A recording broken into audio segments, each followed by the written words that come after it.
Thanks. Good to see you, brother. The Utah Jazz will finally make the playoffs this year. Now, last year, the Utah Jazz only won 17 games, and that was over the whole season. It is January 9th, and last night they won their 13th game. So the Jazz have made improvements. They have looked better. They are a better team. And believe it or not, ladies and gentlemen, they are only 3 games out of the 10th seed. Now, obviously, if they're the 10th seed, they still have to get to the play-in, or that puts them in the play-in, which means they still have to win a couple games in order to get into the playoffs. However, the Utah Jazz, what Charles Barkley say, Jordan? The Utah Jazz are on their way. Could this be their year? No. They didn't win their 13th game around last year until right before the All-Star break. That's when they won their 13th. A year for what? Well, I mean, they're getting better. I think what we playing. But this is this is what we got. This is what we have to do, Ron. We have to stop with the championship or bust. Teams are improving. The Jazz were bottom feeders last year. I'm talking about like the worst team in the West. They were bottom feeders. This year, they may have the most improved player on their team. Keontae George has gotten a lot better. This kid, Isaiah Collier, has gotten a lot better. I feel like the stuff that Will Hardy has been preaching to them, has been screaming to them about, that they don't play defense, which they don't. Oh, they definitely don't. They don't. But he is getting more of an effort than what he was getting in the past. With that being said, I'm not looking at this group like a group that's in any contention for a championship, but they are getting better.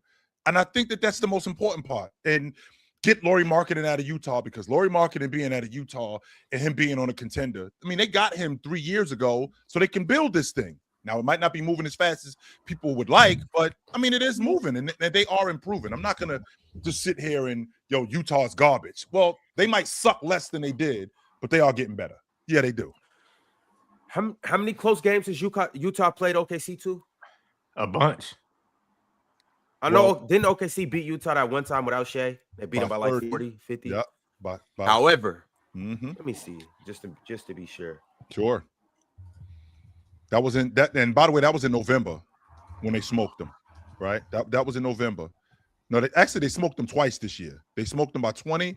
I mean, they smoked them by 30 twice this year. So they only played them close that one game. I thought you said how many close games Utah has had. I'm about to say they had a bunch of close games. They had a bunch of close games. Nah, I said with OKC. Yeah, OKC. It was just that one game that was in overtime. The 2 previous games, they beaten them by like an average margin of 30. They've destroyed them. Yes. Damn. So is Shea the problem? Is Shea the problem in Oklahoma City? Yeah, I'm just kidding, chill. We ain't gotta ask that question. I'm just kidding. I'm just kidding. Mars about to get a little bit older. Hearing that. About to take some years off Mars. I mean, Mars, you are on X. You hear a lot of things on X, so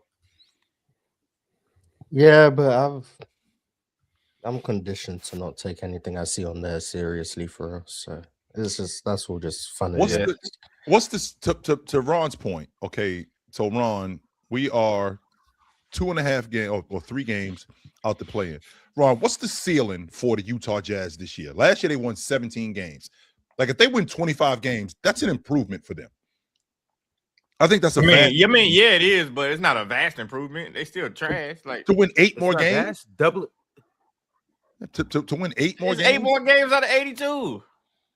We're not gonna hand away. If OKC won 8 more games than last year, they would have 76 wins, which is a vast improvement. In win column. But they already in win column. We're not about to hand out certificates for winning 8 more games from 8 to 17. We're not handing certificates, Jordan. No, we're not. We're not doing that. No, we're not handing out certificates. So Jordan, you acknowledge an improvement. That's all. That's all we do. Man, not really. I don't want to see that type of marginal improvement. I want to see I want to see at least a 20-game, 30-game improvement. See what I'm talking about? This is the championship culture. Yeah. Like if you ain't, if you ain't, like the Rockets damn, went from Jordan, 20 like games. to win 8 more games, that's a big No, the Rockets deal. went from winning like 20 41. games. Rockets went from winning like 20 games to winning what 41. That's an What they win the improvement. year- That's something to what be they win the year celebrated. before Not that, from though? 17. 22. They No, won 22 and then won 41. Yeah, not No, not the year that before shit. 22. What they? I'm pretty sure it was back-to-back 22s. Yeah, or it was it's some 20. trash shit. Yeah. What are you gonna say? Chill, you gonna go to your boss and say, "Hey, look, we had an 8-game improvement from last year." Like the boss gonna be like, "Yeah, well, you did like it's 82 games. Like you should have an 8-game improvement. You shouldn't have won 8 games in the first place or 13 games in the first place." So would you attest that the year y'all won the championship in 23, do you think that the group next year was better? Yeah, I mean they were. Yeah, I think we can say that. I think they were number 8 in defense on the season. I think they were top 5 in rim protection defense that year and top 3 in 3-point defense. Their offense was elite. Sure. I think they were. And I think they had a 4-game improvement that year. 4 games. Yeah, but remember they could have won. They could have won close to 60 games the year before, but remember they took their foot off the gas like At the end of the season. No, Yeah. like it was like March 1st. March, yeah, I remember. Yeah, the March. Yeah, because they just didn't need to. They had I think they had like a 9-game lead for first place over Memphis or something, and so I think they just coached it the rest of the year for the most part. Also, improving by 5 games when you won 50 something the year before is definitely more impressive than improving by 10 games when you won 17. yeah, that's what I'm saying. It's easier to improve you. It's easier to improve your wins when you have you're no wins to begin horrible. with. Yeah, like it's easier to go from having no money to having $10 than to go from having $1 million to $10 million. Like it's just, both are increasing your percentage by 100%. But like, Yo, Dabo, what's good, bro? How y'all doing, man? Sorry I'm late, man. Dealing with the daughters. I genuinely apologize.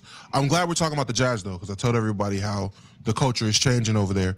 And we can sit here and nag and moan about wins, losses, and marginal differences. And who gives a damn about any of that? The difference is the culture of the Utah Jazz. They're building something. You can see something is being built. The young players are developing, and that's what matters. I don't care think the culture changing, though. I just think the talent getting no, the culture's definitely changing. Tomato. If the talent's building and they're meshing together, the culture's going to change. That's how I feel. Same thing with the Wizards. Shit, no, them boys ain't playing no defense. They have no interest in playing any. You don't got to play defense to have a culture change. well, what was the culture before and what is it now? I guess. Mormon The culture was losing. Mormon culture. That's what the culture Mormon was. The culture was losing. Wasting. Well, they still got Kyle wasting Filipowski.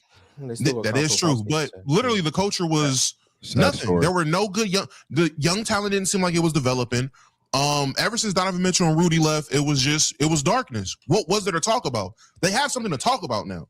Shout out Keontae George, Laurie dropping 30. They have things to talk about. They have things to look forward to, and that's the first steps into actually developing into something. That's what happened with the Pistons a couple years ago when I was sitting here telling Chilltown, "Hey man, they real, but they only won 2 games in like 3 Ain't no way months." you was telling them they was real and they won 2 games. He was. I was. He was. Yes, I He was. was trolling at the time. I No, he wasn't trolling. wasn't. No, he I was wasn't. saying the same thing Kay was saying. They're not 2-24 bad.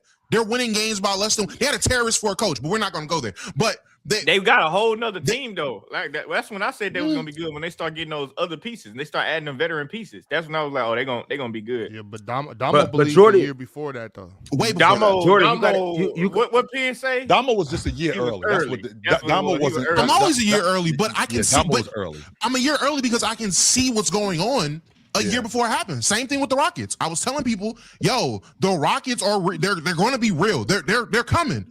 Pause.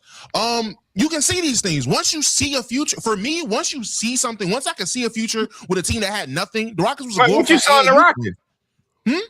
What you saw in the Steven Sengun. Silas Rockets? Oh, Sengun. I knew Sengun was the truth. I was saying Sengun was going to be an all-star 2 years ago. I knew it. Jordan, I knew why it was your the truth. face like that? They had talent over there. They had young talent. I mean, I'm just saying, Damo threw out an olive branch and he got granted. That's what I was telling people about the Wizards. I told people buy into the Wizards. Everyone told me So I when was did your tripping. expiration go out? Like, when did your expiration date go Do out? you remember Domo saying the 24 Pistons were making the playoffs, man? So like you be throwing the shit at the wall. Like It's not going to the wall.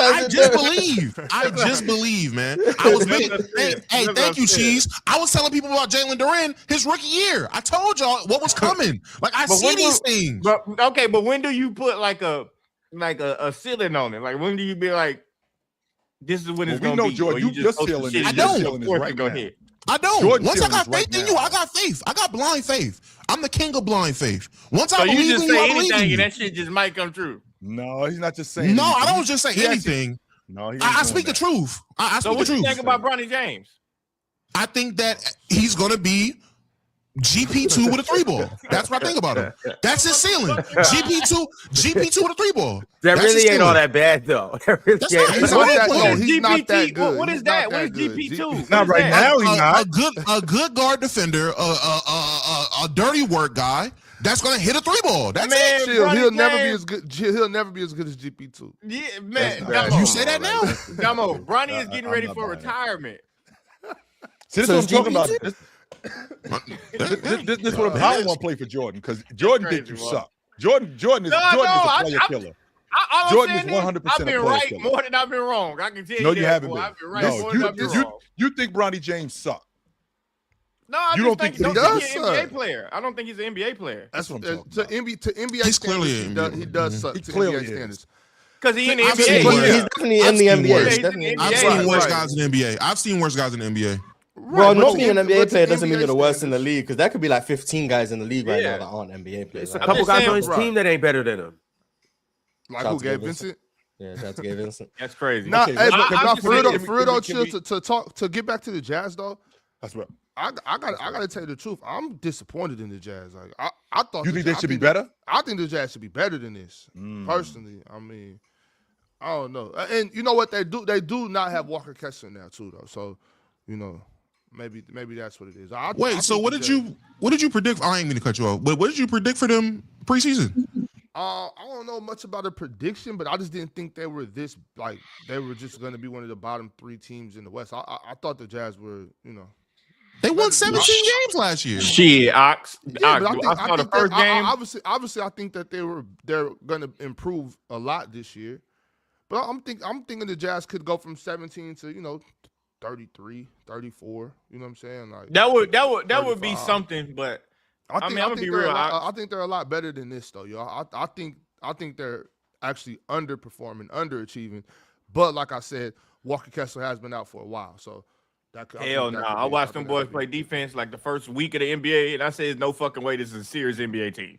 I had them You winning. said the 9 same thing about games before Brooklyn, the and then season, you so. came around on Brooklyn too. So Yeah. No, you said- Brooklyn stopped Well, playing. Brooklyn the guys. started Yeah. playing defense. So. Yeah. And they stopped playing the guys. And I said, "Who the hell is that?" I'm out there like, "Why the fuck is Ben Surf out there?" I'm watching Ben Sarah play. I'm watching Trae play. Trae be still playing, but he's still trash. But I'm watching nothing but non-NBA guys out there play. Damn, how Non-NBA people guys. supposed to develop? You got the old school mentality. Young guys Yeah, just can't exactly. develop. That's Exactly. crazy.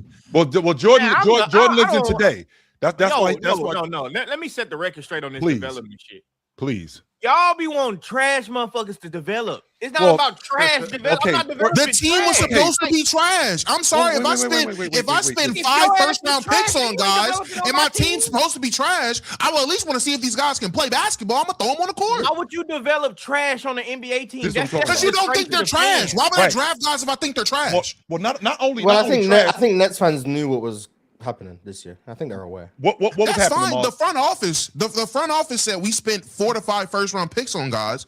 Let's see what they can do. A lot of them were It's a trash. long Jacob season. Jimmy's starting to pan out, but a lot of them trash. Trae is trash. I'm sorry. Ben Surf is trash. Okay, so answer this question for me. When Jaylen Brown first showed up on the scene, what was Jaylen Brown? Not trash. wasn't He trash. was a What? project, Tell me but what he not was. trash. Tell Way me what he better was. than Sarah. Y'all remember Jaylen Brown? We'll call him a raw. We'll call him raw. He was trash. Marge, Nah, that he shit was sound like trash. trash. He was That's what that trash. sound like. He was Cool. trash. Raw He untapped came out of Cal. potential. He was trash. Well, There's he was no trash. way He was Marge. trash. There's He was He was dunking. trash at Cal. The He was double- trash at Cal. He was not trash when he trash. came out of Cal as an NBA player. What's the difference between him and Bronny James? Listen. Okay, The that's fact crazy. that That's he's crazy. That's 6'7" crazy. is super. That's crazy. What? Okay, he was okay. Chill. Raw Chill like to make untapped this potential. We'll say that raw untapped potential. Chill like to make this massive reach because that's what he's doing right now. Get that back Not scratcher. making a massive reach. You But listen- saying that a guy when he comes into the league, he's trash. Okay, Chill. I've said this to you. Hold on. No. I'm saying Ben Seraph is trash. Do you realize Just where as they trash got as Ben Jaylen Brown when he Seraph got out here. Huh? Just as trash as Jaylen Brown when he got to the He league. Jaylen Brown had Hell no no. left, right, spin No, move. do He you had a understand? dunk. He could dunk. That was it. Dumbo, do you understand? No, he worse than Jaylen Brown was his first year, but Jaylen Brown was bad. So I'll say that Jaylen Brown. But do you understand? Ben Seraph didn't even come from the Euro League. He came from like the Euro Cup. Okay, Like he's not even coming from the best league. he was on the That he was on the matters same nothing to team that me. Noah. He was on the same team that Noah Osenge was on. Oh, by the way, trash. And- Like, what are we doing? And Well, Noah Wemby- Osenge didn't even touch the court for. He played like 2 games and now he's out for the season. So we'll leave him alone. He But- shouldn't be in the NBA right now. The kid is like 17, 18. Why can't he go develop over where he was at? Y'all just because you saw can be a lottery pick in the NBA. He got picked. No, it's not nothing against him. He did what he's supposed to do. These It sound GMs like it's not something doing what against they him. supposed to do. They Jordan, guessing. So Jordan, my Yes. question, my question to you, Jordan, is if a guy is trash, is there any upside to him? Like, for example, this kid Ben, is there Pretty any sure it upside is. to It's him? not on my team. Okay, see, there it is right there. That's it right there. What I'm Why talking do I about. need Your to- team's why do I the need to Nets? develop- Why can't I develop a player that's already good? Why do I got to develop trash? Oh, Okay. y'all know Cam Thomas doing nothing for the past 3 years. Well, Cam What are Thomas you is way better than developing? Ben What Seraph. are you Cam Thomas is better developing? than a lot of players. What are you Cam developing? Thomas averaged Name me 20. Jordan, name me the last 3 players the Nets developed. Name them. I mean, to be fair, they didn't have a chance to develop guys like that. To be honest with you, they just been. That's getting not true. scrapped. So Yeah, guys why that it's come- not so- true. so Nick guys- I Claxton. would say Dayron Sharp has developed a lot. Dayron Sharp is definitely developing. Yeah, Yeah, but I would say Dayron Sharp I'm is saying definitely Who else? they ain't got like a 10-year. Nick Claxton when he 5-year ascended, window. you know, that was They ain't got development. like a Nick Claxton 5-year when he window where they ascended. just drafting guys and you able to see them develop like that. Like they've been in a sticky situation, like with Kevin Durant, James Harden, all them going over there. That was a sticky situation. Okay, but now we in that Oh, so they haven't had the chance to develop guys and draft guys. Imagine So that. now that they did, they're trying to see what these guys can do, and you're telling them, get them off the team. They're trash. It's year 1. Let them try. I'm saying if you look at Noah Osenge and you saying that that's an NBA player, you're lying. You're lying. Okay, can we turn him into a? Well, yeah, if you're operating off the thought that the NBA is the top 450 guys in the world, sure, but it's not. And Yeah. it hasn't been for a while. Like that's just It's not what not. it It is. don't matter. Yes, don't it matter. does. And No, there's it plenty don't. of guys who He can. shouldn't be in the There's NBA. plenty of guys who've come into the league who were not very good. Who, No, because there's but plenty this is where it's gonna come into. This is where it's gonna come into like some sour shit. Because how could you look at a guy like Noah Osenge and say I'm willing to wait for him, but a motherfucker like Cam Thomas who averaged 20, you want to act like he can't play in the NBA? Like you want to act like Well, the he- Nets aren't doing that because they're playing Cam Thomas too. That's yeah, he number come off one. the fucking bench. Why would Cam Thomas need to come off the bench? Well, Cam Thomas was Because he coming off the doesn't bench play because of the defense. minute. It was actually a minute. He was on the bench No, restriction yeah, when he came back. it was actually, also, they wanted him to come off the bench too because Jordan said he don't play no defense.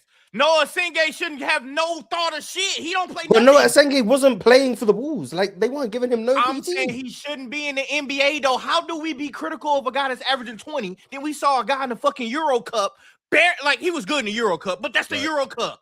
How do we, Jordan, know but you he gotta- need to develop his but shit? Jordan, Oh, you- damn, That's the same that Jordan, Jordan. you- The same as saying Because he's I'm 18 so years old. I'm so I'm saying confused. like where did Giannis come from? Giannis didn't play in the Euro Cup. He damn sure didn't play in the Euro League. Yeah, he Now, played second once again, division I'm in not. Greece.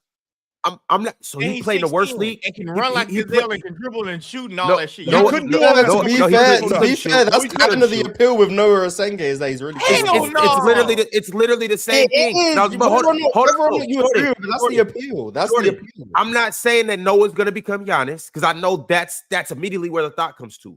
All I'm saying is Noah Osenge, 6'9", 6'10", runs like a gazelle, can dunk like crazy, has the same Giannis build, long and skinny. Pause. Yes, even when Giannis was long and skinny when he first came in the NBA, he was way fucking better than Noah Osenge. He might be. I'm saying though, when you looked at Giannis at that moment in time, you're like, I can build this guy into something potentially. Like sometimes you just take flyers. You never know. Yes. You never know. Also, hold on, Ron. You're right. Let's add context to that. During that time, the NBA wasn't as skilled as y'all like to say. And it a is lot now. of these guys who show up Giannis ain't was as a skilled unicorn neither, back then. Giannis Jordan. was a unicorn. A lot of these No, guys when they he show ain't up, no I unicorn. mean, Anthony Black wasn't super Unicorn. skilled, but he had a real upside. What are you Chill. talking about, Jordan? Chill. What do you Like, mean, these Anthony guys when Black they wasn't first super show up, skilled? they ain't super Whoa, skilled. hold on. Stop. Let's go back. When you saw Anthony Black in college, I liked his upside. you saw Noah Singay. Okay, I saw a shot block. No, that's not what he said. But which That's is all. okay. Shot So blocker. You talking about Anthony Black in college? This Anthony is Black what in college, you saw him and Jordan said is that's doing. a shot blocker? This is what Jordan is doing. Jordan is looking at guys and not looking at what they can be good at. He's looking at what they have right now, and no, this dude can't play right now. Instead of looking at what he possibly can be in the future, and instead of looking at that, and instead of looking at what he can be in the future and how he can help us in the future, and develop these skills that he already has. So why you don't look at that with Cam Thomas then? Well, number one, because we got a bunch of dudes I in think the the league. Nets are looking at that. I don't think so. I think Cam Thomas is frustrated. What do you mean? I think they don't want Cam Thomas. First of all, they didn't want to pay him. That's number one. Number two, they don't want Cam Thomas playing. First of all, Cam Thomas is a walking bucket. Why you can't develop him into doing shit? You just put him in a box, but fucking broaden the box. They didn't put him in the box. When they gave him the keys, you know what he said? I'm gonna score this hoe. That was it. I'm scoring. I'm scoring. I'm 6'2", I'm 6'3", and I'm gonna just score. We don't know. Thomas We does. don't know. Like, what are we talking about? He's developing. Also, the mindset you had, it will work if you were a championship team. If you were a contending team and you had this young guy trying to get in the rotation, your mindset would make sense. We're talking about the Brooklyn Nets. We're talking about a bottom feeder. Okay. Where was this thought process with Cam Thomas? It's been there. Y'all only preach development when y'all see a European player coming from the Euro. That's not true. That's not true. Nope. Yes, it is. That is not true. When it comes down to Cam Thomas, it's a box. Because let Cam Thomas develop. It's not a box. That's his game. That's not true. How long has Cam Thomas been in the league? How many seasons have we actually seen of Cam Thomas? He's in year 5. Got drafted in the. He's had ample time to show what he can do, and we know what he is. Role a second-class citizen, but we got guys who you never saw do shit. And Ben Seraph, and they gonna say, "Oh, he's a project. We can work with him." I see the potential in him. Why, Jordan, can you support your analysis that Ben Seraph doesn't play? They don't get developed in the NBA? Can I support what? You said that only European players get a chance to develop in the NBA. No, I did not say that. I said we have this notion that everybody is pretty much so graceful to developing European trash that comes from over that water that played in fucking the Euro Cup. Hold on, because then this is what we gonna y'all want to pinpoint one word that I said. Listen to my overall statement. Said something that my seems overall to be statement. Yeah, I wasn't finished. How you know what I was gonna say if I'm not finished? My overall statement is this. People love to sit up there and see a project from Europe, and y'all motherfuckers quickly think develop, because he tall, because he got the long arms, and y'all think that's unicorns. Meanwhile, we got players in our backyard on our team. If them motherfuckers do one thing good, y'all gonna criticize the shit Bronny about James it. shouldn't be in the NBA. Stop. He's American. Y'all gonna criticize the shit out of Cam Thomas. Oh, he don't play no defense. He don't do that. Okay. Develop him as a bona fide score. Develop him as a starter. Say Cam Thomas, I like what you're doing, Cam. Did he not have 4 years to start? Well, 4 years they've been complaining about how Cam Thomas played. But Ben Seraph doesn't play. This is what's career. confusing me. Ben Seraph doesn't play and Cam Thomas does. Like, Ben Seraph is in the G League. They sent him to the G League. Yes, Cam Thomas is on the roster playing. I'm just speaking on Damo saying that we need to, like, Damo and Chill. When I say guys like Ben Seraph is trash, I'm speaking from them. I'm not arguing like that's what the Nets doing. I'm just going off of Chill and Damo. When I say those guys is trash, and Chill say you don't believe in development, and I'm saying no, I don't believe in that. I need to care about developing fucking Ben Seraph when I saw You had to have a crystal globe if you think fucking Ben Seraph deserved to be drafted and played in the NBA. You had to have a crystal globe. There's no way you looked at Ben Seraph in the Euro Cup and you said he can be the guy for an NBA team. They might not have drafted him to be the guy. They might have drafted him to be a guy. He can just be a guy on a team. He can be an NBA player. It is very possible that they've seen a guy that they can develop into an NBA player. What does Ben Seraph do good? You're going to say, I don't know. He need to develop. When have we fucking drafted guys we don't know what they do? What did Peyton Watson do good when he came out of UCLA? Plenty of times. The Cavaliers spent the first overall pick on the guy. What? They didn't know what he did other than dunk the ball. He played And they well. wasted They it. didn't get a chance to see that. What did Anthony Bennett do? What did Anthony Bennett do? What did Anthony Bennett do? What did Anthony Bennett do? Let me know. Anthony Bennett can shoot. That's number one. No, he Anthony couldn't. Bennett- No, the hell he could not. Hell no. All right. No, he could not. Anthony Jordan. Bennett Not was a true. man amongst boys. He was That's it. very forceful, and he could dunk. What else did he do? Tell me. And first of all, Anthony Bennett can shoot. That's number one. Number two, you don't know what you're talking about with Anthony Bennett. I keep telling y'all the same shit about Anthony Bennett. The nigga can't play because he can't fucking move that long. That's why he can't play. I keep telling y'all that. So shit. why did an NBA team take him? Then you have to move in the NBA. Number one. No, yes, number one, they thought that that's what they could do. They saw his talent. He had talent. Ben Seraph don't got no fucking talent. What good thing do Ben Seraph That's do? just not true. Okay. Chill. There's no fucking All way right. you see. Even if I bring up Anthony Bennett, I can go pull up tape of Anthony Bennett doing crazy shit in college. Like Anthony Bennett was doing crazy shit. But look at Ben Seraph and you tell me what the fuck can Ben Seraph do in the NBA? So if I go find some clips mind of you, Ben not Seraph even in the doing best crazy league, shit, not are you even gonna in say the you was best wrong? league in Europe, If I in can Europe, find clips of Ben Seraph doing crazy shit, are you gonna say you were wrong? I'm gonna first of all, I watched the Euro Cup. Bro, I watched the Euro Cup. I'm way just more. You asking a probably simple never saw question. one game of the Euro Cup. I'm I know just exactly asking a where Ben question. Seraph came from. I'm just asking a question. Ben Seraph in the Euro Cup. I said he's a good player in fucking Europe. That's what it is. He's a good player in Europe. Did you see him 2 years ago? Just so you know, I saw Ben Seraph when Ben 2 Seraph years was ago. 16, No, 17 not 2 years ago, Damo. How about 2 weeks ago in the G League showcase? He went for 40 in the G League showcase. Who gives a Yes. fuck? Yeah, he went for 40. NBA don't give a fuck about the G League. They don't There care we about the go. I'm watching the Ben Seraph game, which you dropped 40. Which, by the on way, Spain is the from developmental last year. league, right? That's what the G League is, Damo. How it's about did we developing get in the to G League, this? but we don't care about that. So a guy like Ben Seraph, who was stroking, was shooting the long ball, cracking the long ball, getting to the rim in the G League against the G League I can team, see the prospect in him. they see. I'm it. watching They Ben see Seraph highlights right now. He looks like a You big. watching Ben Seraph highlights? Yes, looks, of course. He looks like a. He looks You like a just said you 6'6" can pull Goran up Anthony Dragic. Bennett highlights. What? So you're wait. So you can pull up Anthony Bennett highlights and that's okay? I pull up Ben Seraph highlights. I don't know ball. Ooh. Oh my That's just goodness. not true, Stop Jordan. it. You watch the Stop highlights, it. nigga, watch the game. You just said Watch you'll the pull up game. Anthony Bennett highlights and see him do crazy stuff, and Nigga, that was I okay. watch- nigga, Okay. I know Anthony All right. Bennett. What are you talking about? I'm just saying, you can pull up highlights and see You not crazy saying stuff, shit. and that's You fair just for your told me. argument. You not I pull saying up nothing. highlights, You but you went on didn't your watch keyboard them. and typed All right. Ben Seraph You still highlights. ain't Now telling me you what wrong. Anthony Bennett can do. Nigga, My watch que- the Damo game. and Jordan. shoot. Damo and Jordan. We finna bring this all the way back to the Utah Jazz Let me get back because to this all started with Jordan saying that the Utah Jazz don't have good players to develop. However, I do want to say this. The Jazz do have some quality wins this year. Who said they So don't I'm have gonna list players off to all develop? I'm gonna list off all their 13 wins. So they beat the Clippers first game of the season. That might not be all that quality. We know how the season started for the Clippers. 2 games later, they did blow them out. 2 games later, overtime, they beat the Phoenix Suns.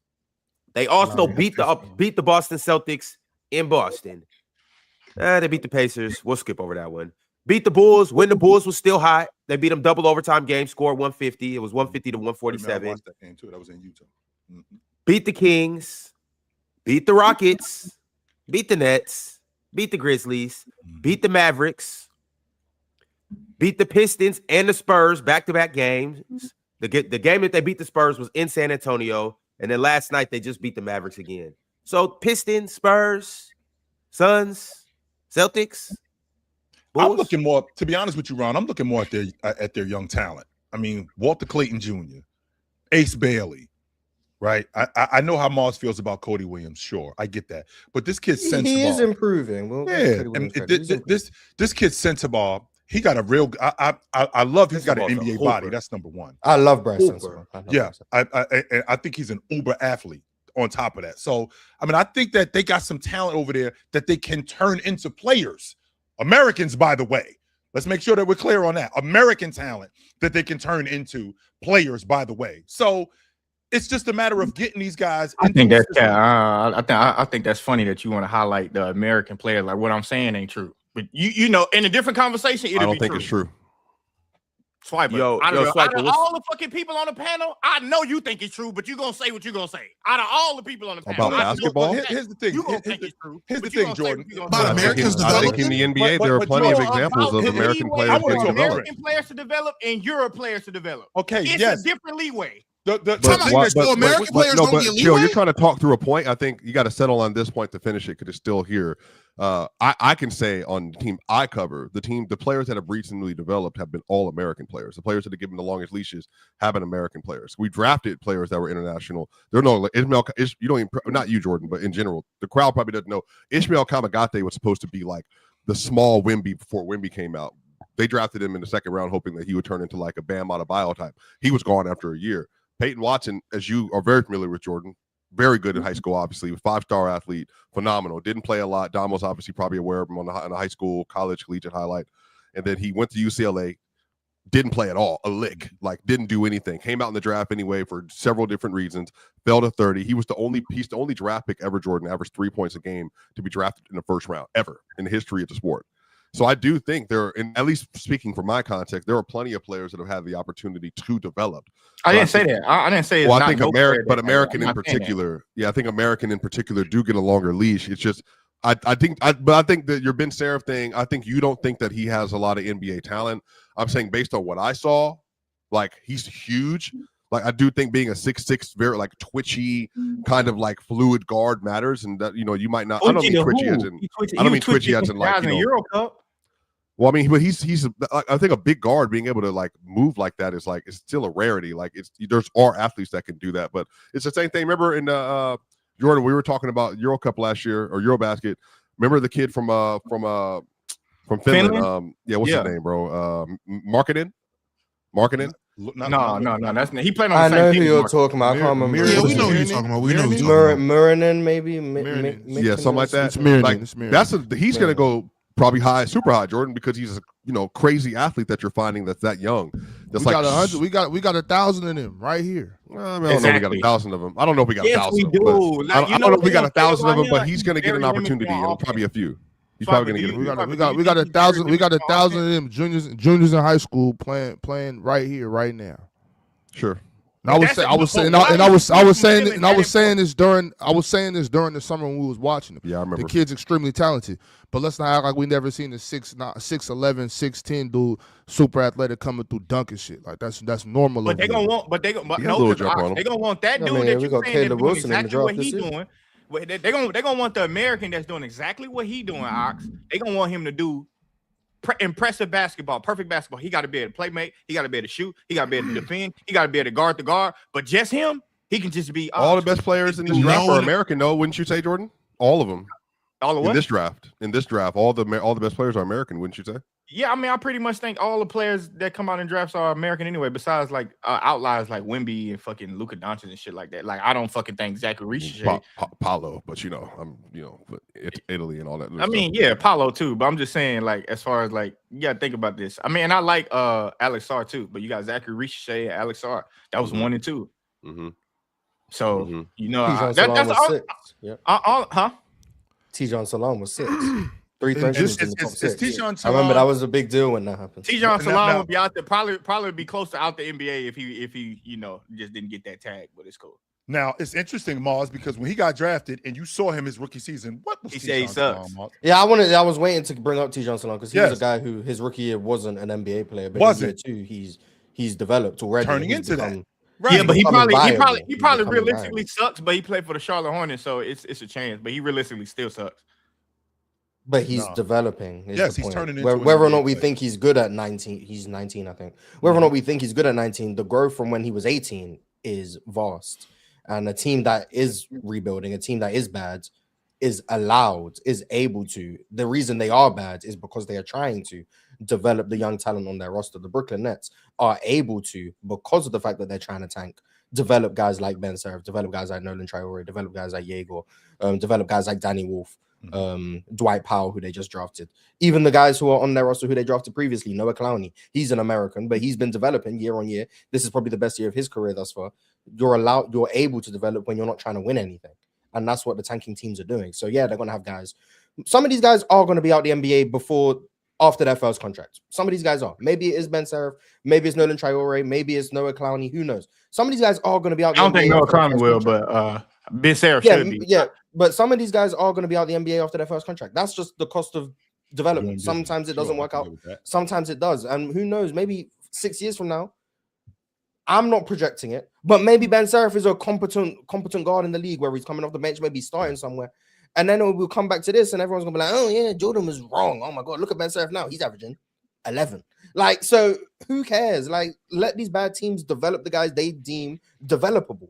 Like, we're not going to act like I'm cool with that. these I'm teams cool with to that. hire a bunch of players who are good. I just think, they're trying to be bad. but I just think my only pushback, I don't have a problem with development. That's what I was saying. I don't have a problem with development. It's just the way that people think development should go kind of differs when it comes down to a European player. Why do you think Cam Thomas doesn't have real value in the league? True. Like if you kind of look at like his skill set, because I think we're kind of running into maybe that's the actual conundrum. Why is Cam Thomas not considered a more highly valued prospect around for all 30 teams in the league?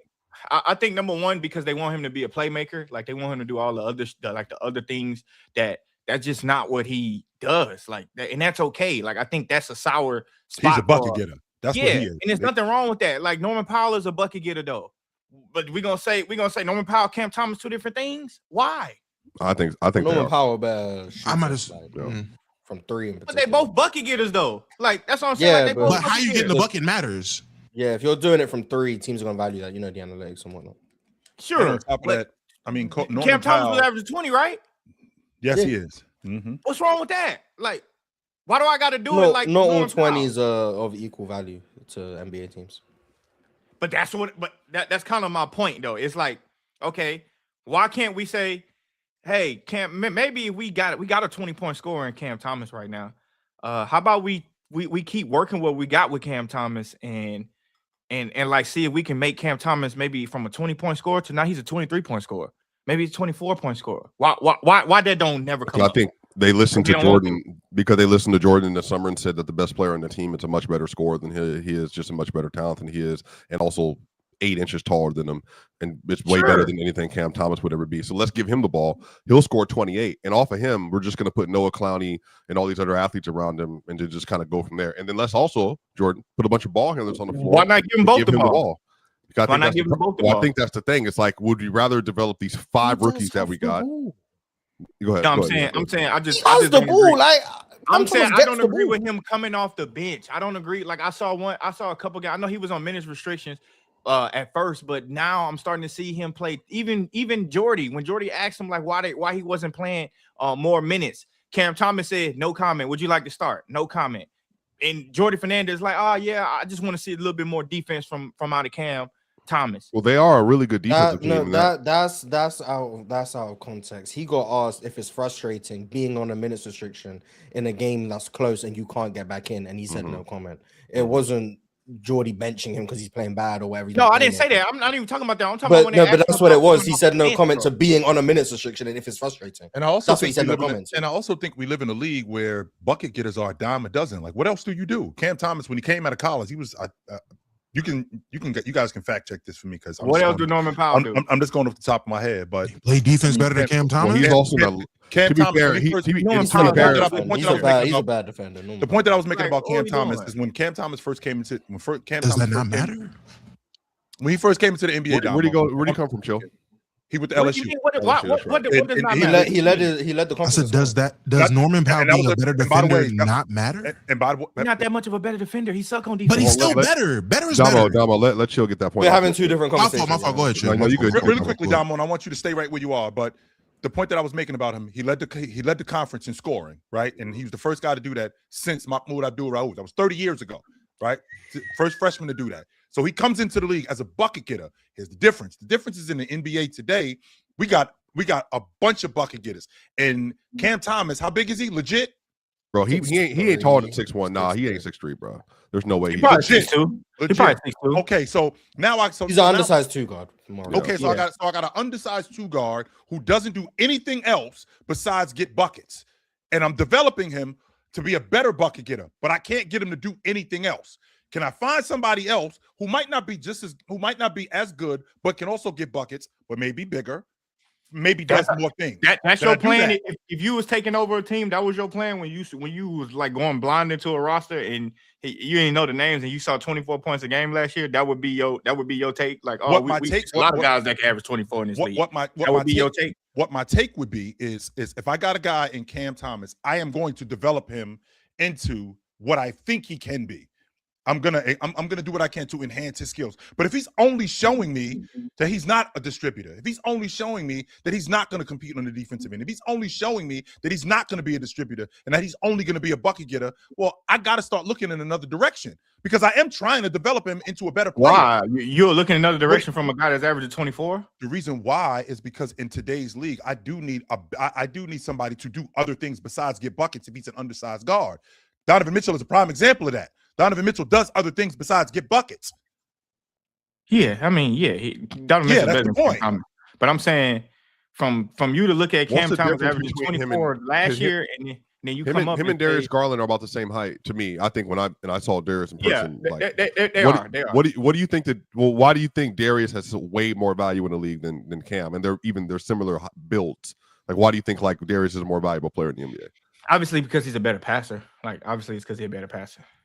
That's it. The passing, creation, and all that kind of stuff. Well, he is a better shooter. Like a lot. Darius like, is an actual point guard, Swiper. Yeah. Yes, but that's what I'm saying. guard. Like, do you think He if can Cam actually- develops some point guard conduct- skills that would help him, Jordan, How- to maybe man, Ray Knox? come Yeah, on, man. I get it. Yes, I get it. I'm saying, asking. I don't know. I'm saying no. You're not wrong for asking that question. I'm saying that development starts to become differently. Like I think everybody believed that you can develop this perfect basketball player.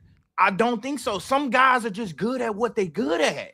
Like, it's not going to happen. You're So not bring him off the bench. You're not I don't going to develop. You're not going to develop Cam Thomas You're not going to develop Cam Thomas into a point guard. Swiper. It's not happening. That's why he comes off the bench. I think to Damo's point, that's why he comes off the bench. He's a spark plug. He's a spark plug player.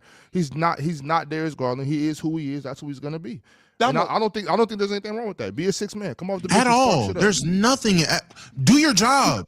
This is the job at the end of the day. He's a microwave. If he's not going to, he's been in the league for 5 years. We see what his game is, which is scoring. No one is pigeonholing him into being a microwave scorer. That's what his game is. That's what it was when he wasn't getting minutes because KD, James Harden, everybody was there. That's what it was when he finally got a chance to get the ball and play. That's what it was in 24 when he finally got to start for the majority of the season that he played. And that's what he is now. He's a scorer. When has it ever been a problem to bring a guy that's showing you who he was, being an undersized scorer, who's not playmaking, who's not creating for others, who's not defending, he's just scoring? When has it been a problem to bring Lou Will off the bench? I'm confused. I'm confused. Jordan Clarkson's another one.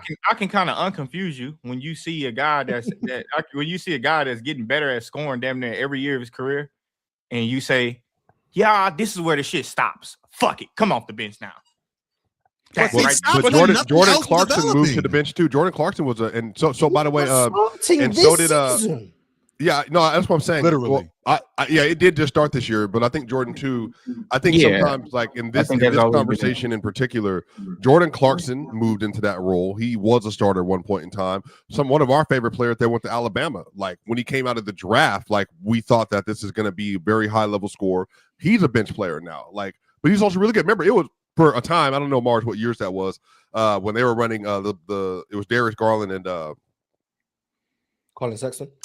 They were starting the backcourt or whatever. Remember, Colin eventually was a starter, Jordan, but then he was a really good scorer. But then eventually moved to the bench. Even with Utah, he was coming. Yes, I'm not arguing that. What I'm saying is this: if we look at Cam Thomas' career, he started off at 8.5.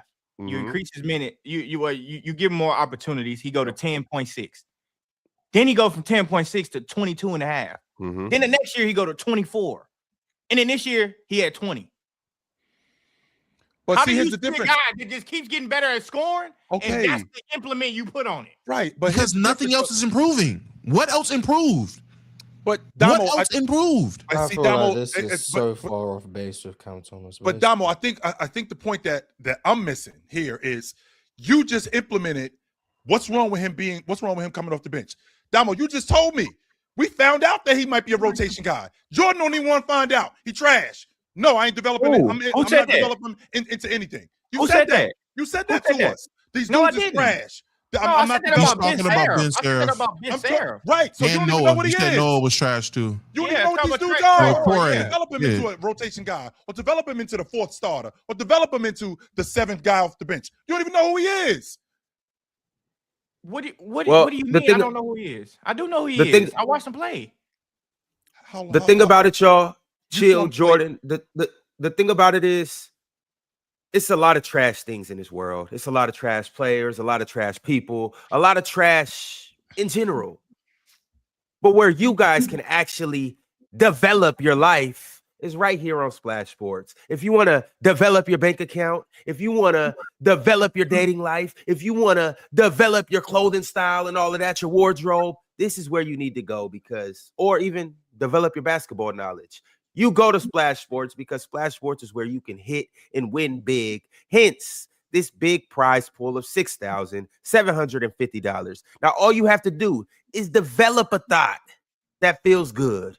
And if you develop that thought and you think that one team can win, that's all you need. So that might be the Carolina Panthers. That might be the Green Bay Packers. That might be the San Francisco 49ers. However, you pick one team, and if they win, you advance to the next week. If they lose, you lose. You're out of there, and you got to watch somebody else win this $6,750. However, winners advance, losers go home. Whoever is the last man standing, or whoever is the group of last people standing, will win this prize pool. You guys have until tomorrow to get into this contest. So I don't know what you're waiting for. Download the app right now. You can do that by scanning the QR code that's on the screen, or simply just click the link in the bio. Once you do that, create an account, find the Player's Choice page, jump into our NFL Player Survivor, and take your chance at winning $6,750. I believe in you guys. I believe in your basketball knowledge. It can't be any worse than some other people. So go ahead, take a chance, make it happen, y'all. And really, after you get done doing that, you might as well take another flyer and make a little bit more money. So go ahead and join up on the quick picks. We finna do that right here, right now. Fellas, it is Friday. We got a cool slate of NBA games. We even got some college football. How are we rocking today? Talk to me, y'all. Shout out Miami, by the way. For real. What a win. What a story. The U is back. They winning the national championship. Their D-line is crazy, the game is in Miami. Mm-hmm. Yeah.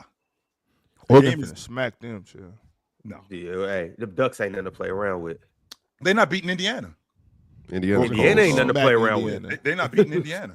No. Indiana for sure ain't nothing to play around with. What's the NBA equivalent, Ron, for Indiana? What they're doing right now? What would be the NBA equivalent? No, I can't be the Pistons. Got to be worse than that. What do you mean? The Pistons won before. Indiana ain't won nothing. They had the worst record ever. Yeah, I mean, you could say OKC then. No, that's a two. They started off nice. That don't matter, Swiper. Those they got to be. I mean, who hasn't won a championship? Previous years don't mean nothing today. No, yes, no, that's not what I'm talking about with this conversation. But it's probably honestly, bro, it might be the Hornets, Ron. It really might be the Hornets. The Hornets go from being who they are to having the best player, the number one overall draft pick, the best player in the world, and then winning the Natty. It might be them, bro. Well, I'll kick this off by taking Jaylen Brown more 28.5 points against the Toronto Raptors. Who got next? I'll take that, Paulo. You know, it's been a lot of dirt thrown on my man's name, but yeah, Paulo finna torch Philly. Who go guard him? You want the more? Paul George. Team? I'd assume Paul George will be the matchup. Watch this. If I'm not mistaken, Ron, in Brooklyn tonight, Leonard is in town. Let's take a look at what that line looks like. I don't know if Kawhi is playing. Let's find out. Let's see what that line look like. Yeah, yes, sir. Yeah, 27 try, and a half. but yeah, you can take it anyway. He going if he do play 27 is easy. That's easy for me. Yes, sir. I'm taking the more on Leonard tonight. Yes, sir. What's wrong with him, Morris? Sprained his ankle again. Oh, okay. So he might not be. So we'll see, but I don't know. So he'll be out for another 2 weeks, and there ain't no way they get into that 500 record. James Harden can carry. James Harden been hurt too. He go to James Harden been kind of mid for a little stretch now. We just going. If Kawhi was hooping so well, no one was paying attention to James. He was hurt. James Harden was hurt. James Harden wasn't playing that bad in that stretch. James Harden was doing all right. No, we talked about James Harden. He was playing mid. He was He was just playing backseat to Kawhi. That's all. But now I hold him to a higher standard. He was taking a rest. Now if Kawhi sits down for 4 games, James Harden can win 2. It looked mid to me too, but Jordan, Damo, y'all want in on this? Hey, y'all speak up, man. What y'all want? They don't got shot attempts on here because I'm taking the more MPJ shot attempts. They just got 3-pointers made. It was a little up and down, Mars, for James Harden. Like over the last like 2 weeks, it was a little up and down. I'd get 11 and 9, then I'd get 28 and 9, then I'd get like 17. It was a little mid for him. That blow by ain't like it used to be too. I mean, he still could get by, guys. Merchants. Yeah, he was cooking. He can't blow by guys like he used to, but he can still. We can get the less on J-Dub. Is that a thing? We can get the less on J-Dub. That's right here, 24 and a half. Yeah. 24. Hell yeah, give me the less. Got you, man. I got you, bro. Ox, we got any promotions? We got one available. What's that little gift right there? And what that it is an NC2A. Oh, no shade today. Oh, yeah, it's still the less. I don't care. It's NC2A football. You heard me, Ron? Yeah. I mean, we doing NBA, so. Well, he might not. Hey, Ron, and because can I take that back? Because Leonard might not play tonight. So, that line look like? What does that line look like on Jaylen Brown tonight with Toronto? Already got it. You already took it? Oh, you already took that. Okay. Yeah. Chill. Why don't you stop patronizing my guys? Like, I'm not doing that. It's not going on. And if you, what are you talking about? And if you dare try to take OG, I'm shutting this shit down. I'm not doing that. You think I'm trying to screw with your guys? I'm not. I'm trying to get. Actually, when I picked your guys, I actually hit on them. So since we're on that subject, how about that? I'm gonna stick with Leonard. I am. I'm gonna stick with Leonard. Yeah, I'm gonna stick with him. Okay, Damo, Drench, y'all want one? We got 2 picks left if y'all want to take them. Take the Morant. Who? Go up to where Derek Queen at? That Alex Saw looked like money. Right 19 and a half for Alex Saw. I got what's 14, the assist? We got 14 and a half points. We got I got assist and rebounds, 13 and a half assist and rebounds. Take the more. Okay. Boom, baby. Drench, what you were saying? Hold on, I had to get on Frank ass real quick. But go up to Kata rebounds. Right here. Let me see what his rebounds are. We got I ain't doing nothing with Peyton Watson. Peyton Watson got better ever since I said he wasn't gonna do shit. That man shot himself out that PRA. 20.5 PRA for Kata. Nah, I ain't on that. They ain't got no rebounds. Who they play? Who are they playing? They're playing Toronto. That's tough. I don't know if he gets 18 and a half points in assists. Points? Nah, that's too many. Rebounds. Bro, what do they think? Kata had a 15. He's at 10 and a half rebounds and assists, is that? Yeah. Swiper, I think he had 15 rebounds on the Nuggets. 20. 10 offensive. Yeah, he ain't doing that shit no more. Law of averages. There's no way he doing that again. I thought so they were doing at least 10. He can't get 10 and a half assists plus rebounds. Yeah, go with that. Assist and rebounds cool. I can see him getting 11 rebounds. Can't get 1 assist, Ox. For the love of the game. $10 gets us 10 turns to 500. Hey, you gotta love it. Whoa. You missing 2. No, bro, I'm undefeated in the last 3 weeks. What are you doing? You left your best player out the game.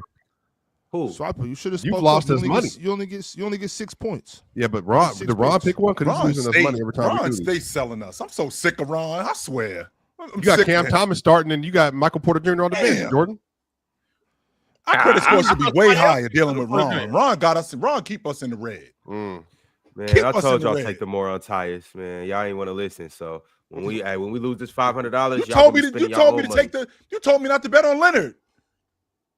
Listening to your goofy ass. I don't know what I'm doing with Ron. You goofy? Ron goofy as hell. Hell yeah. You know what? Get your I'm gonna shit go find together, some better. man. I'm gonna go call Penn and I'll be right back, y'all. Thank you. No doubt, no doubt. In the meantime, y'all, let's get to these super chats. Let's do that. Mm-hmm. Starting from is this Drake? Drake. I'm so That's good a off. unique way of putting your name. I'm so good off AD. Of course, I wanted to see the team play, but at this point, I've accepted the fact it just isn't meant to be. Keep Kyrie and see what we can do next year with a real team. AD getting hurt. What did he get hurt last night? Like what did he hurt? His last hand. night? His hand, I think. Yeah, his It hand. was the same hand that he hurt his finger on the rim.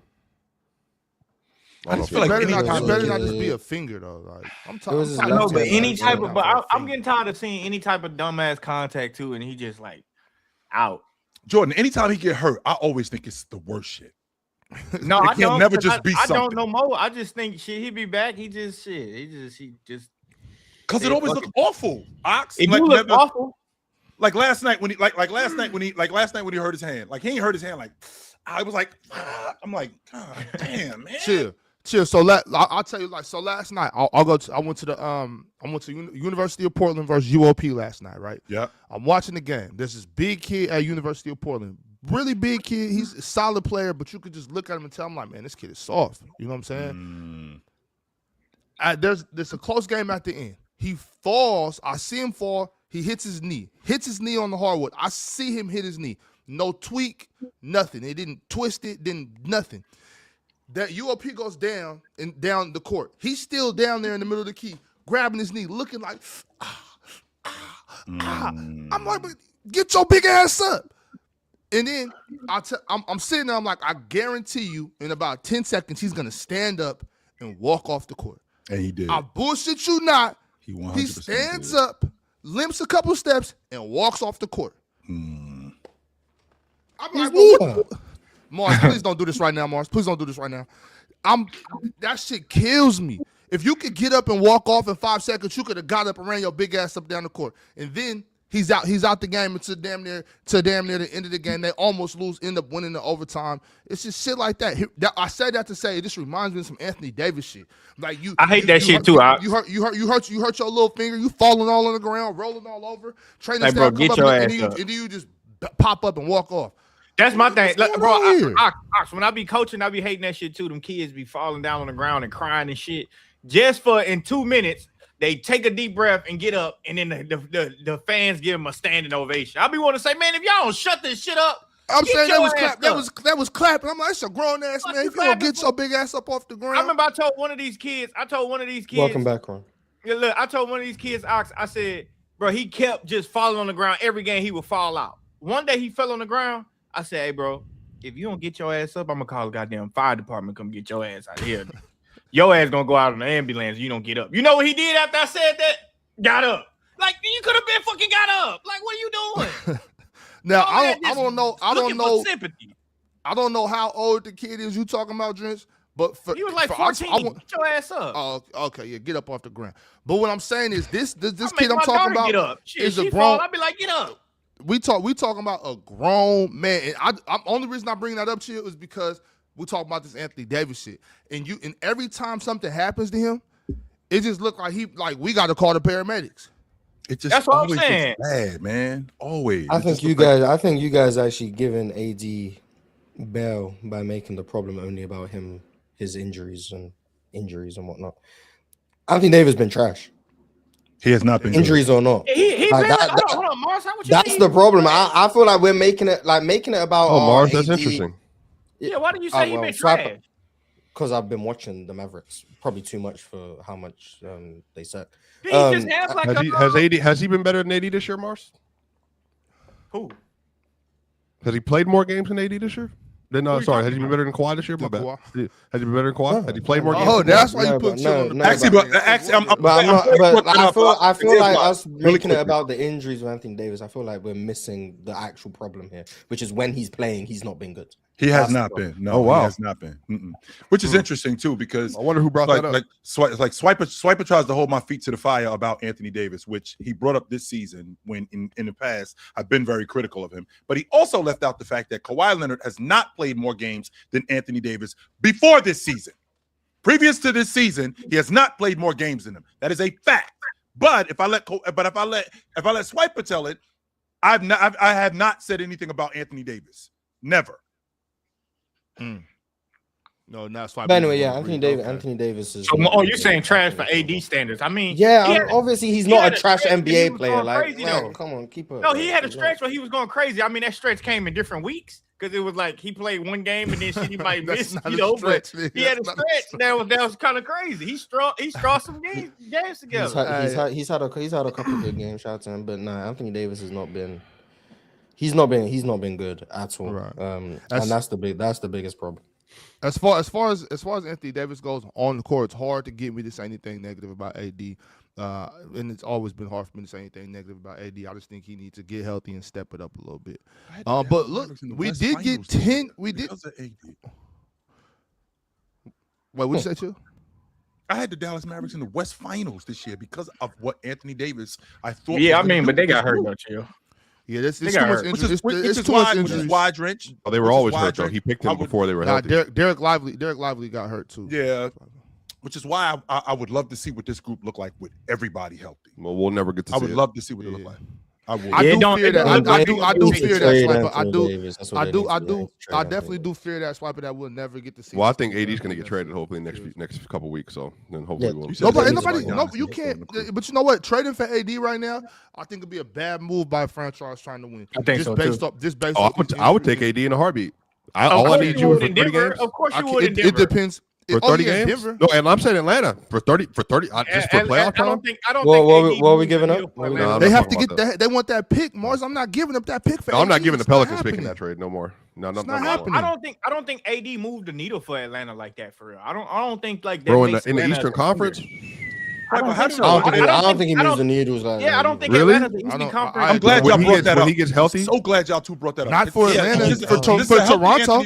I don't think Atlanta's that good. Swiper, this is a healthy Anthony Davis. Put Anthony Davis on that Atlanta team. How does he move the needle for them? Bro, what does he do? Bro, I don't think he move it. You get well. First off, you're a casual. Obviously, you don't know who Nickeil Alexander-Walker is.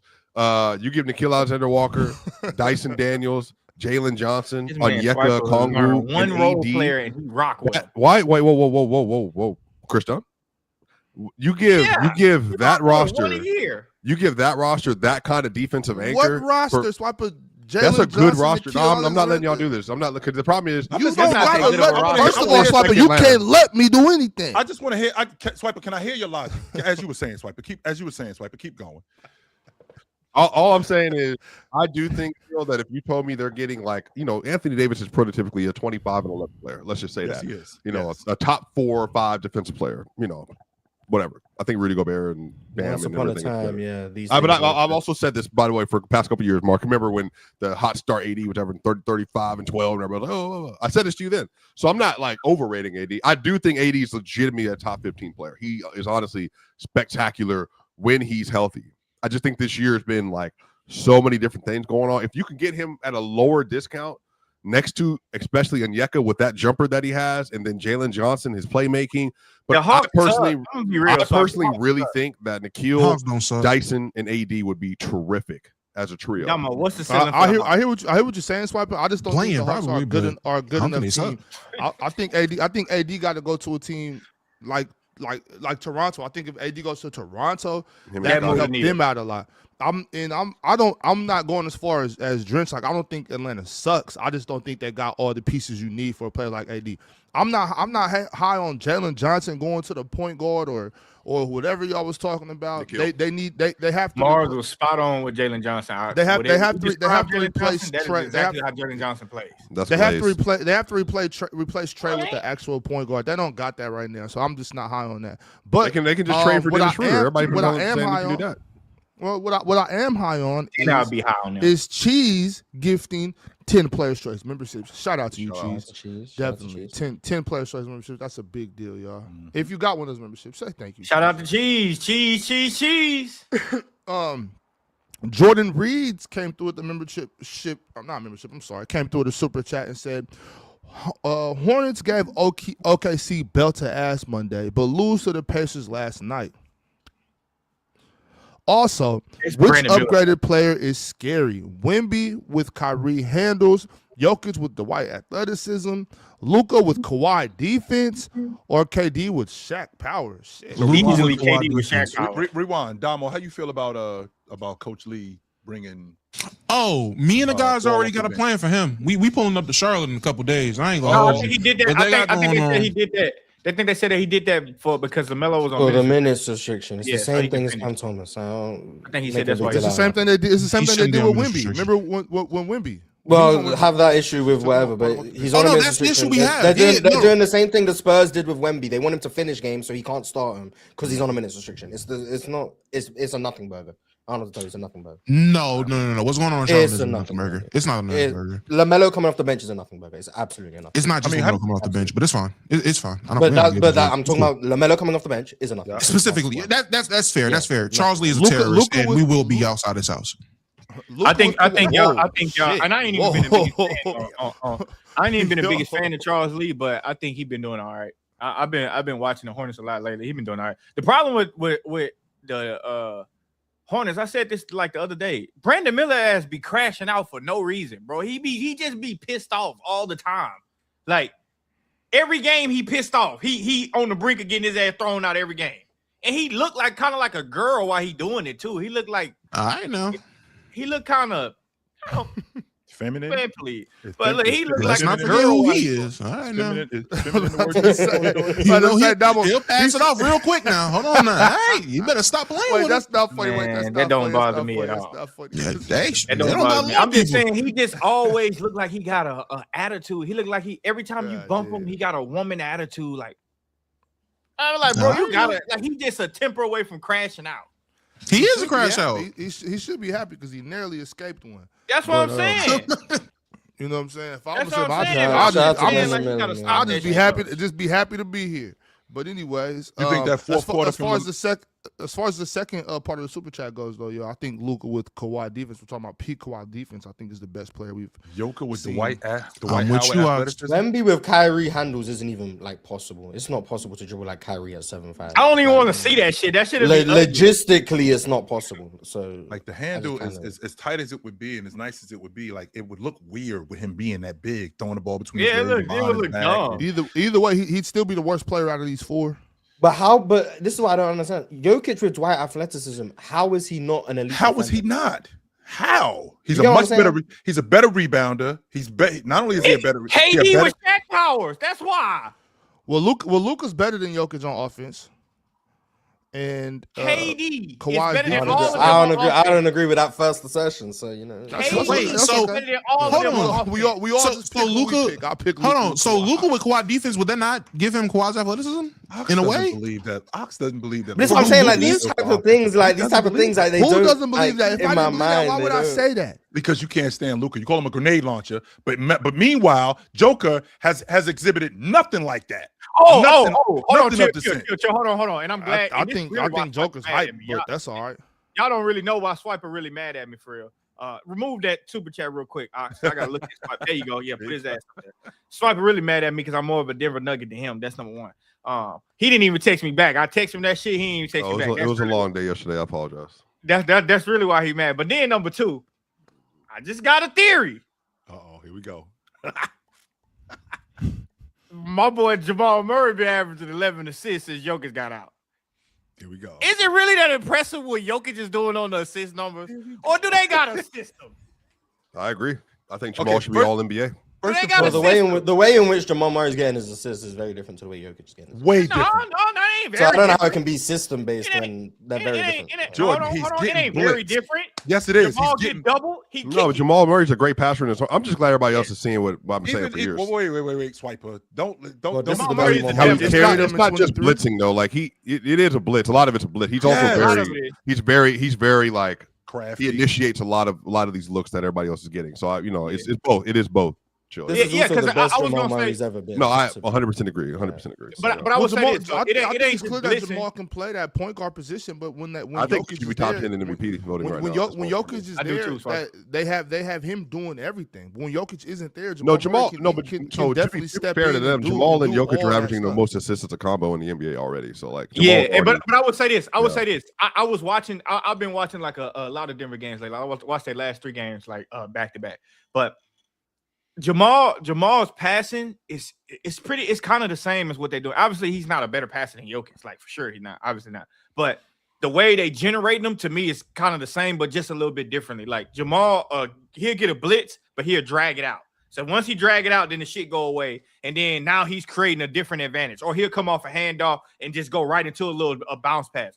Or he'll attack the basket, draw 2, and then he'll dump it down. Or he'll post up. Because, by the way, Jamal's pretty good at post-ups, by the way. If you let him go post up 1-on-1. So he ain't a small dude. Yeah, he pretty good at that shit. Play on the box. And if you send a double, he already know where the next, like both Jokic and Jamal, they know where the next pass is, like right away. Yep. That's why I'm saying. That's why I think it's a system. Not saying Jokic is not a great passer. Obviously, he's a fantastic passer. But I think we got to give Denver credit. Why can't they just both really be got a great? system. Yeah, I'm with you. Yeah, They really yeah. got a This all fits. You're But an like I average feel like I've been winning anyway, so like this is all good for me. Like I'm winning both ways. I think we got the best player in the world. I think Jamal Murray's an All NBA player. I do feel too. like I've Jamal been Murray consistent. been playing damn good this year. Bro, I don't know what it is about him. I think it's because sometimes he'll go away for a little bit. That motherfucker good as hell, Swiper. Well, what I did, Swiper, was By the way, him and Jokic are only 2 people, by the way, this year with back-to-back 20 and 15 games. So go ahead, Joe. what I did, Swiper, was I put Jamal Murray in this box because the offenses ran through Joker, and he is their primary distributor and bucket getter. So I only made Jamal Murray this DHO, mid-range, sometimes pass, not really that good at reading defenses kind of player, when in reality, like he's good, really good at reading the blitz. Not only is he really good at reading the blitz, he's really good at the double team when it's coming off the box, when he's on the box, particularly on that right box, because I think that's where he liked to operate. Yeah, he definitely like to post up on the right side. He likes to operate on that right box, and I should have given him more credit than I do, considering he's been in the league for 10 years. It's not like he just showed up like 3 or 4 years ago. He's been in the league for 10 years. Now, sure, Mars, I do have a tendency to make guys be more than assume that guys are just going to be something without seeing it yet. But more times than not, I mean, a guy like Jamal Murray, I just have to give him more credit for what he's done as a distributor and reading defenses. Well, that's just very common, especially in the NBA. It's very common where you'll have a guy on a team that is an incredible basketball player, but the system has ran through another player, another incredible basketball player. And Swipe, I got a question. So you're not really giving them all that credit. But like that's what we was talking about when Jokic first went out. When Jokic first went out, I'm up here saying, well, these other guys can hoop too. It's just that Jokic is real quick, Drinks. Most of the time on the court, Jokic is either shooting it or passing it to the guy that's shooting it. So it just looks like he's everything on that team. When in all actuality, they got 12 other really good basketball players. They got ballers over there, especially this season in particular. So my question was this: when Jokic comes back, because I know you've been the one to complain about, and I'm not trolling you this time. I know sometimes be fucking with you, but I'm serious. Because you be complaining about the non-Jokic minutes, right? I think Jokic being hurt and these guys being able to play without Jokic, I think David Adams had to adjust to different play styles. And I feel like if Jokic is not in the game, now they know we shouldn't see the same actions that y'all expect Jokic to do. Like, let's play to what fits y'all when Jokic was out. I think that's going to be a key for me in the quote-unquote non-Jokic minutes. Whenever Jokic is not in the game, what does that system look like? Because we can't bank everything off Jokic making every play. And now I'm saying you don't have to, by the way. You don't have to. So can David Adelman make that adjustment in the playoffs? When he pull Jokic off the floor, we got to change it up. We can't have the same Remember, system. I told you going into the year and throughout the year that Jonas Valanciunas was going to play in the playoffs. That's why they got him. Like, they've been a -1 without Jokic this season. They're -10 the last 2 years, so they've been much better. Cam Johnson's been anchoring that second unit with Jonas Valanciunas. They had a terrific duo between the two of them. Cam Johnson. I think I said Cam Johnson. You said that. And then Jamal Murray, like I said, been incredible. So I think a lot of this too is I think they got to play. So Zeke is the one that's not been good, but he's had stretches of being good. But hopefully Zeke can play the rest of this year. But then it's Zeke, and then you see Deron Holmes. They also have changed their identity a little bit too, because now they have 2 4-5s that are super long, super big, super athletic, very good defenders. And so then they just change up what they're doing defensively, which obviously changes what they're doing offensively. But they're still running their big at that the DHO nail area, because they run a lot of pin downs, and they have Jamal Murray running around like Steph Curry a lot, like just coming and getting the ball. Like that motherfucker's good at that shit. So Damo, you don't like this at all. Yeah. Damo, you don't like this at all. Yeah, Why don't you like this, Damo? I'm not gonna lie to you. I'm a hater. Jamal Murray.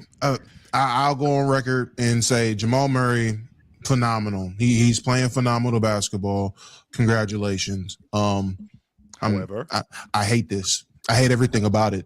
I'm not impressed. I'm not impressed. I'm a Laker fan. Yeah. I'm still not over 23. I'm not over 24. I'm not over none of this. Because I'm not. Because I'm a hater. Real hate. I'm a hater. Openly. Yeah. I can admit that he's playing phenomenal, but I'm not impressed. I don't care. I was praying that when Jokic went out, Jamal Murray would show y'all he's just a 2 that's going to score. He's light-skinned Cam Thomas. That's what I was hoping, but I was wrong. He's a goddamn all-NBA player, and I hate everything about it. Damo, I enjoy that pure, raw, Me too. uncut, fresh off the brick hate. Not stepped on, just real hate. I love it, Damo. I love that. But Damo, and I want to get in on that, because I got to tell y'all the truth. This really just shows fresh off the brick hate. Fresh off the brick, unstepped on, uncut, raw, Peruvian. I'm what I'm saying from the crazy. This really shows though, like why, and this is even bigger, about Jokic. Why everything has to go through him? Because they really don't need it. But it's better for him, because if it wasn't this way, they'd be like, what is this big nigga out here doing? You know what I'm saying? He wouldn't be worth a damn if it wasn't everything ran through him on that offensive end of the floor. And I think that I don't necessarily agree with that, but even more shows. But I do think stuff is generated. There, I do think some stats are generated because of the usage that players have, and I think that we undermine players like Jamal Murray, who's we. You all. We've had this conversation up here so many times. Everybody is not. You do it for a reason, though, Damo. So I like Damo's hate. Damo has real reasons to hate. Specific reasons. No, because Jordan, I'm good with you, Jordan. But the issue is Tweedledee. Yeah, this one over here. And Tweedledum. I have been Damo. I've been having conversations with them about Jamal for a year and a half now. Since almost 2 years since I've been up here. By the way, my 2 years is coming up, so I expect a nice. Ron, look at me. I expect a nice bonus coming up. So I expect March is going to be right around the corner. Yeah, my 2 years coming up too. But you getting cold. You've been bad. So that's what I'm saying. I've been telling Ron for you say the Supermax? A Supermax. I deserve it. How many people got MVPs up here? Swiper, that is the most 2020 MVP. So what I'm saying is, hush up now. What I'm saying is, Jordan, nobody voted for that. Is that in this situation, I do think that they're in a situation where I think Jamal's he's gotten a lot better, obviously, as Mars said. So I'm not like talking about the previous seasons, but dude, he's shooting 45% on pull-up threes this year, y'all. Like he's crazy nice this year. He's crazy the ball handler. He's crazy the playmaker. He's been doing this all year. I just think it took for Jokic to like stop having a 30, 12, and 11 season for him to get out of the way. For Jamal to like actually be seen for what he is. And so. Yeah, I think I don't know, Mars. I don't want to say second team all NBA. He's definitely third team for me at this point, but I don't. Jokic needs to come back and cast that big shadow back on that man. That's what he needs to do. But he was balling before Jokic went out, though. He's been balling all year. Couldn't see it because the shadow was there, and that's what I want. I want to be able to not see it. The shadow there. Damo the dude that hate the couple that's thriving. That's what you are, Damo. Absolutely. I hate y'all. I don't like the fact that you and Huddle argue. I don't like the fact that you and Huddle fight. Why y'all ain't fighting? All I'm saying is this. Jokic averaged 11 assists. Jamal been averaging 11 assists since Jokic been out. That's all I'm saying. Now, I chill. That's all I'm saying. So maybe you underrated Jamal as a playmaker then. No, I know I did. Because somebody told you when we did the passing list. Plug and play. Somebody said when we did the passing list, we had him. I had him at A for a reason. Damo, is because I don't have to look around the corner. I don't have to look sideways. Like it's right in my face. That's why I can appreciate it. All right, I can Chilltown, you know the little trope of, oh man, I just want her to be happy no matter what. That's not me. That's not me. I don't want you to be happy no matter what. No. Yeah, I'm like you. I don't understand when people be like, "I wish you the best." Like, no, the fuck, I don't wish you the best. You walk out my life. I wish you the worst. It's something wrong with you niggas. I'm gonna tell you that. No, why would I wish you the best? I don't care if you. I'm gonna tell you that right there. Y'all need to do better. You need to get that malice out your heart. Okay, you hear me, Dumbo? You need to get that malice out your heart. Drench. Ain't no malice. It's the truth. You need to work on that, bro. You walk out my life, I wish you nothing but the worst. Hope that next man cheat on you. How could I wish you end up in a Tyler Perry relationship? That's what I hope. No, you end up in the worst situation. No, because you know if it's a black woman in the Tyler Perry movie, she's about to go through hell. Yes, I hope you walk out my life. I hope you end up with a bald head black dude like Morris Chestnut that don't believe in God and destroys your confidence. That's what I hope. Who's the fake Morris Chestnut? Oh goodness gracious! How could I wish you the best? Hey, I supposed to brother name. I'm gonna wish you me after we break up. That's crazy. No, you already had my chance. I'm gonna wish you the best. You're not getting me again. How the hell you gonna get the best? I was the best. No, I'm the best. I wish you the best. But right now, is when you're supposed to abuse. Bro, when they break up with Drench, it's like the end of the movie where she finally gets free and like you made it, and the credits come. That's what happened. Drench, you are Drench. Hey y'all, hey hold on, Drench. Your best impersonation. If this was the Tyler Perry studio setup, you would 100%, 110% maximize the screen. 110%. Look at me, Jordan. You are the dude at the dinner table talking about, hey, since we putting everybody's business out there, about to go ahead and tell you, hey, you still sleeping with your baby mom, ain't you? Hey, didn't you get a vasectomy? You ain't tell your wife? Hey, once you walking around with that man in the middle of the Ladies and park, gentlemen, I apologize that's you for starting this. My fault. I'm gonna be honest with you. Chill, it's your fault. I never ratted on nobody. Hey, Jordan would make his wife drive to Colorado. Drive to Colorado with his side piece in the car in the seat next to him on the plane. That's Jordan. You crazy as hell. I never ratted on nobody in my life. I would never rat. I don't believe in that. I don't believe in that. I don't even think that's good police work. I will never rat. No. Now, chill. I will say to end this, there's an actual rat up here. Because if you want to tell him something in private, he gonna get loud. Damn, I'm in the car with Ox and Ron. I'm trying to open up to Ox and Ron. Ox is having a man-to-man with me. Ron is yelling, screaming. I'm just like, bro, you know people can hear you. I'm confiding in you. After that, Damo, I talked to Ox. I never talked to Ron. So you got mad at me because you consulted me about something, and I told you what you didn't want to hear. You was yelling, screaming. Jack, who's typically the better friend? The person who tells you what you want to hear, or the nigga that's gonna tell you what's the real? Who's the better friend? If we in public and the person telling me the real is yelling, he's not the best we friend. weren't in public. I'm gonna tell you. He just told you we were in a car driving. I'm gonna tell you right now. Look, listen. I'm gonna tell you right now. I'm the best friend. I'm the best friend up here because when I'm on the freeway. When I'm with you, I'm with you. Now when I ain't with you, shit, I don't even know you. I know, and we're gonna. I know we're gonna move on, but I cuss my granny out if she don't see it how I see it. To your point, Swiper. Mike was the supermax of scumbags. Like they're scumbags. Mike was the supermax. For y'all that don't know, Swiper was talking about why did I get married? No, and he ain't. Mars is not even close to what Mike was the. Mars is a good dude. No, Mike.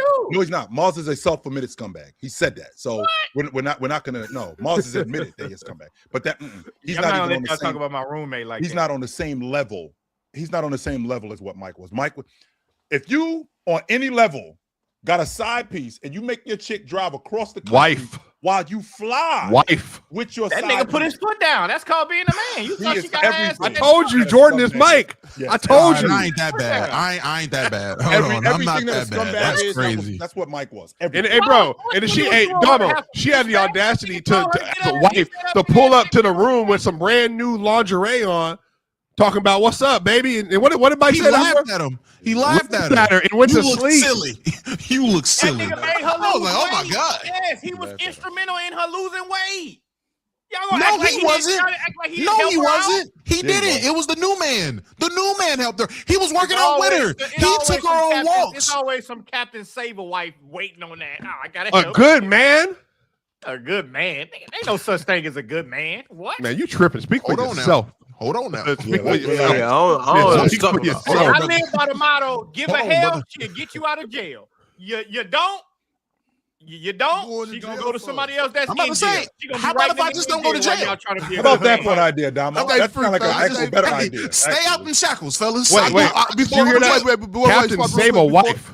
Before Captain we Save a before we wife. move, Yeah, I'm before Marry a we woman move and love her on, to death. Give a I hell, just she'll want get you I just out of want to jail. say I just want to say real quick before we move on that regardless of how much of a scumbag he was, because he was completely that, she shouldn't have drove nowhere. You know what I'm saying? That's a That fact. was like, what you doing? Like, get out, what you driving for? You know what I'm saying? But that's all I'm gonna say. That's She all. wanted to see her friends. Yeah, get the fuck But out of wait, here. how did you- first of all, How did you feel about her taking care of him when he got sick? She better than me. Hey, I ain't gonna lie. Nigga, if I'm I that wouldn't have sick been a and you good take man care that of me day. like that, I don't care. That nigga was about to die. Like, nigga, I don't care. I would have been in there, been like, girl, do it again. I don't care. Look, hey, bring that shit back up. I hate when somebody, this dumb shit right here. This is the lowest IQ take I ever seen in my life. This is some of the weirdest shit ever. No fucking where in coaching are we gonna have a debate on is Cam Thomas this? Is Cam Thomas that? There's no correlation to that. Just because my opinion is this about basketball, there's no correlation to coaching. Now it is a correlation to me. Never mind, I ain't gonna say that. All right, go ahead. Wait, Nah, Jordan, say you, it, wait, say it. Jordan, We hold on, almost there. Jordan, you got gray hairs? I guess. Yep. Hey, but by the way, Damo, that's not. This is how old Jordan is. Jordan want to be old so bad. He want to be old so bad. That's not even real gray hair. He's dying it. He died a couple hairs. He's Stop making fun of me. I have psoriasis. I'm hush, stop it. Yes, I do. Oh, you bully me. Hey, wait. Hey, Drench, hold on. Because speaking of that, I've been itching to have this conversation about what Richard Jefferson and Kendrick Perkins. was having. I've been itching to have this conversation because For the AAU basketball? it's so many weenie ass crybabies on the internet. Oh my Talk about, God. you You not, full court you person. not. Hell yeah, I'm full court press. But see, It's not my job. It's not my job to develop the other at team. I don't agree with certain Richard levels, though. Jefferson. At certain levels, but no, this was the thing. So he was saying that no team gets better by beating up on the other team in full court pressing. My thing is, what they said was they're talking about high school age kids right here. So when I'm saying at that level, there is no mercy rule and there should be no mercy rule. When you're talking about 13 and under, I'm with that. Once you get up by 25, you should. They 13 and under though. They 13 and under though. No, but no. In this conversation, they were talking about Richard Jefferson specifically said 14, and like he was talking about 14 and stuff like that. So that's high school basketball. So my thing is at that level, there shouldn't be a mercy rule. But my point is this: who's to say that I'm not? Because he was saying you should pull back, you should be working on your stuff. If I got a team full of dogs, which I got a team full of dogs, we about to go kick some ass actually tomorrow morning. But anyways, when you got a team full of dogs, I could pull my team back to half court. I can still work on other sets, and we still gonna kick y'all ass. So for sure. How do you know? Like, and that's my only problem is how are y'all gonna say that you're not working on your stuff? You shouldn't beat teams by 30 at this level. It's not my responsibility. You got to be a better coach. You got to get your team prepared. I think it's two parts of that. I agree with you because I'm the same way. I don't want no coach to pull his team back from me. If you press the shit out of me until we figure out how to break this press. That's number one. Right. Number two, I understand what Richard Jefferson was saying. I don't think I care so much about the whole mercy rule crap. I don't need no mercy, but I do understand what he's saying as far as like a lot of times these kids don't be good at defense. They just bigger, faster, stronger. So sometimes when you just press them, like you're not really teaching them shit. I hate when coaches do that because it gets boring. Because like I can teach any skill set how to break a press. The shit is simple as fuck. Like I literally run the same shit every time. So when I see coaches think that they coaching because they got the biggest kids and they just pressing, that shit is boring. Like it's like, bro, you're not doing nothing. You just got these big ass kids who read classes and can dunk. So I get that part. As far as the whole mercy, I'm not showing mercy for shit. I'm beating your ass. Because when it's time for you to beat my ass, I'm not on the sideline like, damn, you gonna beat my ass? You gonna beat me some more? Like, no, I don't care. Like a loss is a loss. Like, I don't give a shit about that. I don't care if you lose by half a point. You lost. I don't care if you lose by 45. You lost. Like, a loss is a loss. Go ahead, Donald.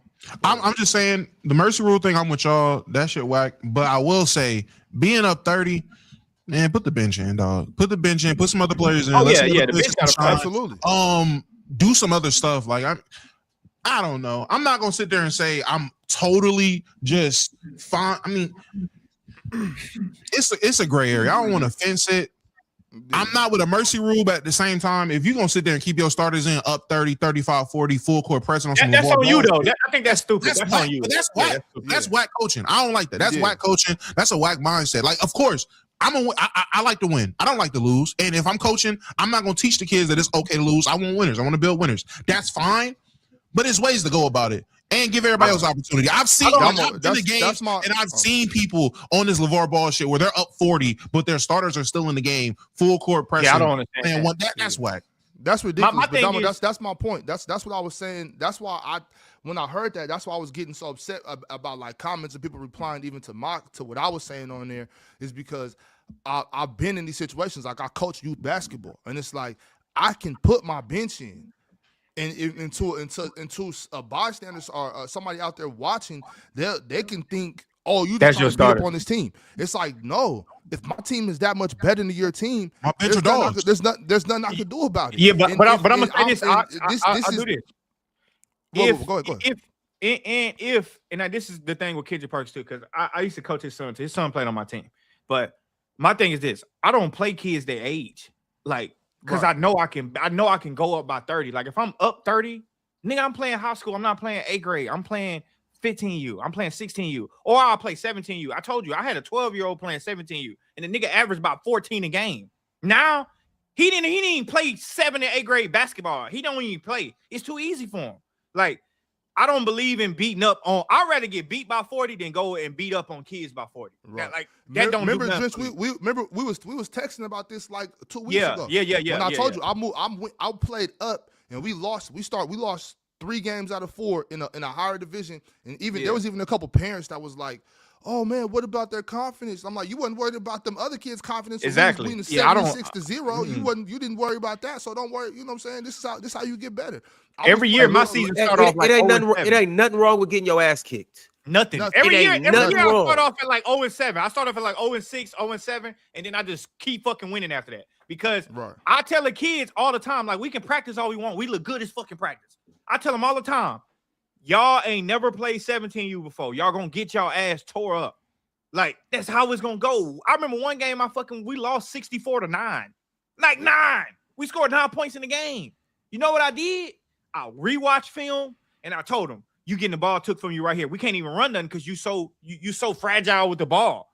After that, we would get second place a lot in it. We won a couple terms, but we would get second place. We're losing the championship because other teams was just older, bigger, better. But we went from 64-9 to are we playing in championship now? Like that's how development to me. So Drench, you actually do develop your coach. Sound like development to me. At that level. Yeah, he develops people who have talent in his mind. Yeah. So No. that's the difference. I prefer to coach kids with no talent. I prefer to coach.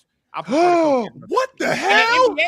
Nigga, my job on the line. I'm not about to put you in the game. Like what? My job is securing AAU. If an organization come to me and say we don't want you as a coach no more, good. Nigga, you lucky I didn't start my own team. But I'm just saying this. In the NBA, nigga, please. You think I'm finna not buy all these women these Chanel bags and shit like that because I want to put your Ben Seraph ass? Shit, no. Heard that. Yeah, shit. You can't mess my trick money up. Hey, my life is on the line. Yeah, boy. Shit, I gotta uphold 3 households. Think I'm gonna let Ben Sarah fuck my money up? Yo, Shit. We got I'm the only one that's hearing this. Hey, we got Am I the tuition only to one pay. hearing this? Ron, we got tuition to pay. Ain't got no Yeah, time you for crazy that. motherfucker, boy. I got 5 houses I gotta pay for. You think Ben Sarah finna stop my motions? I would have been got Ben Simmons' ass. Knockman got his ass fired so many times. He got fired too many times. Hey, what the nigga said earlier? I seen him on TikTok. He said infinity whores. yeah. All right, so crazy. Speaking of coaches being fired, we don't know the next coach is going to be fired, but what we do know is that whoever is coaching Washington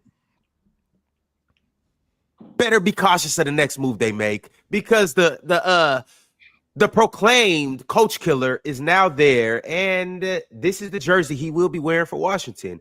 Check out Trae Young, man. Doesn't he look happy? You wearing number 3? Yeah. CJ number?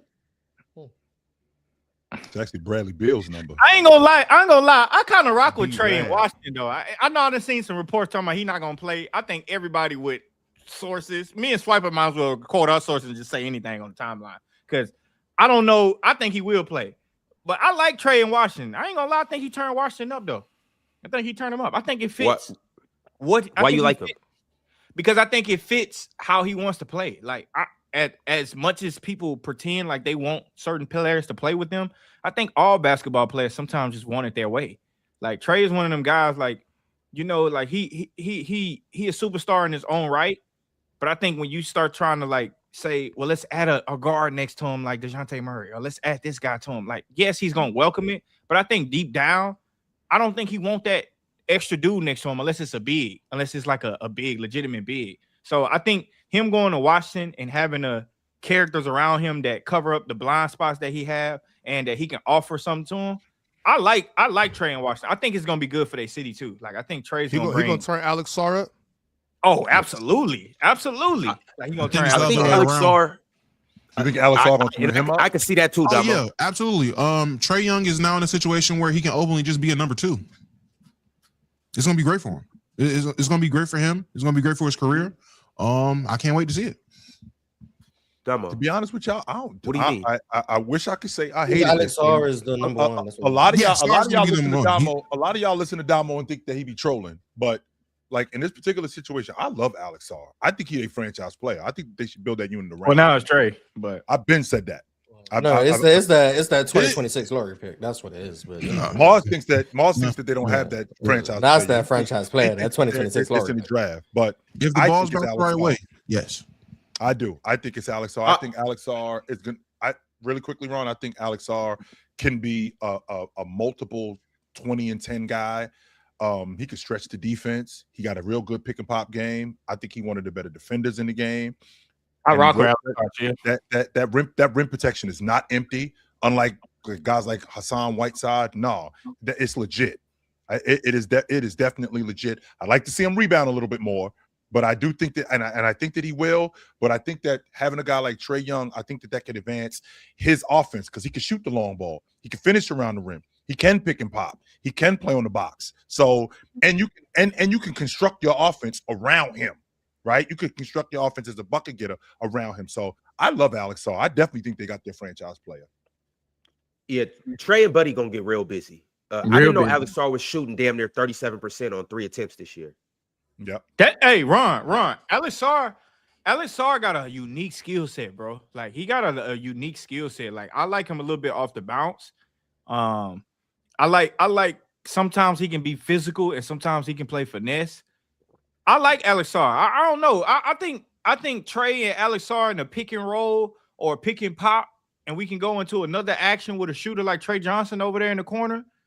Shit, I'll be spamming that shit all game. I'm TNT minutes is gonna go crazy. The TNT minutes are gonna be nice. I'm spamming. The new thing in the NBA, everybody running is this double drag screen. That little double drag screen. They put a shooter at the top, one roll. First of all, I've been running that shit since like 2014 with kids, but that one roll, one pop with the shooter or 2 shooters, they teams just been spamming that shit. I want to see Trae Johnson in that action because you can run so many different things out of that. But I don't know, man. That shit gonna be either junk ball in Washington Oh, that shit gonna be some good hoops. Yeah, I do think that Alex Sarr definitely will be. It might not be this year, might not be next year, but at some point he's gonna be the best teammate that Trae Young ever played with, and not just in terms of just skill wise, more so fit wise. John Collins, he's gonna be better for. He's gonna be better for Trae Collins. Young than John Collins. And he's going to be better than John Collins was at his apex. I don't know, man. John Collins underrated, brother. That motherfucker don't miss, boy. It's a difference between John Collins is an undersized big. It's a difference between that and a guy like he was bouncy too, but a guy like Alex Sarr, who's a legit 7 foot, can play on the block, which John Collins didn't really do. Can pop, can still catch the alley oops like John Collins, and plays defense. Runs like a gazelle. It's just like it's a big difference. And he was drafted as a project on offense. Oh man. Who was drafted as a project on offense? Sarr. When he first came in the league, he was a project on offense. Yeah. I mean, I think he was a project. Period. I think he was a project. Period. Nah, Jaylen Brown was just ass on offense. This is different. I remember Jaylen Brown on the cow, man. I wanted JB so bad in 16. Yep, 16. I wanted him so bad. You wanted him in Denver, Swiper? Heck yeah, bro. He was cold. I didn't think Murray was gonna fall because I thought Murray obviously is again the hoop heads, no college hoop heads. He was the first freshman ever to average 20. I thought Murray was crazy at Kentucky. Like, yeah, that was Tyler Euler's team, but that's cool. That's cool. No, it wasn't. It wasn't at all. That was Tyler Euler's team. It absolutely wasn't. That absolutely was Tyler Euler's team. No, it wasn't. You didn't watch. You didn't watch them. You weren't even watching basketball at that point. I wasn't watching. This is 2015. You weren't even watching. You weren't even watching basketball at that point. That was Tyler Euler's team. No, it was Tyler Euler's team. But Jamal Murray was cold. That was Tyler Euler's team. Jamal Murray was cold as hell. Swiper, can I ask? Because you brought up Kentucky, are people ever going to talk about how John Calipari just tricks people about big men? Well, used to trick people about big men in that 10-year stretch. Cat, Bam, name them. Name the big. DeMarcus Cousins. They didn't get real time. Not even real time. They weren't allowed to play their game. Yeah. You won't let them play their game at all. I mean, that's what got ruined. You ain't gonna convince Skylar Bissiere got ruined by going to Kentucky. That was. But Cat what you mean? Skylar Bissiere got a chance to play. That was. He was coming. He was the number 1 recruit. Ended up coming off the bench and was playing very limited minutes because his good for him. Because I think because he was a finesse big and he wasn't the rim running type. He was more face up. What did Skylar Bissiere get drafted? 28. That was probably good for him. No, it wasn't. He was a somewhere else. 3 recruit. He could have went higher. I'm not saying he should have gone top 5. I'm saying him going to Kentucky was probably a bad decision for him where he went to school. Just like Cam Reddish going to Duke. He ended up coming off the bench. Like, we don't need to rewrite what was going on with Skylar Bissiere. Charlie Stein came off the bench too a little bit. But Skylar Bissiere was not meant to be coming off the bench. Skylar Bissiere went there. He was their prized recruit. That's what he was. Yeah, Morris, until the season, until workout started. All right, and then you realize he was getting bullied and punished by them other dudes. Yeah, but he's a finesse. That's my point. But in a different situation, I'm not saying Skylar Bissiere was treated wrongfully. I'm saying he didn't fit what Coach Calipari wanted, and that hurt his career. That's all I'm like. Sometimes a coach just doesn't fit you. Like, that's not a knock to Coach Cal. Coach Cal has had a lot of success. I'm not diminishing his legacy as a college coach, but it didn't fit Skylar Bissiere. And I think his career went the wrong way after making what I would deem a bad decision. Didn't he average 10 with a 10 points a game that season? I don't know what he averaged, but I can remember vividly watching that season because he was there with Willie Cauley-Stein. Yeah. I remember being with my dad watching Kentucky play thinking, yo, this Willie guy is really nice. Like, thinking Willie was their best big. And maybe that was just our eyes being wrong. Willie was a leaper, all kinds of stuff. He played that role very well. The role that Cal wanted him to play, that's how he played. So it fit better for him. To the NBA. But he got him to the NBA. He got him picked high, too. No, but remember, Damo, these guys are playing, they're playing versions of games that they just don't play. Like, DeMarcus Cousins talked about it. He was lied to. That's what I'm talking about. DeMarcus Cousins literally said flat out, he was lied to when he went to Kentucky. Like, he was told he would be able to play his game. He got there and he's rim running. Like, he's not playing anything like he was told he would be able to play. And I wouldn't be surprised. I'm going to say, wouldn't be surprised if it happened to every other big that went there that was a skillful big. Now, I agree. It did get them to the league and it may have helped them or whatever it was. But at that time, I'm just saying that That is just crazy to me thinking back for a whole decade. Big men who had phenomenal skill sets, it was not shown. And then we're shocked when they go to the NBA and then they can do everything. It's just remember, we got a chance to see Jordan. We got a chance to see more of Jared Sullinger at Ohio State than we did from Karl Anthony Towns. Like Jared Sullinger, I ain't shoot a single three in college. No, he did not. Shoot. He wasn't allowed to. You go watch Cat high school film. Cat could shoot. Like that was one of the things that made him like special. But he didn't shoot a single three in college. He comes to the league, he's shooting 40% like right away. So it's like, Coach Cal has his way of doing things, and that's not a bad thing. He has his way of doing things. It just doesn't matter. But it's not about whether or not Coach Cal is it's not about whether or not Coach Cal is a good or bad coach, or he doesn't. It's about it doesn't work for everyone. That's it, and that's fine. Not every coach works for everyone. That's life. So there's some bigs that's going to work for. There's some bigs that are still going to get to the league because of their talent level, because they're going to develop skills such as the rim running stuff that is valuable, being a good screener, being able to deep seal. All of those things are valuable skills. So Coach Cal is a good coach. No one's questioning that. But what I'm saying, and I think Domo is probably leaning towards agreeing with me, is that style of play can also hamper some players' development because you're not allowing to do the things that made them good or special in the first place because you have your set identity on how you want your bigs to produce. And that doesn't fit everyone. Not every big can do the things that you want him to do, or that doesn't make them the best versions of themselves. But the bigs it does make the best version of themselves, or Willie Cauley-Stein, you get them drafted 6th overall. So like, there's differences to it. It works for some people, it doesn't work for others. That's it. That's life. Hurt Scalabrine, though. I don't think it hurt Scalabrine. I think anything can help. I really think Scalabrine was just gonna be who he was. Like once people realized like he was kind of soft and shit too. Like I feel like even if he went to another school, you would have just saw a worse version of him. I think you would have saw a worse version. I think Cal protected him from the shit that he thought he can do great, but at that college level or at that pro level, it may have not looked like that. And I think Cal just protected him from it, which is fine. I mean, you're going to do an NBA workout anyway. They're going to have you shoot 43s. They're going to have you do all that shit anyway. So they know, like NBA teams know, like, oh, he actually has the ability to do this, and that. But for this team, he's willing to sacrifice. I would also argue it's easier to get drafted as a plug-and-play player than a superstar too. Anyway, though, it's easier to get drafted. Like that's why Willie Cauley-Stein was able to go 6. Let's not forget that Karl Anthony Towns. He was averaging 10 a game. I thought it was 10. He was averaging. Just so you know, Anthony Davis was averaging like 11. No, but Anthony Davis was like Anthony Davis blocking 5 shots a game. Yes, he was. Yo, fellas, I'm about to grab the wheel. We are actually going to stay right here in this lane, but we're just going to talk about some current prospects. I got some super chats, and we're now moving into the crunch time chat segment. Here in a second, we are going to do our X marks the spot, highlighting some of the best tweets that have been sent out over the last week. But as of right now, you guys sent through some super chats, and the first one is from Drink More Water. We talked about some Kentucky prospects, but let's talk about a Duke prospect. Drink More Water said, I did a lot of prospect watching the past couple of weeks. I don't see Cam Boozer's game translating well in the NBA.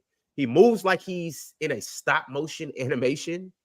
Non-existent fluidity and lack of athleticism will hurt him. I hate when people say that. Cam Boozer's translation. I hate when people say that a little bit because you don't have to be like super athletic to play in the NBA. I wonder y'all do realize that, right? Like you don't have to be a freak of athlete to play in the NBA. You just got to be good. Like it's a bunch of guys. Like for example, Colin Murray-Bowles is not that great of an athlete. His game is transferring. Like Cam Boozer to me is 5 times better than Colin Murray-Bowles. Like I don't get. Do y'all not realize that kid is big? Like he's big. Yeah, like he don't need much athleticism. What is he legit? He's 6'10", 6'9", I think or 6'10". I know some 6'11". He's 6'9", 6'10", but he like 250. He big as hell. Like why do he need to be that big of an athlete? Like he's just bigger than you. Like I don't understand. Maybe he doesn't, and like if he doesn't, then I'll just say I was wrong. I don't see how Cam Boozer isn't a good NBA player. Bro, he's super aggressive, and I mean this like I don't like he's how do you want to say it, Damo? Like he's like very burly, like he's extremely strong. Like that's a weapon, and it's not like not like old boy that went to CSU. What was his name? Bro? Great footwork, not good footwork. Great boxing. David Roddy when he was at CSU. He's like a way more athletic version, like a way better version of what David Roddy is. I don't know if he's more athletic. Roddy was like he was boxy, is what I'm saying. Roddy taller than Roddy too, though. He taller than Roddy. Yeah, that's what I'm saying. Yeah, but the super chat. Cam Boozer knows how to play too, though, Ron. Like, my bad, I didn't mean to cut you off, but Cam If Boozer you knows know how how to play basketball, I think you'll be fine. Like, yeah, like he know how to play basketball. Like, it ain't like that's what I be saying. Sometimes people, when they looking at a basketball player, like you looking for this player to be like a Kobe, or you looking for him to be some like the dude just know how to flat out hoop.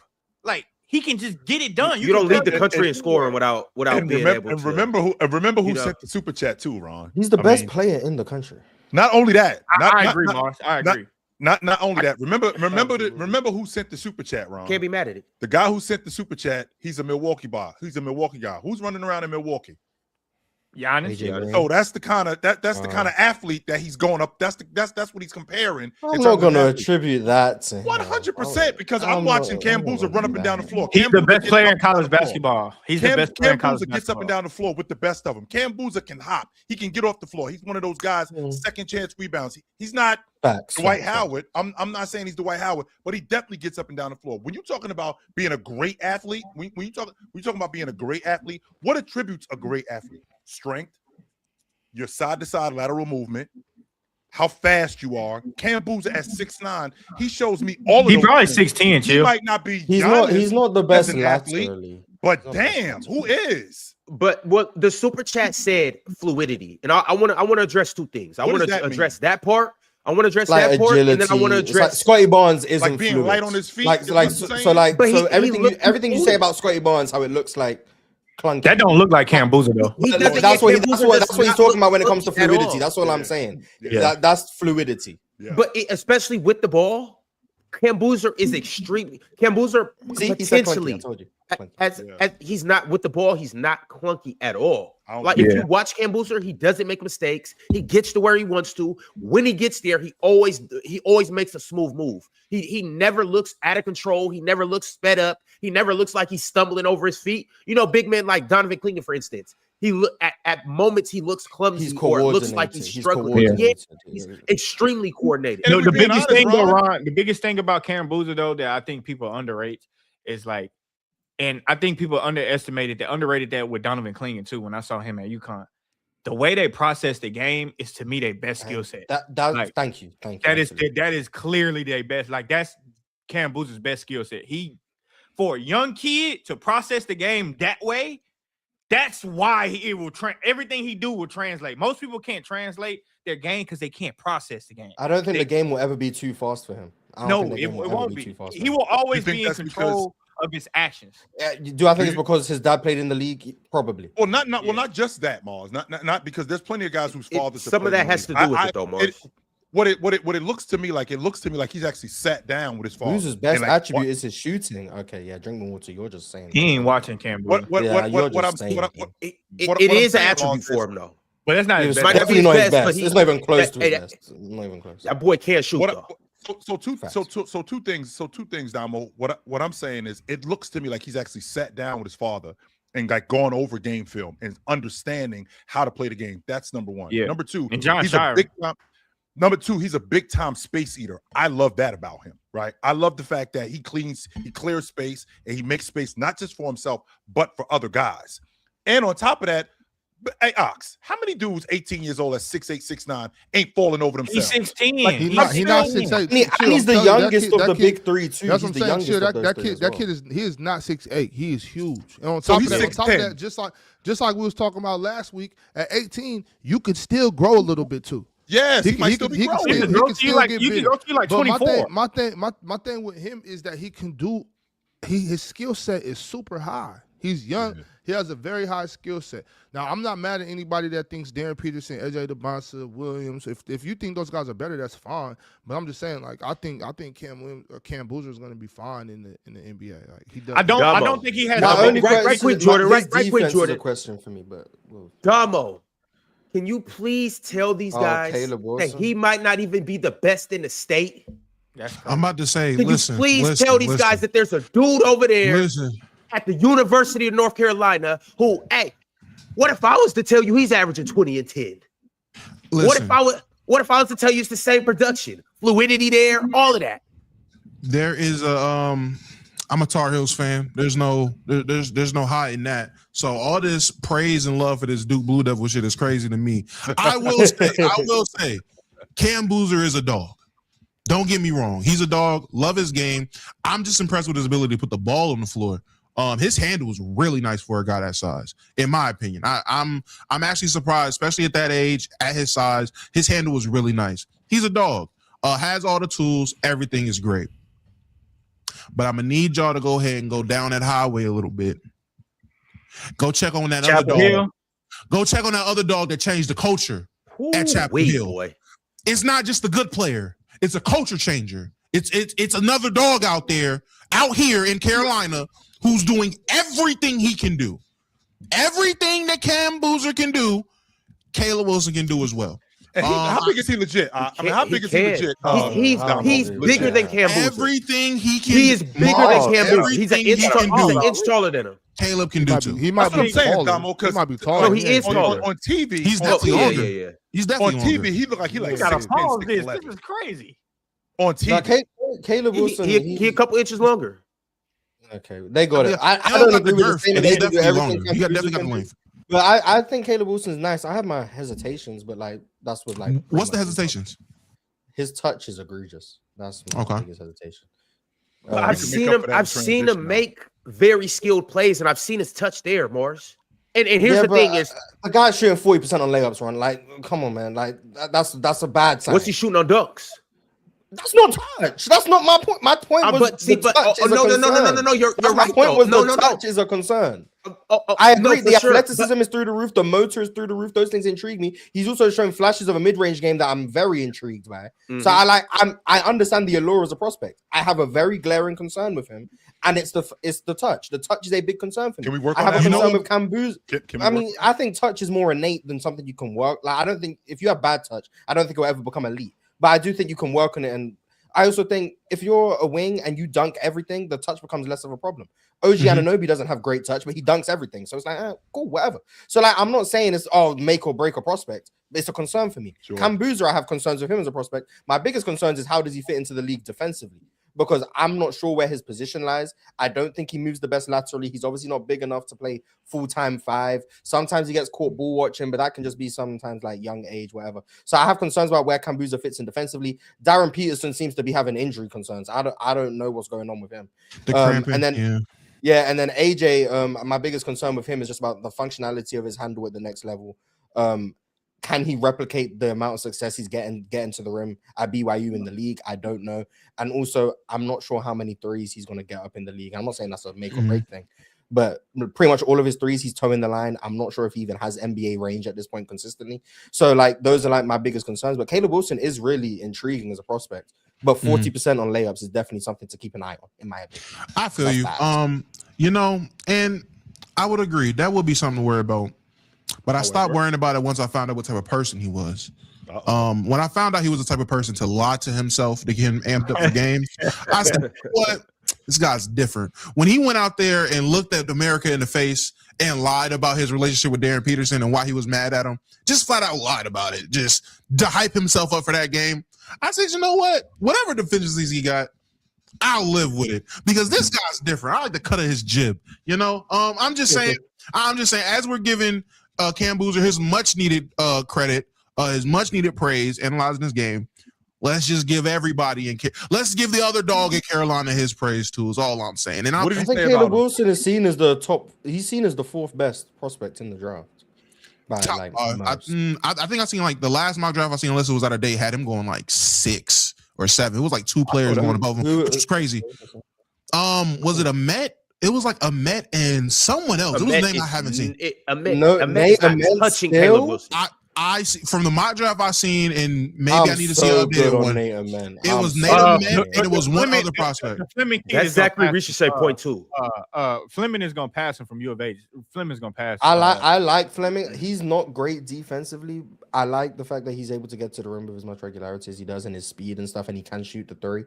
But he got a lot of potential on defense, though. He got a lot of potential. Yeah, there's upside. So it's like I'm curious to see how his year ends up going. But Nate Amen, hell no.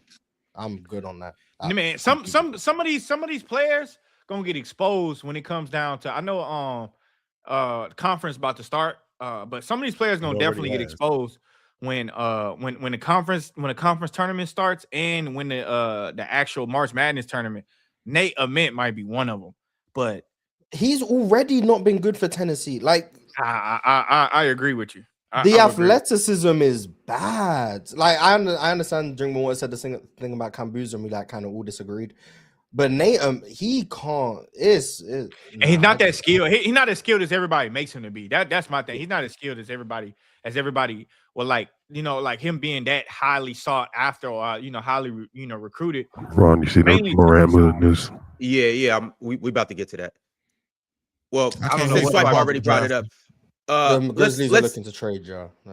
Let's get into it, y'all. Shams just tweeted, and he said for the first time, the Memphis Grizzlies are entertaining offers to potentially move two-time All-Star Ja Morant ahead of the trade deadline. Multiple teams are pursuing Morant in trade talks, and rival execs believe that the Grizzlies would prioritize draft picks and young players in return. Sources say, obviously, Ja Morant is 26 and is under contract through the 27-28 season. Memphis is considering multiple paths moving forward amid the emergence of several promising young players, including building around them. And 2023 NBA Defensive Player of the Year, Triple J. The Grizzlies also remain open to continue on Morant as a focal part of their retool. This is very easy for me. I think he 100% Minnesota Timberwolves should make this move. It's a buy low deal. And if they can get a third team involved for picks, then they can do that too. But this should buy low. What do you mean by buy low? I think Ja Morant's value is lowest it's ever been in the last several years. And I think but you have to make the money match, which is right. So what are they giving? Right. So that's what I'm saying. Like, it'll have to be probably a third team with to get some of the picks and stuff that they need. Mm-hmm. But I think that the Minnesota Timberwolves should be all over this personally. I mean, I think it's also the Miami Heat.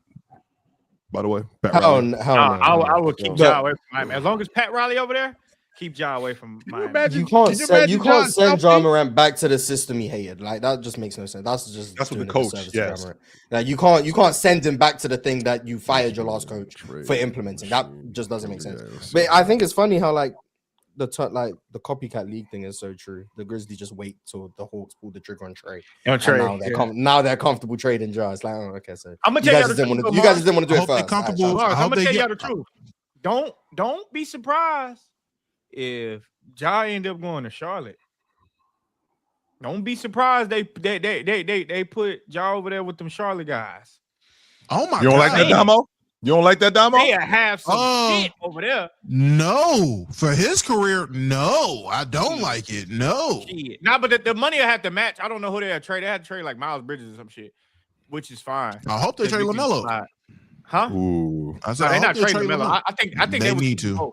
They need. Let me ask y'all a question from a fit future standpoint, because this is about where it would be for Minnesota. How willing would you be willing to move off of Randall and a Ja Morant deal? Hell no. Oh, no. Hell no. Man, they about to take Mike Conley and Dante DiVincenzo and like it. I don't know what you got to take Mike Conley. You got to get a Trae Young deal. If I'm looking at their money, they basically to get to Ja, it would have to, Edwards making 45, Rudy's making 35, Julie's making 30, Jaden's making 24, Naj Reed, but I think he's on a I'd give up Naz Reid. But Naj Reid, he's not eligible. I'd give up Naj Reid too. He's not eligible to be traded. You can have Dillingham too. Isn't it until like the 15th? Isn't the 15th? You can have Dillingham. Yeah, so just throw him in there, right? Naz Reid, Rob Dillingham, and then I'd be willing to give. So Naz Reid, Dante DiVincenzo, and Mike Conley. We're gonna hold on the bones. Well, I wouldn't trade Mike Conley at this point. You keep Mike Conley around just because you want to keep Mike Conley around. But he's making. I'm saying Mike is making 10.7. Dante's making 11.9. And then Naz is making 21. So that's I definitely trade. You let Mike go retire in Memphis. Beautiful. Yeah, I'd honor Mike Conley. Basically, is what. So if he's willing to, like, he wants to go back to Memphis, retire in Memphis, cool. I'll put him in the package. But if he's like, I'm comfortable in Minnesota, I wouldn't trade. I'll keep him for Ja. I'll keep him a mentor. Ja need a backup mentor. Like, I don't think he's ever had. They tried that. They tried that. It didn't work. Mike Conley for Ja for sure. That's what they brought Derrick Rose. I'm gonna say they brought Derrick Rose there. He was still throwing up gang signs, playing with guns. I don't think it works. I mean, Ja's gonna be Ja. He's still talking about let's bump NBA YoungBoy for the new year. That's why I don't want him in Charlotte. That is dope. You gonna put somebody? Now you can't listen to music. Now you can't listen to music. No, you can listen to music. But I would put Ja, LaMelo, Brandon Miller. I know that's a crash out team, but I ain't gonna lie. The Hornets would be the most exciting team to watch in the NBA. And that's For the what I was wrong about. I was reasons. about selling tickets. I should be weak as You hell. still think Ja Morant like exciting to watch? You say I still think what? You still think Ja Morant is exciting to watch? I think he would be if he was alongside LaMelo and them. I don't. Shit. Now you just got love two to see a all-star fast- point guards on that minutes announcer, that announcer be going nuts all game long. You'll He'll just lose. have Oh, yeah, two he is, all-star. You used to have two all-star point guards on minutes restrictions. I don't know, man. I don't.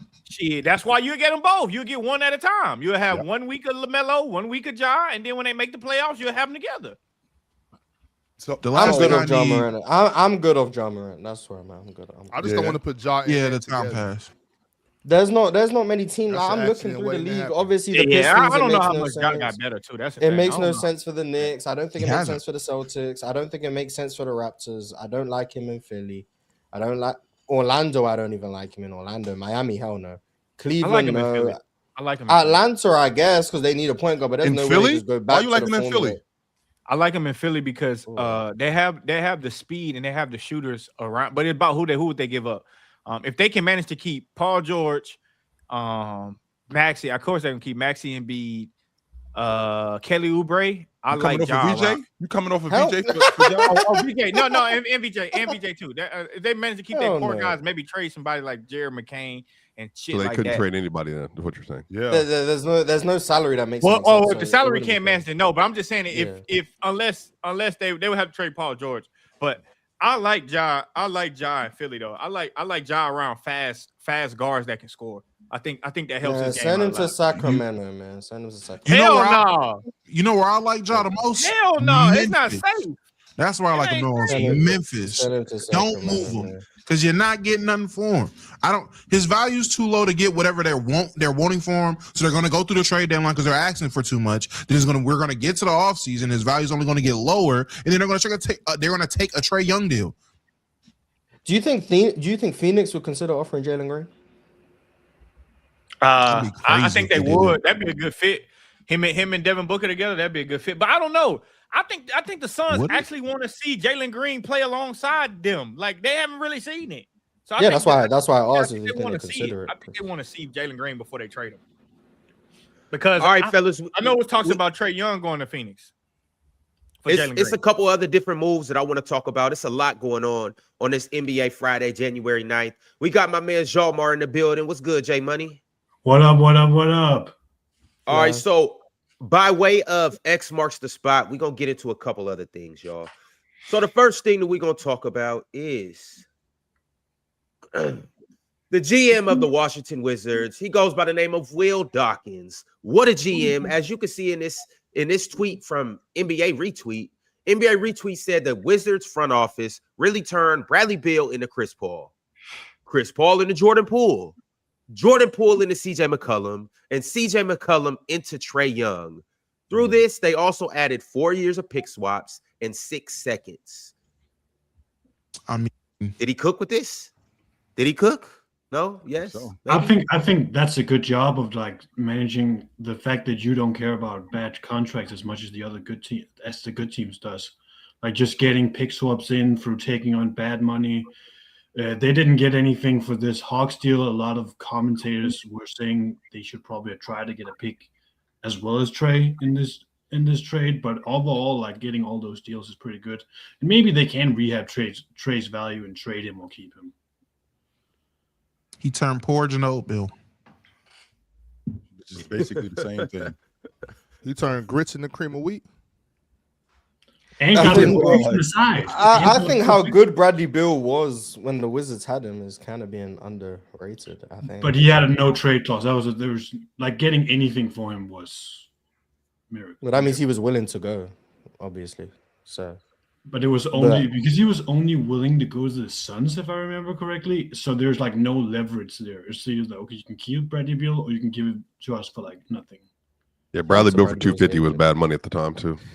yeah, shout out to Bradley Beal's agent though. That was a masterclass. And Yes. securing that Bradley Beal contract. used to be one of the A best bucket. guards in the NBA. Yeah, but not for Yeah, Bradley Beal 250. Bradley Beal was really good, but that contract, like Because the he had first only contract was a trade clause lot. in the league. Like, The first contract was a lot, and then they extended them after the 32 points per game season or whatever, and then it was just like No, you can't get it no trade after an extension. they re-signed him. Typically, But what's what? I'd love to see a young brother yeah. getting money, Swiper. That's some hater shit, bro. No, I just don't think he was worth 250. I think the league also said that too, which is why when he got traded, which was like the Suns also the fact that they got off of Bradley Beal's contract because the Suns thought they were getting this like crazy big three was also a win for the Wizards because I didn't think they were going to get rid of that deal. What about all the money that Bradley Beal brought to the franchise? All the jersey sales, all the tickets. It has nothing to do with the salary cap, brother. But We he did bring a thank lot of money you to for the city. that. Him and his wife are a great watch on IG. So shout out to them, man. They're a fun couple. Fun couple for sure. All right, fellas. The next tweet that we got. I've been following them for years. Yeah, they have like they do like videos and stuff. Yo, we finna talk about Twitter, not Instagram. That was crazy, Swiper. No, it's not. But It's the just next tweet that we have. family videos. Goodness gracious. So we've talked about the Wolves getting a new point guard. We talked about Rob Dillingham not cutting it. But one name that we haven't talked about is Kobe White. Well, by way of Evan Siddery, I don't know if you guys are familiar with him. Swiper, you may be. Evan Siddery said the Timberwolves and the Bulls have continued to hold trade discussions centered around Kobe White. Minnesota is willing to include Rob Dillingham along with matching salary to make it happen. With Minnesota's lack of draft capital, they need to get creative to pull this off. How do we feel about Kobe White in Minnesota? He's all right for the money. He's only making like 13, so all you have to do is add like another. Yeah, he'd be good for them. They prioritize. Really they prioritize fast guards. Like they want their guards to be fast. That's why they playing Bones a lot more than what they was. They want their guards to be up speed. So Kobe White do good with them, and I like him better than DiVincenzo, to be honest. If you Minnesota, I mean, you need draft. He's more dimensional than DiVincenzo. It goes back to Swiper's point. It goes back to that third team. How do I get Oklahoma City involved in this? Because if I could get a try to get a pick. How do I involve them in this? Because what I'm trying to do, Damo, is I'm trying to get my cake and eat it too. That's what I'm really trying to do. So I'm trying to get my point guard, and I'm also trying to get some draft picks. So how do I involve Oklahoma City in this? And what do I have?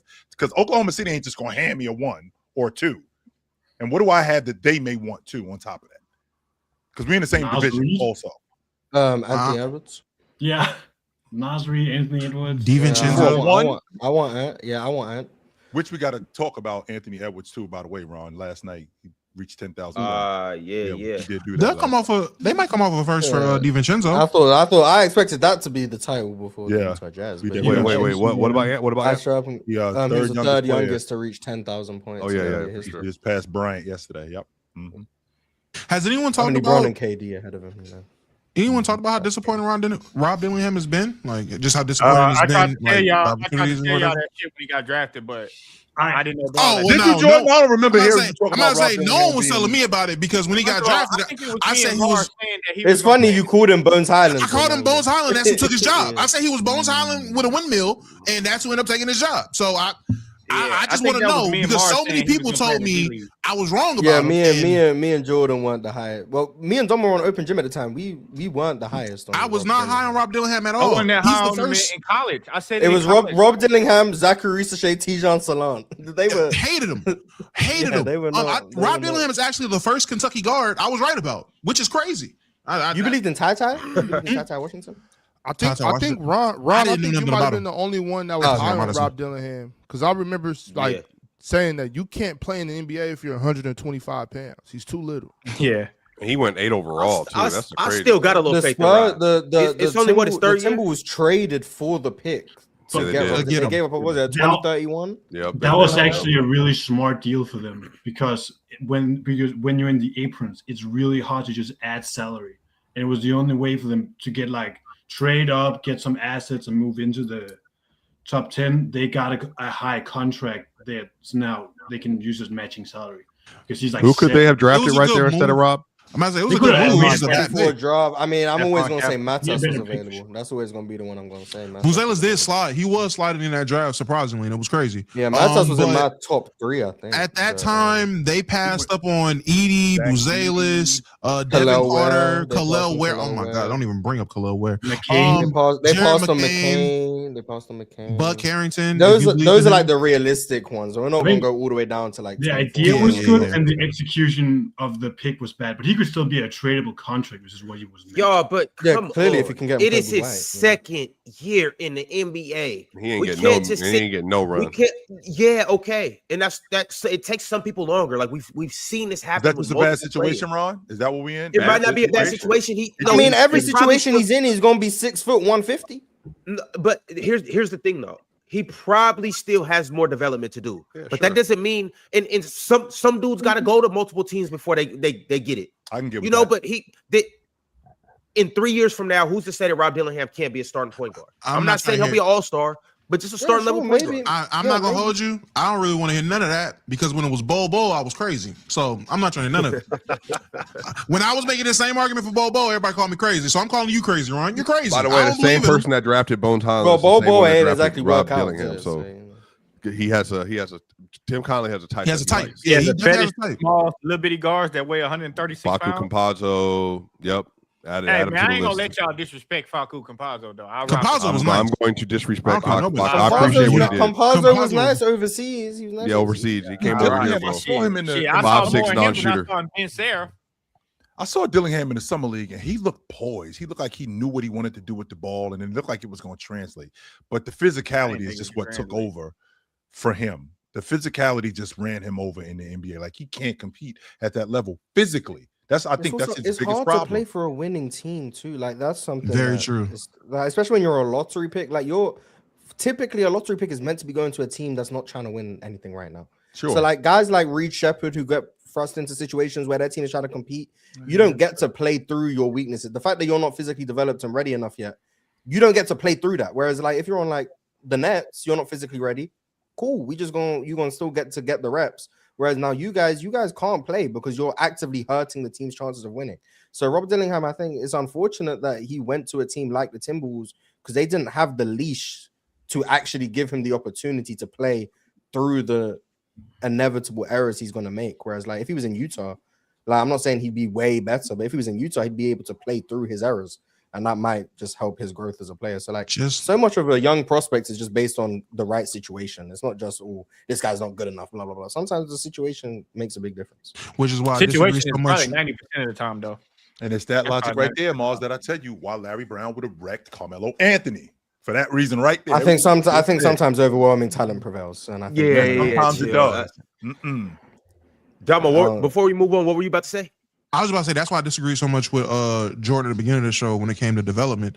Development definitely matters about what situation X player goes to as well. You go to a bad team, you should have more chances to develop, American or not. But a lot of times in situations, you will catch these American players that you are saying get short leashes. They'll end up on the Timberwolves, like Rob Dillingham. You're going to get a short leash.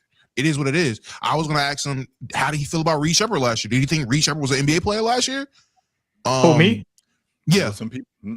Yeah, I mean, I even still think even now, Reed Shepherd's been playing better now, but I still think he would have benefited had he played multiple years in college. Like I thought Reed Shepherd would come out ready to play. Well, that was his plan, but Reed Shepherd been in a 3-point slump recently, and you're starting to see like the concerns again. So yeah, like I think if he's not shooting 45% from 3, it's kind of hard to justify minutes for him playing. So I'm not saying I think it's two things develop. I know I was just joking earlier. Well, when you're that physically limited and you're a mismatch, like every time Reed Shepherd's on the court, teams attack him. Every time they go after him, sure. So shout him, he gets steals, and apparently the defensive advanced metrics like him because he generates steals. But I'm gonna go with my eye test on this one. Teams hunt him into oblivion, and he can't guard a soul. He can't guard a singular NBA player. Physically, he can't do it. And that's a problem. So when he's not making threes and he doesn't have great 2-point scoring, you end up realizing, and he can't see over the tree, so he can't make any advanced threes out of pick and roll with him. Yeah, so it's like there's potential. You can see what the vision is. You have this lethal shooter, can force turnovers, can generate transition opportunities for your team, blah, blah, blah. But when he's not hitting threes, which is what he hasn't been doing for a little while now, in a little bit of a slump, just to give some numbers, the last 8 games he's shooting 28% from 3. Like the minutes, it's going to be hard to justify them once again on a Rockets team that is trying to win. It's hard to give him playing time when he's that much of a mismatch when he's out there. So, well, the proof is in the pudding when you got guys like Wiseman. Like, what would Wiseman look like if Wiseman, instead of ending up in Golden State, like what would he look like if he was on a team that was actually going to develop him and turn him into a player? Like if he ended up in Boston, or no, just like Charlotte. That would have been worse. Boston. Nah, I'm not sure. But once again, Boston. That's That's a team that's also too good. You can't send these guys. Wiseman was he was a project. He barely played in college. He played like 3 games. Right. Like he was a project. He was basically fresh out of high school coming to the league. You had to out of send him to a COVID. bad team. Out of the COVID year as well. You had to send him to a bad team. You put him on the Celtics, it's gonna be the same thing because he wasn't a winning player. You can't play non-winning players on winning teams. Well, you can, but it ultimately puts a cap on your ceiling. He had to. So it was the Timberwolves 1, Hornets 3. I would say if he would have went to Charlotte, he would have got more time to develop. The Cavs at that time, if he would have went to the Cavs, he would have got more time to develop. That was pre-Mobley. He would have got more time to develop. So it's like you have to just guys like James Wiseman. Do I think he was a good NBA player? No. My opinions of him were very strong. But I also think his talent level in a different situation, he would have been better than he was. And so they tried. Like they tried in 21, like that's what kind of cost the Steph can't make. The reason they were in the play-in is because they played Wiseman for the first time. Yeah, and like when they didn't play Wiseman, they were like a 60-win team. Like they were playing like a 60-win team without. The Warriors' offense is a little different though. Everybody can't fit in that system. Especially if you're a young guy and you just come in. It's difficult, especially when you're not like. No disrespect to James Wiseman, you're not exactly the highest IQ player. He never played basketball like that before in his life. He was a high school player. He was a guy coming straight out of high school who was not ready to come straight out of high school. And then you got, of all people, Draymond fucking Green telling you how to run big men in the Warriors offense. He was doomed from the start. Like you never saw. I think one thing, and me and my friend used to get into this debate all the time because he a big Warriors fan, and I would just be like, y'all did not need James Wiseman, like y'all could have benefited from LaMelo Ball. Yes, y'all won a championship, but you could have just benefited from LaMelo Ball. I was like, the offense is too complex for James Wiseman. Number one, you never saw him run anything like that before in his life, so there's no way you thought you could just teach him that in 1 season or 2 seasons. Like he never played like that, and then him being a number 2 pick. He like, the fuck I gotta sit and wait for? Like I'm a number 2 pick. Like that's not what he want. That's not what he was expecting. So Damo's drafting a player who's feel for the game is his biggest weakness. I'm putting him on the Warriors. It's crazy. And to Damo's point, as far as like developing, I know I was joking about the coaches getting fired. Like that's another thing coaches be having to worry about. Like, bro, they be firing the shit out these coaches with all this development shit. A lot of these coaches don't ever see the development. They get their ass fired. They get scapegoated because of GM. That as well. Yeah. It's the GM's plan of, we have this 3 to 4 year plan to develop X player because he's a project or whatever it is. But the coach at that 4 year window on the coach. Yeah, but the coach only got a 2 year window. You only got 2 years of losing. I ain't developing 17 games. 2 years doing that. Yeah, I feel that. I can definitely feel that. That's crazy. I think it depends on where you at too, though. Go ahead. I'm sorry, Ron. The next tweet that we are going to jump into, on our last tweet on this X Marks the Spot segment is, would you look at that? Who's that guy? The point guard for the Sacramento Kings. Lo and behold, we talk about LeBron James, how great he is at this age. We talk about how James Harden's good at this age. Steph Curry, but for some reason, one of the greatest point guards of all time, Russell Westbrook, gets overlooked. However, Stat Defender sent through a tweet defending Russell Westbrook. Said, these are the highest assist percentages on drives for the 2025-26 NBA regular season. Swiper, did you know about assist percentage? You know about this? Never drive. They also track. Well, 300 drives. They also track turnovers. I'm gonna be out the game. They also track turnovers on drives too, and he also leads in the NBA in that, I believe. Turnovers. Are they not like minus a million right now with anybody for sure, but like with their best, like their starting lineup is like minus a million, and it's like most of the lineups with Russ is like minus 1,000. Yeah, he's still doing the same thing, Ron. Like he's passing the ball obviously super well, but he's turning the ball over like a madman. Like, but it's also a situation like who cares? Like it's the Kings. They don't care. They just want. He deserves his respect, and I'm sick and tired of everybody disrespecting Russell Westbrook like he's not statistically one of the greatest point guards of all time. And me as a Russell Westbrook defender, I'm sick of it. I'm sick of it. No one is acknowledging what he's doing. No one acknowledges the longevity. No one acknowledges the greatness. No one acknowledges anything. All we sit here and do is criticize. And I'm quite frankly, I'm super sick of it.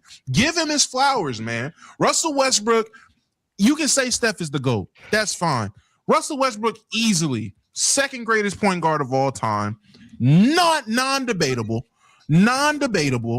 Everything he's been able to accomplish and do in his career, all the adversity, all the hate from all the trolls, the Westbrook crowd. Come on, man. No one even thought he should be here right now. People thought his career was over before he got on the Kings. And to be able to produce like this when people thought you should have been at home on the couch like Phillip Rivers, come on, man. Give Russ his flowers, dog. For real. Do I want to hate? Okay, I want to hate.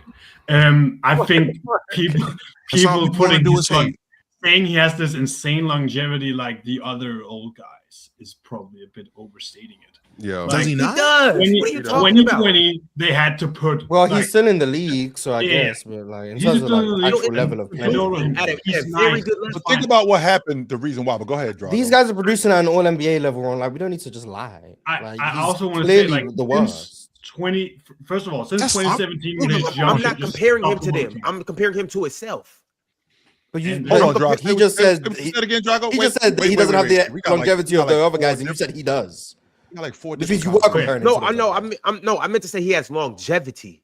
Oh, yeah. This is okay. Longevity. I just want to say, first of all, since his jump shot abandoned him in 2017 and he couldn't shoot anymore, that was crazy. So that's a little knock on your longevity that you kind of like the Tim. He's been shooting well lately, though. Kind of fall off, and then 2020 in the Rockets, they had to like play no centers around him and all shooters because they had to play Russ. 2021, he averaged a triple-double, so people overlooked that he was garbage to start the season, like terrible.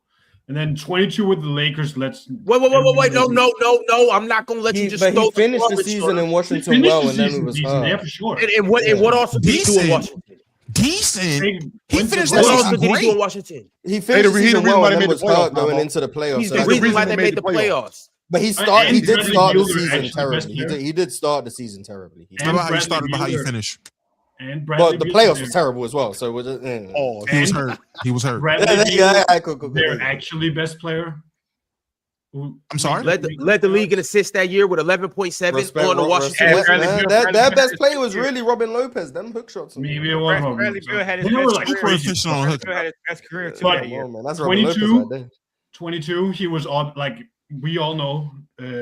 Everyone wanted to throw him off. He was lied to. Everyone in Los Angeles wanted to throw him off. He was led astray. Yeah, he was led astray by LeBron and AD. All of these longevity, like it's okay longevity, but like longevity is like. It's not okay longevity. You don't have guys that play. He's kind of kept at decent level after he got out of LA. Like, but he also. By the way, Yalmar, I have a chill stat just for your comfort. So I built it out. Players that drive the ball at least 10 times a game. Russell Westbrook is at 15.2% on drives, but but he's also set this up for you. But the player that leads the NBA in drives per game, only 18 games played, by the way. In terms of assist percentage, it's actually Kevin Porter Jr. He's averaging 18% assist percentage on drives this year, on only a 5% turnover percentage, whereas Russ is at 15% assist percentage on 11% turnover percentage. So shout out to Swiper, did you know that they still don't have women refs for KPJ games? Really? I did not know that. He's gonna say really. I don't know if this is a factor. Was you trolling or are you serious? Go watch any Milwaukee game. Watch a game and see if you see a woman ref. Go watch a Milwaukee game. See if there's a woman ref. I don't pay attention to that. I just watch basketball. I watch basketball. I see you looking. I just noticed you looking at the San Antonio Spurs crowd. You can pay attention to who's reffing the game. Let them know. Yeah, you can pay attention to who's reffing the game. That one was hard to miss. Y'all saying quit playing. Everybody saying I'm trolling. Go do the knowledge. Go do the knowledge. I think you trolling. Go do the knowledge. I watched the game the other day, and You'll never know. You'll never know if he's trolling until you watch some games. Hey, Jordan. The next Milwaukee game. To that shit. I don't know. No, I'm not paying attention to that. You're not about to psyop me into paying attention to that shit. The next Milwaukee game you see, just notice if KPJ on the court. Don't let him do that to your. Watch the they just sub out the ref. They just sub out the ref. Just watch the three seekers, man. I want to bring this back to Russell Westbrook. Thank you. Because Anthony Edwards scored 10,000, and it was brought up. Russell Westbrook scores the most points ever for a point guard, and I haven't heard a peep all week.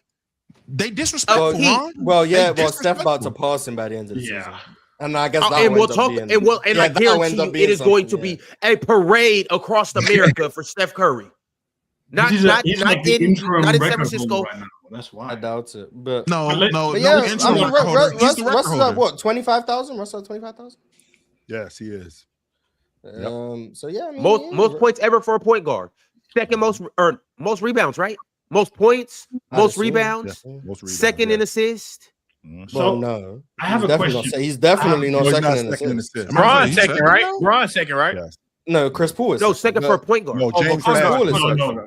Chris Paul is second. He's third. Chris Paul is second, period. Yeah. Yes. John Stockton, Chris Paul, Jason Kidd. No, he passed him in regular season and playoffs combined. They just decided to add that for whatever reason to glaze LeBron. They've never done that before. But anyway, shout out to LeBron. In regular season stats, the same one that he passed Kareem in points, it's John Stockton, Chris Paul, Jason Kidd, LeBron James. That's the top four.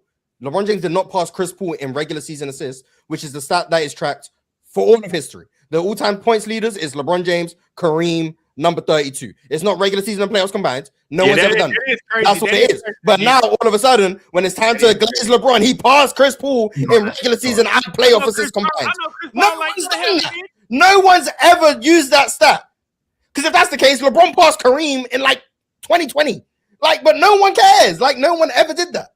But I know Chris shout out to Bron, man. Shout out to Bron. What the hell? No, he didn't. Regular season and playoffs combined. He Russ is seventh. A minute ago. My bad. I said third. Amongst point guards? No, seventh all time.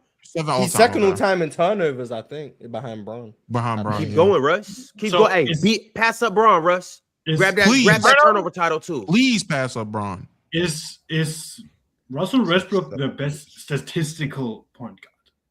PRA point guard? He's the greatest. He's the greatest statistical point guard. And then you can go with it whatever you want. Well, statistically, no. But PRA wise, probably. Who would be the best statistical point guard? Is that Steph? Because he's efficient as hell. It's Russ. Probably Magic, but it's Russ. I'd say Jokic. PRA. I said PRA. It's Russ. Yeah, PRA is Russ. I got scoring titles. I got assist titles. PRA. It's Russ. But that's not the only. I mean, he said statistical. Yeah. So what stats would you classify? What would make advanced metrics are going to paint Steph and Magic and John Stockton way higher than him. Efficiency metrics are going to paint Steph, Steve Nash, John Stockton way higher than him. So it's PRA, points, rebounds, assists. Yeah, Russ. He's got him and Oscar Robertson. It's those two. But overall stats, all types of stats, the stats that I would argue hold more weight than the regular box score, it's not Russ, and that's fine. But PRA, yeah, Russ is the greatest statistical PRA point guard ever. Jokic is the best PRA center ever. LeBron is the best PRA small forward ever. James Harden is the best PRA 2 guard ever. Power forward is probably Giannis PRA. So yeah, but that doesn't mean they're all the best statistical of that position, because there's more stats than points, rebounds, assists, and we all know that. Russ is the best PRA player ever, as of right now. He is not. Yes, it's probably ever. He's the greatest. Jokic doesn't have him yet. Probably you can say he's on track, but as of right now, Larry Russell Bird Westbrook is still number one in LeBron triple also doubles exists, all time. by the way. LeBron's top 10 in everything. But if we're talking about PRA, LeBron rebounds included. LeBron also is higher still. But is it not Russell just? Westbrook has higher LeBron for his career is 26, 7, and 7. Russ is 21, 7, and 8. Chill. LeBron is top 5, I think, in 2, and then top 10 in 1. He's top 10 in rebounds, top 5 in assists and points. LeBron is top 10 in rebounds. No, is he 10? Did he make 10? No, he's There's 20. no He's way. 25th in 20? rebounds. Okay, Yeah, I thought no, it was no, 20. there's no way. Yeah, He's my God, 25th all time in God. rebounds. He's top 10 in 25th all steals, time. probably. He's Yeah, probably top 10 in steals. Yeah, steals. He's sixth in steals. Yeah, he's sixth in I think steals. He's sixth in The steals. block, I don't know where he is, but he's probably No, 40 or But, whatever. No, but when we're talking about PRA, I mean, Oscar Robertson, 30, 10, and 9 for 8 straight years. Russ can't say that. Chamberlain. Russ can't say that. Right? I think Oh Russ yeah, is- Wilt PRA. No, Yeah. there's- no, because there's so And many if rebounds. we're I talking mean, about come on. PRA, Elgin Baylor, We No, talking but you about can't say, real players. but this is the thing. We can't say ever and then erase. All right, modern era. No, My we bad, can't. modern era. Like, No, we can't do that neither, Ron. PRA point guard is Why probably can't we Oscar do that? Robertson. He's Is Russ PRA. better than PRA Oscar is Robertson? probably he's 26, 7 and 9.5. He's 25.7, 7.5, 9.5. Across the board, that's better than Russell Westbrook. So I mean, PRA wise, across the Oscar Robertson board. would be the best point guard. Yeah. Like The I other said, one Mons, for was 8 years, it's almost a decade. He averaged 30, 10, and 9 for almost a decade. Yeah. So yeah, even point guard wise, PRA, Oscar Robertson got it. The others, Westbrook has the most They rebounds just- for a point guard, the most points for a point guard, Yes, he does. and he's right there in assists. He's probably He's top one of the 5, best. top 5. PRA point guards ever. Ron, just accept it, man. He'll never get the flowers he deserves until Yes, he's he gone. will. He It- won. it- I'm it just is curious. what it is, I'm man. just curious at like who put 20 Domo years up from to now. this because this is Mr. 200 players better than Russell Westbrook. So I'm just curious as to where You what's going 100% on. told us Is that. this Now new you want to year, give him new flowers. me? Stop Is this it. people have just 100. decided that? Listen, Maybe is Same Russell dude Westbrook said he was a just hater. is he too bad to hate on now? Is that where you're at? Like, you know, where are you at with Russell Westbrook? You know, I missed a lot of time because I was having some health issues, and it really let me reflect on just my time talking basketball and just the things I've said. And was I harsh? Was I harsh on Westbrook? Probably. So this probably being his last year. Why go out on a negative note, man? Just get a man his flowers. I said this when Kobe departed from this plane. I would do a better job at just giving players their flowers more. And I feel like I let that down. I let that person down with my hatred of Russell Westbrook. So yes, I'm not going to say this is a New Year resolution or anything. No, I just feel like when it comes to players that I've gave a lot of hate to outside of Jamal Murray and Jokic, give them their flowers. Why not? So with Westbrook, I can take a step back. He's not a Laker anymore. At one point, I was one of his biggest fans. I can acknowledge his greatness without being disrespectful. And that's all I'm saying.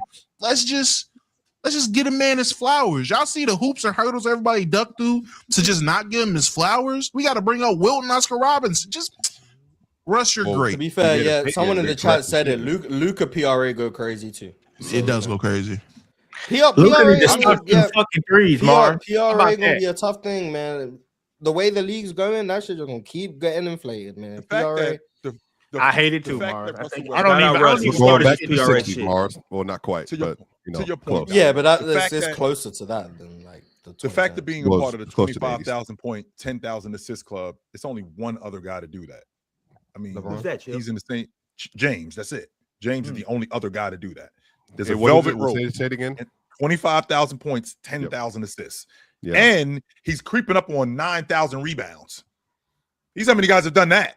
Well, I think, but by the time Jokic So- retired, he might be 10, 5 and 5 across both.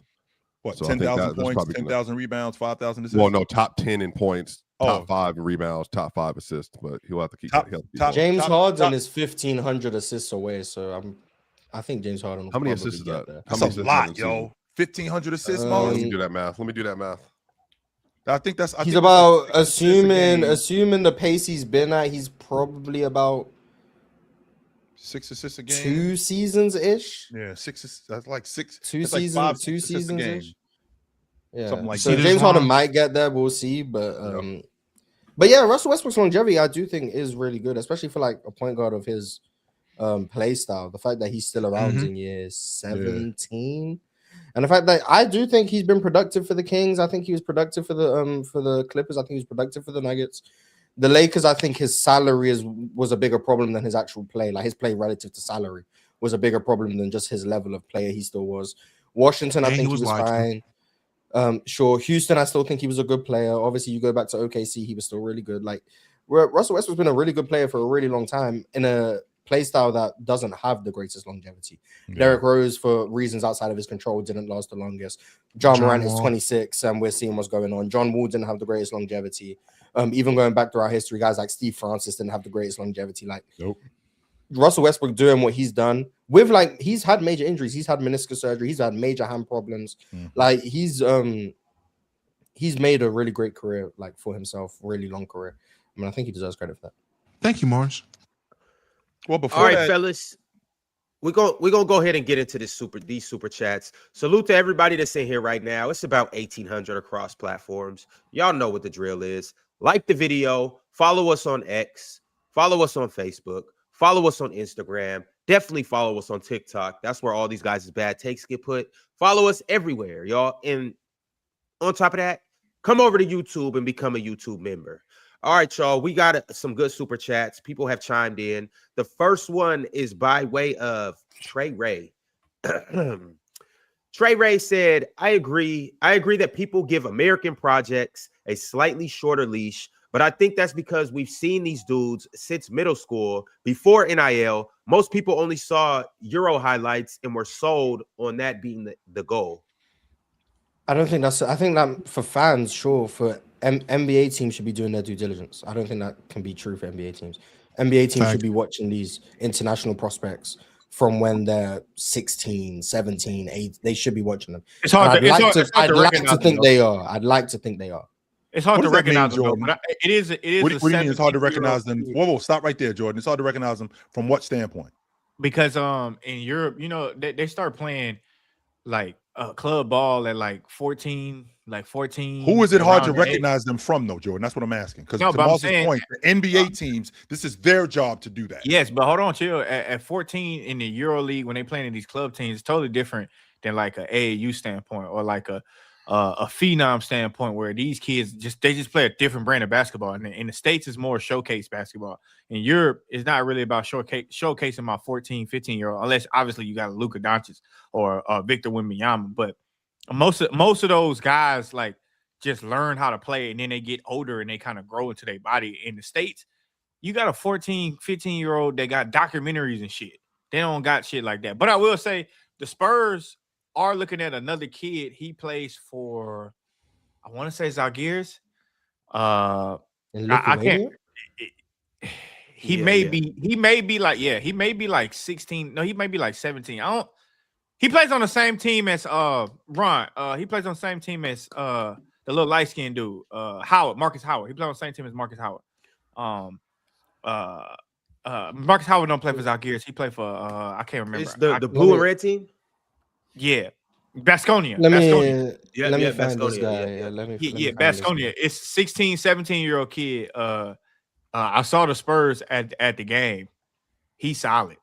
So they own him. It's the same GM that discovered Wemby. It's the same one. He was at the game though. He like 16, 17 years old. Solid though. But that's your job. Like I can't get behind the concept of it's easier because of the showcase AAU games, everything over here. That's your job to be over there and those scout hunting these teams are players. huge, by the way. Yeah, like that's your job. They are. They I have can't give them that excuse. They have international scouts, but in a sense, you scouting an 18-year-old too, though. Like you scouting. They got so many different leagues in Europe. It's not just the NBA. It's like you got Greek leagues. You got just a bunch of different leagues. Italian leagues. Yeah, you got the Turkish league is another one. Chinese leagues. That's super fair. That's super fair. But that's your job. That's your job. And when you've been doing, especially for a while, you build those connections. You get your sources. You got to do your due diligence. I mean, I don't know. No, you're right, Damo, and you're right. And it's not just because of the distance. Word of mouth happens. So Damo might get as a scout, like Damo, there's this kid in Croatia, there's this kid in Poland, and we got to get somebody over there to go see him. There's this kid, just like in America, they got regional scouts. You don't think the Philadelphia 76ers got a scout only that's scouting in the South? That's going on. He's got a scout. They got a scout that's scouting on the West Coast. They got a scout that's scouting in the Pacific Northwest. That's going on. Stefan Joksimovic. That the tall black kid? Is it a tall black kid? Oh, he's black? Yeah. Okay. Let's like keep 16. looking. I'm gonna assume it might be this point is Khalifa drop guy. The point is that Damo, to your point, that's my job as a scout. I have to go find talent, and I'm not just getting credit. I'm not just getting credit for not just the hits, but the guys that's non-miss guys. I mean, Wemby been what 6'10" since like the 9th grade, so it ain't hard to find him. Like him turning into a player is different, but it's not hard to find him. He's 6'11". He's 15 years old. He's 6'11". So it ain't hard to find him. I'm about to say, but Jordan is right though. When it comes to the teams overseas and everything with these young players on these clubs, it's not like they're just showcasing them and playing them 30 minutes or whatever the case a night. They got guys on ministry. I forgot the other French kid that's coming up now. He's probably 15 now. The one at Barcelona. I want to say so. Mohamed Jabone, I think. Yes, him. Minutes restriction. Like his club had him on severe minutes restriction when he was like 13, 14, still 6'10", whatever it was, playing up in age. Got severe minutes restriction. So if I'm a scout, you're going straight off in name and potential. You're not even seeing what he's actually able to do, but he's still mad young and he's still growing. So I do get that. Damo, these kids will play in like the tournaments though. So it'll be those big tournaments where they go and play in the FIBAs and stuff like that. Like you will get to see them in that, and then they'll be competing against other people in their age group too. So that's a lot of times where those young kids get actually scouted and recruited, and you really get to see who's what. And that a lot of times, like the breakout prospects in that, they'll shoot up draft boards or their stock will go up. Mars, the dude I was talking about is Sayon Keita. He played for Barca. Oh, okay. So I was looking at the wrong team. Okay. Yeah. That's my bad. I told you the wrong team. I said that's because I saw him in the Baskonia versus Barca game. But Sayon Keita, he like 17. He like 16, 17. His birthday is March 1st, 2008. So what is that? 2008, 17, turning 18. He a young kid like playing with grown ass men. I saw the Spurs GM. The Spurs GM was at the game. Like he's a prospect. Like he's one of them dudes. But he was playing at the lower division. Mind you, though, he might be. I don't know. You know that the translation is what's 214 centimeters, Mar. That should up your alley. 7 feet, something like that. It's around. Damn, 7 he big as hell. Yeah. That's how it sounds like about 7. Yeah. So he's a big kid. Yeah, 7'1", 7'2". Yeah, that's the next prospect. I'm telling you, that's the next prospect coming out of. That's 7 foot. 7 foot. Well, how long? And Damo, in your estimation, how long do you think Dallas was? Because Dallas didn't just decide to trade for Luka on draft night. Like, how long were they watching him? How long did they have people who had eyes on him and were doing their due diligence on him? How long do you think that was going on? A very long time. I know for a fact. A very long time. To be selfish, I'm gonna assume they started watching him when I started watching him. So 2015, 2016. They knew about Luka before that. I know for sure one of the players that Rick Carlisle legitimately wanted more than anybody, Bogey Bogdanovic, when he came from Fenerbahce. He wanted him bad, like really, really bad. And Luka came up the same alley. So that I think he missed out on Bogey, and then he wanted Luka bad, like bad. Everybody knew what Luka was going to be by the time he was like 16, 15. Like Luka was an actual generation. Yeah, I'm pretty sure it was only American audiences that weren't. I did not weren't hip to him. He came from a fluke injury too, though. And this is from Luka. Like Luka said it himself. Like his life changed based off of the point guard getting hurt. Like it just did. Like he changed like overnight. That's what Luka said. Luka said the same thing. Like it should just change like for him overnight. And then he rose up to the occasion.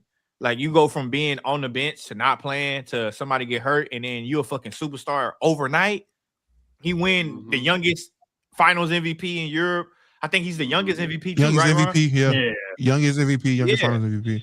Yeah, like bro, that's crazy. Like Luka said that too. Like his shit just changed overnight. I mean, but they knew who he was, but it wouldn't have been the stardom. You could have seen Luka fall to the second round like Jokic. You know what I'm saying? Like or some shit like that. He was an actual generational draft prospect at the time. Not at that time. No, you didn't know because he wasn't playing at the draft. If you pre-draft, I think most people who did that due diligence painted him as if you knew who he was generational. It was the people that didn't know. It was the Stephen A. Smiths going on TV telling America whatever that dude's name was on television too. You got to take the 7-foot American center from Arizona 10 times out of 10 before you take this unknown. Yeah, like that. That's what hurt it. Honestly, that's what killed it. I'd like to think that NBA franchise, and this is the thing, I don't know, but I'd like, especially today, like the franchises should know who Luka Doncic's are. They do. They got international scouts. Yeah, I'd like to think the Suns took DeAndre Ayton in part because he went to Arizona, but like in part because they thought DeAndre Ayton was the best fit for them, not because they didn't know who Luka was. I'd like to think the Kings took Marvin Bagley. Well, it's probably because the owner didn't like Luka's dad, but they knew who Luka was. Like they chose Marvin Bagley because they thought he would be better than Luka. I'd like to think that's the case. Not we missed out on Luka because we hadn't scouted well enough. We didn't know who he was. If that's what NBA franchises are doing, I think that's a problem. There are franchises. We got to move to the next super chat though. J Money, we got 30 super chats. Somebody sent through something else on Luka. Cheese 15 said Jordan months ago said, honestly, I don't think Giannis knows how to play basketball. I guess players don't improve, right, Jordan? When I said that, when I said that, in the top 10 was a totally different player. Yeah, but I think his point is that Giannis developed. Yeah, but even at 30, that's not even. But that's not even a great point though, because I said Giannis and Ben Seraph is not the same shit. Like I've been saying that. Jordan, it's certain guys you can see. I wasn't here for the Ben Giannis. Seraph gonna be bad, and Giannis you gonna see Ben Seraph gonna be bad. I know when you said you crazy as hell if you just say Giannis doesn't know how to play basketball. Jordan, a couple of but I wasn't the only one that said that. I don't know why people like. Well, all of y'all were dumb then. James Harden said it. Why do you think James Harden? He's also dumb. He said he's a run and dunk man. I don't know what to tell you. There's a lot of NBA players that don't know. 2019, Giannis was run and dunk man. That's what I was saying. Exactly. We just gonna see. This is the thing. Players improve, and we just have to start revising what was happening. 2019, Giannis was run and dunk man. That's cool. He developed. He doesn't know how to play basketball in the Lord's year of 2024. I'm not saying he didn't know how to play basketball. I'm saying when James Harden said that Giannis was running and dunking. That's not what you said. I'm talking about Jordan. When I say don't know how to play basketball, James Harden. He knows how to play basketball. Well, obviously you didn't say that because the super chat didn't say you clarified that. I don't have to clarify Next that. super chat, Ron. What are we talking about? Like, why would I have to clarify that? Man, Giannis was definitely run and dunk man. I'm talking about. Does that mean that you don't know how to play basketball if I'm running dunk man? I'm no, because it means you know what you're good at. Run dunk. Yes, I'm saying the skill set. Like that's how. Chill. You a hooper. You know exactly what I'm talking about when you talking about a dude. You like, so don't let him make an example of you. Don't let him do that. Like you know what I'm talking about. Chill. Like he good. All his don't sign off on that show. Like that's good. But as far as like Giannis, trying to get you in trouble with him with the we got to hold our hand T-shirt. I'm never gonna listen to Swiper when it comes to ball. But anyways, as of today, you ain't got to. I was just always gonna be righter than you. That's all right. No, righter. Would that make you the rightest when it comes to you and Jordan? Now between me and Jordan, I will always be right. I know that. Not be right. Are you the rightest? Bullshit that he was trying to feed y'all. It's true, and that's a coach's turn too. By the way, you can hear about it in post-game conferences. No, that tertiary bullshit. It was coaches talk about this all the time. By the way, Jordan just doesn't like listening to coaches. But anyways, I'm talking to a real ball knower, not a real ball head. Don't make me. Real ball knower. Never mind. But anyways, still. Yes, sir. And Ron too. You know basketball. Don't co-sign this nonsense. About guys that can play. We be like, oh, that nigga good, but shit, he just run and dunk. Like we know that. Like that's what I was saying. I wasn't saying Giannis is not an NBA player. Day? Like no, come on. Like we know exactly what I'm talking about. I said the same shit James Harden said. It is what it is. James Harden didn't say he doesn't know basketball. Today, Giannis is a totally. You said that in the last year. James Harden said that 5 years ago. Yeah, you said in 2024. Yes, and 5. I still felt the same way. I think the rest of us disagreed. Yeah, I think the rest of us disagreed. Yeah, that's fine. All right, fellas. Well, if Jordan felt the way he felt about Giannis, he felt like he was when it was. Because I know when it was. It was in the top 10 power forward episodes. You can go back and watch it. It's about why we need to go back and watch it. That was a good time, man. No, I think we need to go back and watch it. Trying to get people to watch it again. That was the 24 summer. That was Giannis 24 played something. just the Oh, way. no, matter of fact, that's when Jordan made his way on PC with bad take after bad take after bad take after bad take. Kawhi Leonard was never. What he say? He said Dwayne Wade was never Kawhi and dominant. D-Wade weren't dominant. Kawhi Leonard was never dominant. Ray Ja Rondo better than who? What do you say? Ray Ja Rondo better than who? Hold on. By the Steve way, Nash. Giannis doesn't know ball. Shout out to you. Yes, First of all, on the D-Wade yeah, was never All right, dominant. fellas. Hey, that boy. Hey, Ron, that boy Drench. He came on the scene for PG.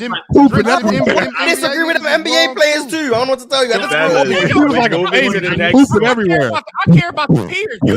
Y'all not my peers. Fellas, we moving to the next super chat. The next super chat is from Just pooping Big everywhere. Za, JK, the GOAT Anime. How do y'all come up with these fucking names? But shout out to my man Big Za. Big Za said, why does Ja get haters for his stick talk celebration, but Anthony Edwards and SGA do one after their threes? Also, listening to NBA Youngboy is for men. Real men listen to NBA Youngboy. 80% of NBA players and 65% of NFL players listen to NBA Youngboy. Don't let the narrative control you fools like First Take does. First of all, go anime. Your man is on camera with That's with crazy. guns. I didn't know it was stats on that. Just so you know, your man is on camera with guns. He got in trouble for it. First I of don't know. all, I guess it's Ja Morant's Swiper don't 3-point know study ball. that Don't involves listen to Swiper. involves. By the way, someone. season 3 just dropped this week. Look, that's what he I good can't at wait, right there. Swiper. Season I 3 can't just dropped wait. this week. Every movie. Oh my that's what he God, good I at. can't wait. We got the first 2 episodes of Jujutsu Kaisen that just dropped this week. Shout out. I can't wait. Let's go. Ron, you an animated guy? But there is. No, he's not. Am I? Nah. But He's there not. is, so to the music thing though, there is like a certain people have to listen to a certain type of music to get ready for basketball. I know when I was younger, I used to have to listen to that, rah shoot 'em up type shit.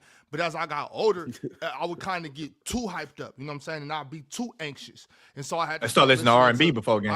I had to start listening to Whitney Houston, Anita Baker. Yeah, well, Jordan, you can listen to whatever you want sitting on the bench. Had to start listening to Mariah Swiper, you Carey. played You know what I'm 3A saying? Denver, So- Bumfuck, Colorado. 5A, brother. So hold on, Swiper. Let's talk about Ox this. is trying to make a point. So what as what you I'm were saying, saying is, it's like if you, I think it's about the person.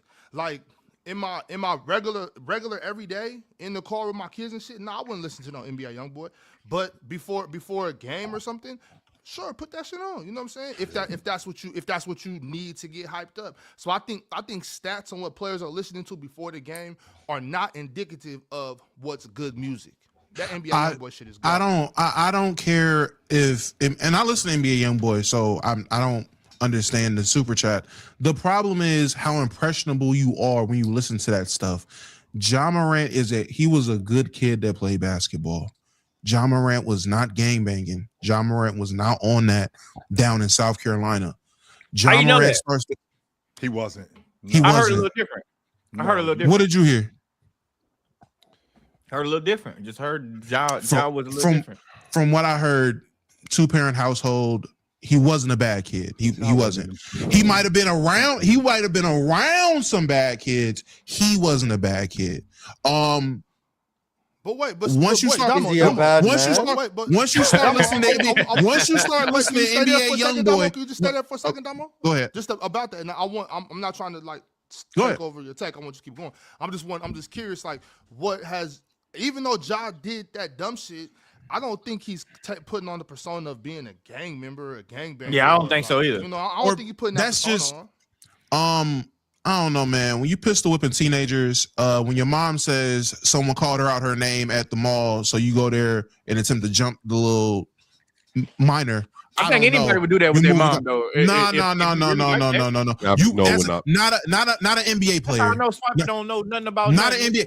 That's regular people stuff, Jordan. An incident like that. That's regular people stuff. First of all, if your mama is calling you to pull up to the mall to handle the Foot Locker worker and you're an NBA superstar, your mama the problem.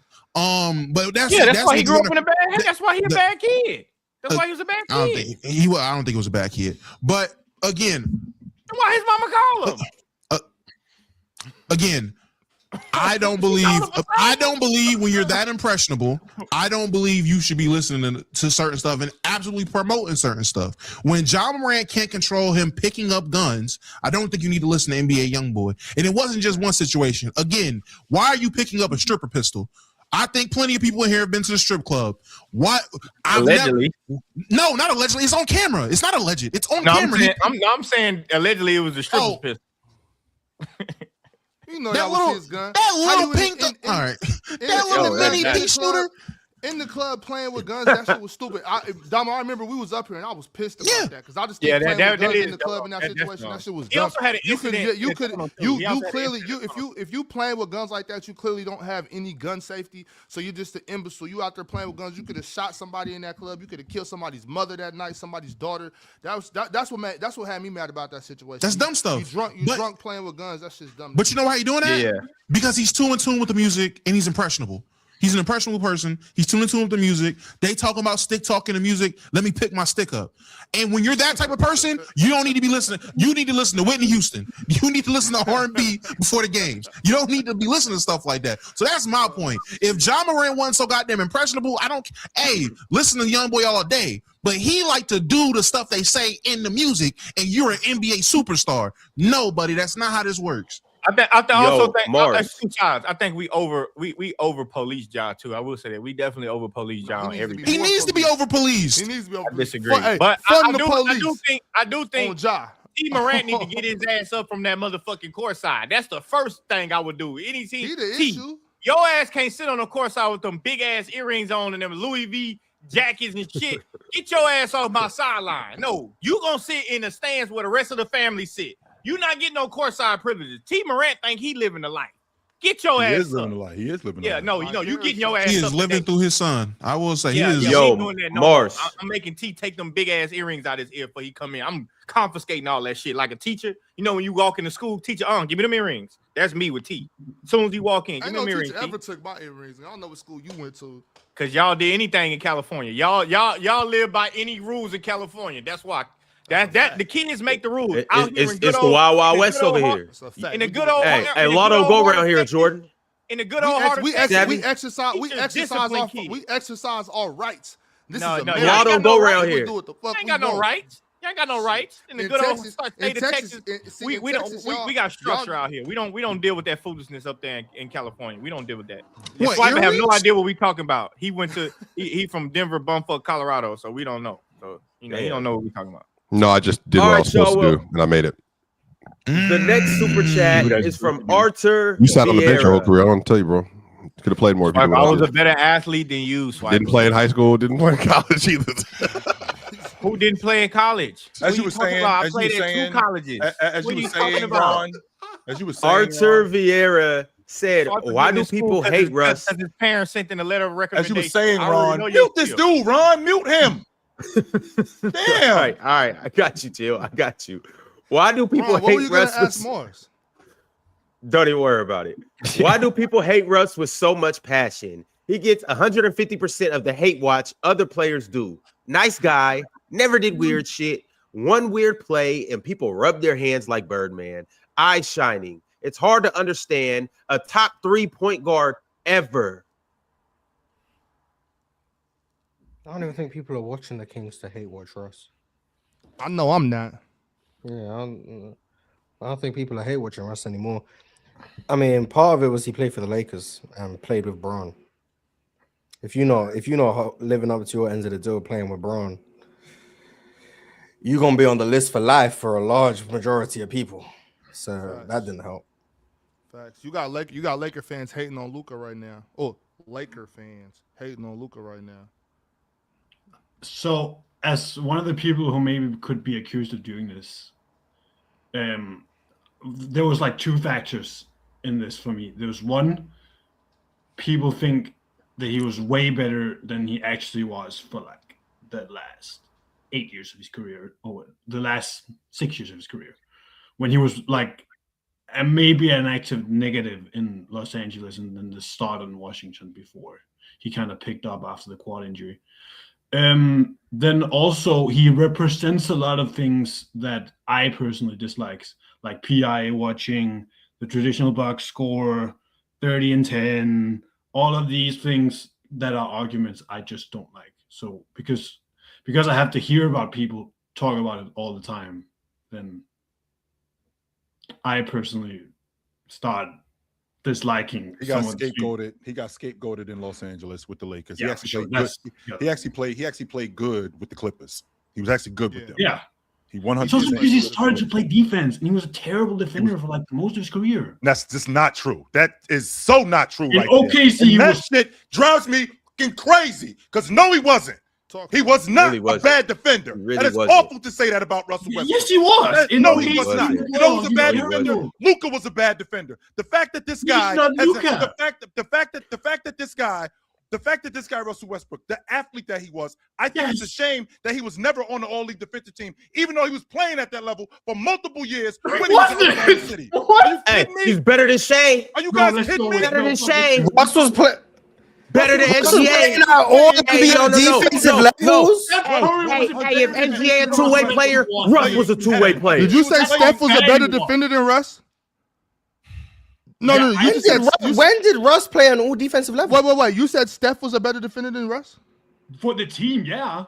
Because he actually No. Was he a better defender than Russ? Yes or no?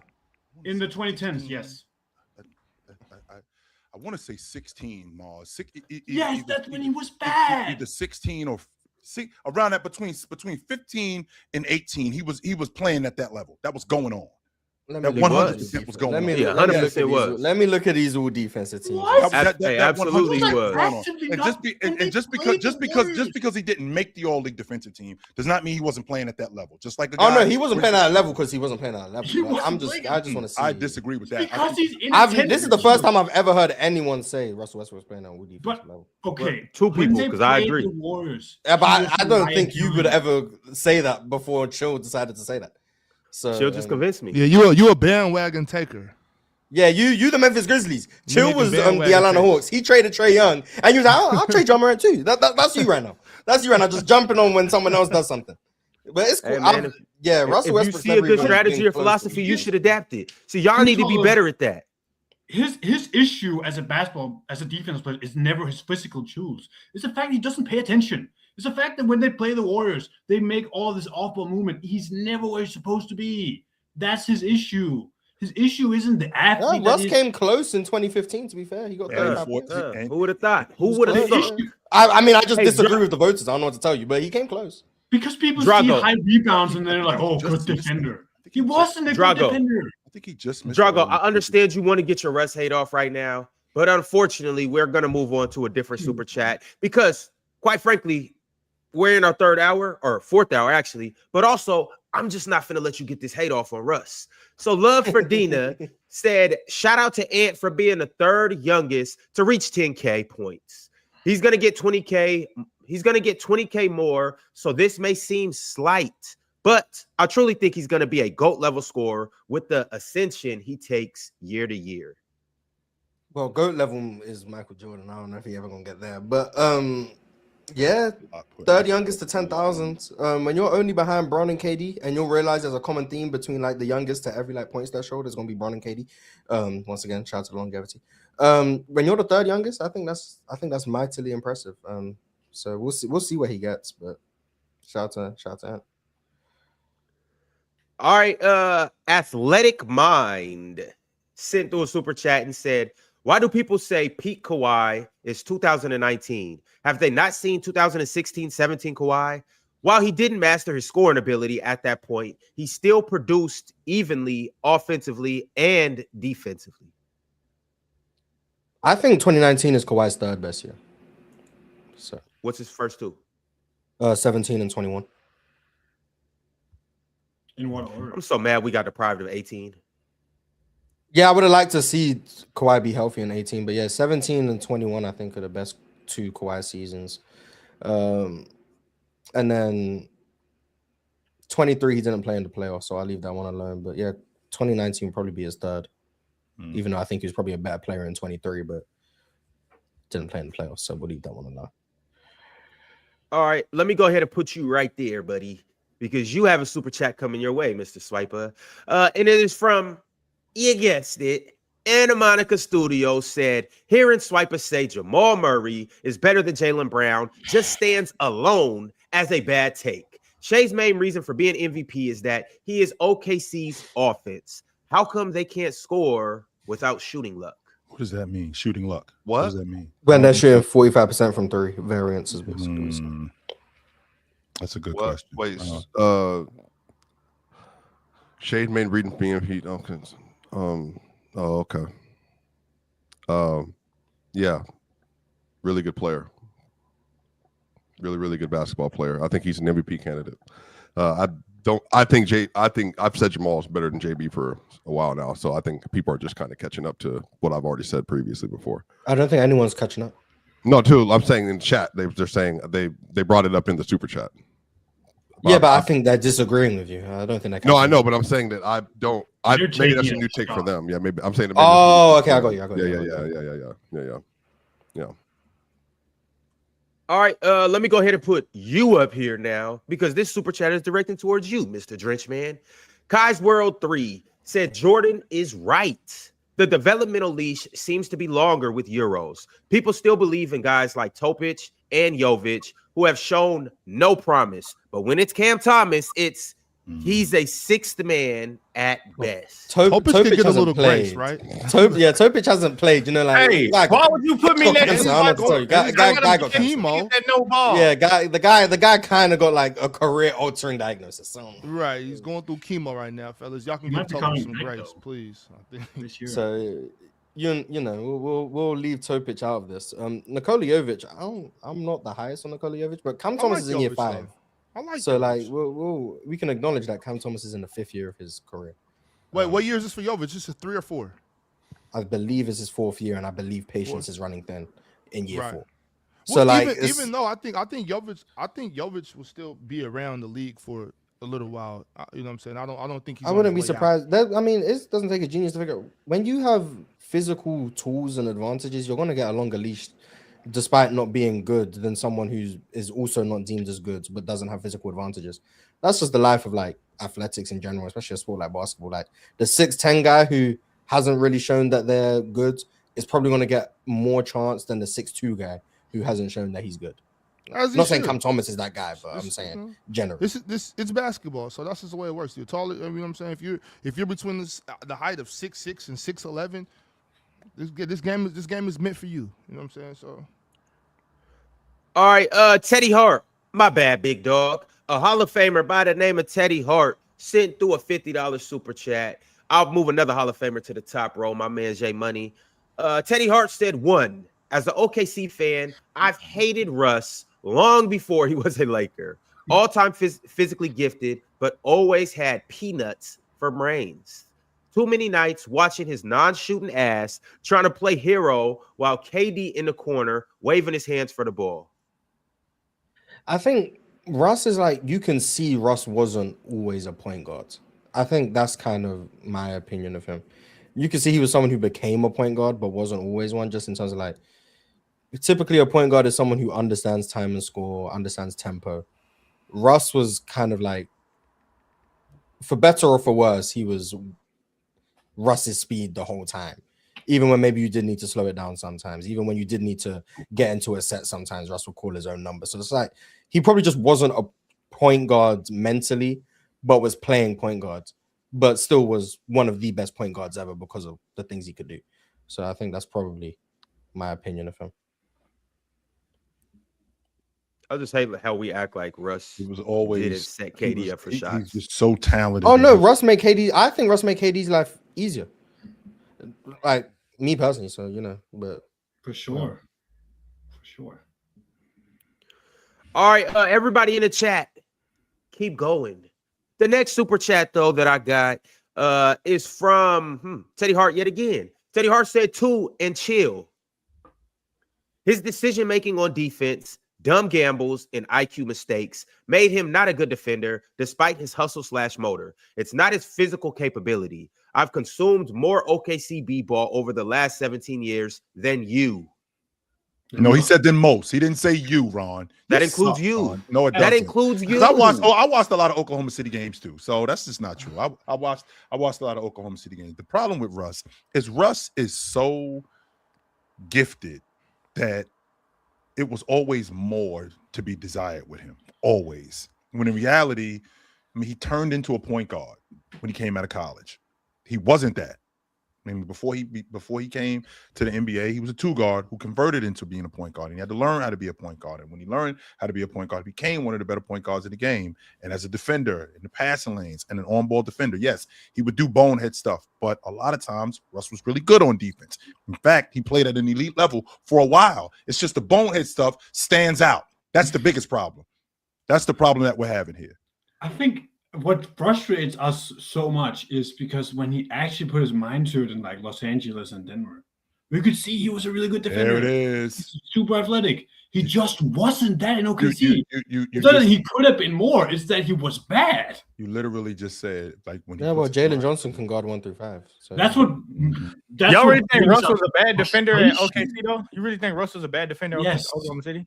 Yes. I think his impact. The gap between his defensive impact and his defensive ability was very large. That's kind of where I'm at. So, like, if you're judging Russ as a defender based on ability versus someone else judging him off impact, you're gonna have 2 different evaluations of the same player. You say he was neutral. Is that the evaluation? Like, I don't think he was bad because of the ability he had, and he was able to make high leverage plays. I don't think. But I also think on the average, on the aggregate possessions, similar to what I've said about Ant, he was bleeding a lot of value with some of the things he did. So it's like, it just depends how you look at it. I think the biggest issue that we're having, Mars, is I don't think that he was that bad. I just think that the stuff that he did bad, it was just astronomical. And it just compounded them losing. But for the most part, it's kind of like Swiper as a quarterback. Like, I might have been good throughout the whole game, but in the fourth quarter, in the meat and potatoes of the game, I throw a pick 6. And you know for a fact that he shouldn't even went in that direction. But because he went in that direction and threw a pick 6 at that time of the game, you forget all the good stuff he did throughout the game, how good of a play action quarterback he was, how good he was on third down. You forget all of that stuff. I think the same thing happened with Russ. Russ did stuff that was so bad that you forgot all the other good stuff he did throughout the course of the game. Yeah. But I think he plays his. I mean, shit, I don't know. I'm gonna just say this because I don't give a fuck. Luka do some bullshit in the game too that we just forget. Like, Luka do a bunch of dumb shit in the game, like shooting fucking 12 threes when he sucks at shooting threes. That's just as bad as when Russ turn the ball over. Like, when Luka shoot threes, y'all don't get the same feel as him shooting. Luka also be turning the ball over too, so you know. Yeah, I don't know why people turn a blind eye to the badass shit Luka be doing. I don't think people are turning a blind eye. I think it's been very. No, but I'm just saying, like, how he doing the same shit Russ was doing. Really doing the same shit. Well, I think Luka and Russ have similar flaws. Yeah, they do. But I'm just saying, like, why do Russ got to get ridiculed for, but Luka got to get praised for the shit? Like, I don't think Luka's getting praised these days. Nobody praises Luka for that. No. Shit. But once again, once you get to the Lakers, that shit get magnified. I'm trying to tell people. Yeah, of course. But I'm just saying, Luka playing like Luka leading the league in scoring, but realistically, that shit looks bad, bro. Like, that shit just looks stupid. Like, him, I can't stand watching him shoot all them damn threes, bro. The motherfucker shoot 30% from 3. Why is he allowed to shoot 12 threes a game? Because he has to do the whole game. You know, he gonna but still though, why is the guy that's shooting that low allowed to shoot that many threes? We ain't gonna sub him out. Stop shooting that shit though. God damn. He thinks he can make it. All right, fellas. The next super chat is from, you guessed it, Anna Monica Studios. Said the Spurs versus OKC game on Tuesday is finna be awesome. I think Baylor Shireman and Jonathan Mogbo, go ahead of Zachary Ricochet in a redraft. Since 2000, though, which MVP was the least valuable to their team's success? There's no way Mobo or Shireman go over Ricochet. You should be reading these super chats earlier in the show, man. Like, because this is a really good conversation right here. You said you stuck, Ron. This is a really good conversation right here. Like, if you think about the league MVPs, right? If you think about the league MVPs from 2000. Right? Think about the league MVP since 2000. Who is the least valuable of all of those guys? And like, we're talking about Steve Nash and Dirk and Bryant, James, Derrick Rose, back-to-back Curry, James Harden, the unstoppable James Harden. Like, who's the least valuable to their team? Per the numbers, Derrick Rose. Derrick Rose is my instant thought, but that doesn't mean he's the. I mean, who's the least valuable, most valuable? Like that's the question. Like, Yeah, that's kind of crazy. Well, so let's make sure that we're not saying that's what that is. Yeah, so it's like whoever the answer is was still extremely valuable. It's not saying, oh yeah, X player wasn't actually valuable. It's like What about you were less valuable than Kevin Garnett and Kevin Durant and LeBron James, Tim and Duncan. Steph Curry. Yeah, what so about it's like, 23 Joel Embiid? okay, buddy. No, I'm just thinking like did they not win a playoff series that year without him against the? No, he played in the Net series. he did play. He played the whole net series. Yeah, he played 3 games in that series, and then he got He hurt. played in 3 of the 4, right? 4. Yeah, 3 of the 4. I have one. Well, 2 to be exact. Yes, 4. It's about to be. Obviously not Nash. Well, yeah, you have Ron National 5 I know and who Ron National about to 6. say Yeah, it, Ron. we Don't know, do yeah, we it know. because it's not him. It is not Ron. Okay, but I it's just not, want Ron. to say this. I just want to say this. If you strip every single MVP off of their teams, Yeah. the Chicago, because you guys brought up Derrick Rose, that Chicago Bulls team will be worse than the Phoenix Suns will be if you take Steve Nash off that team. So just to clarify, so No, the their Sun defense. maybe 05 Nash because they still had Amari. Not 06, Maybe. though. Not even 06, so Nash is not there, Amari's not there. It's gonna be Sean Marion and vibes. It wasn't And they- Boris Diaw, Leandro Barbosa. My fault. Yeah, you know what? I never mean to. Yeah, that's disrespect Boris my- Diaw and My Leandro bad. Barbosa. There are a lot of routine, Okay. Ron. Yeah. Wrong. And they're like, not. They won 50. They won 54 games. You think In- He's in- clearly talking about the 05 team with the Amari Stoudemire. He's not talking Okay, about. that's why I said if you want to talk about because he won 2 of them. So if you want to talk about 05, then It's not. maybe. But Boris Diaw and Sean. I don't know, man. I don't know. I don't think that's necessary. Shit, the what are you least valuable what are you MVP throwing up ever. about? Sean Marion and I didn't Boris play on Diaw team, start. Because I understand that Boris appreciate Diaw and that. Sean Marion start on that Chicago Bulls team. Okay, so with Yeah. them, so with them starting on that Phoenix team without Steve Nash in the Western Conference during that time, what did it look like? What does that group? Okay. So wait. Simple so who question. does that, What so does hold that on. It's group not look just a like? simple question. I Yes, hear it what you're is. saying. I hear what you're saying. But if you want to talk about it, let's talk about it. So what is this going to be? You take Steve Nash in. Does that mean Leandro Barbosa is the starting point guard? I don't know.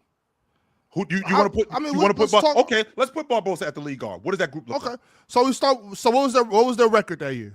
They won 54 games. 54-28. Okay, By the way, they probably win 44, 43 games instead. So they. By the way, both years, Steve Nash didn't lead the team in win shares. In 05, Amari Stoudemire is the best player on that team. Led him in win shares. Ron. Hey, Yeah, and then Ron. the next year, Sean Marion led him in win shares. Wait, no, hold on. Before you go, Chill, I want. Can you hold on, Chill. Before you go, The true MVPs of that team. you asked me a question. I think if Leandro Barbosa starting on that team, I think instead of winning 54, they probably win like 44, 43 or something like that. Is that too high? Do you think they're worse than that? I do This think man that. said win shit. I expect that from you, Ron. I do think that's a lot. I mean, Ron, way to get in your bag. I do think that's Love a it, lot love it. because I mean, one, you gotta the way that style of play that Phoenix had, it was conducive to Steve Nash game and his ability to distribute and get everybody else involved.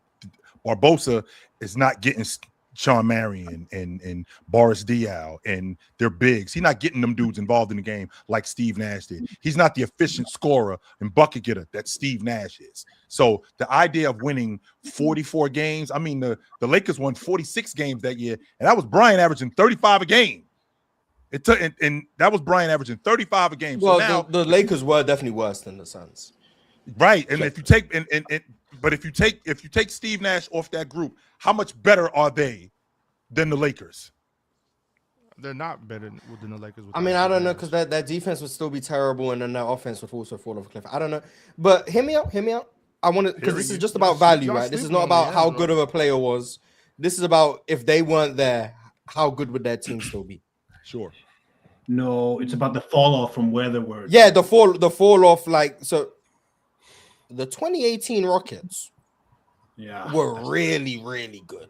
Yeah, that's James Harden playing or not, like that. were really, really good. Just to throw some numbers out there.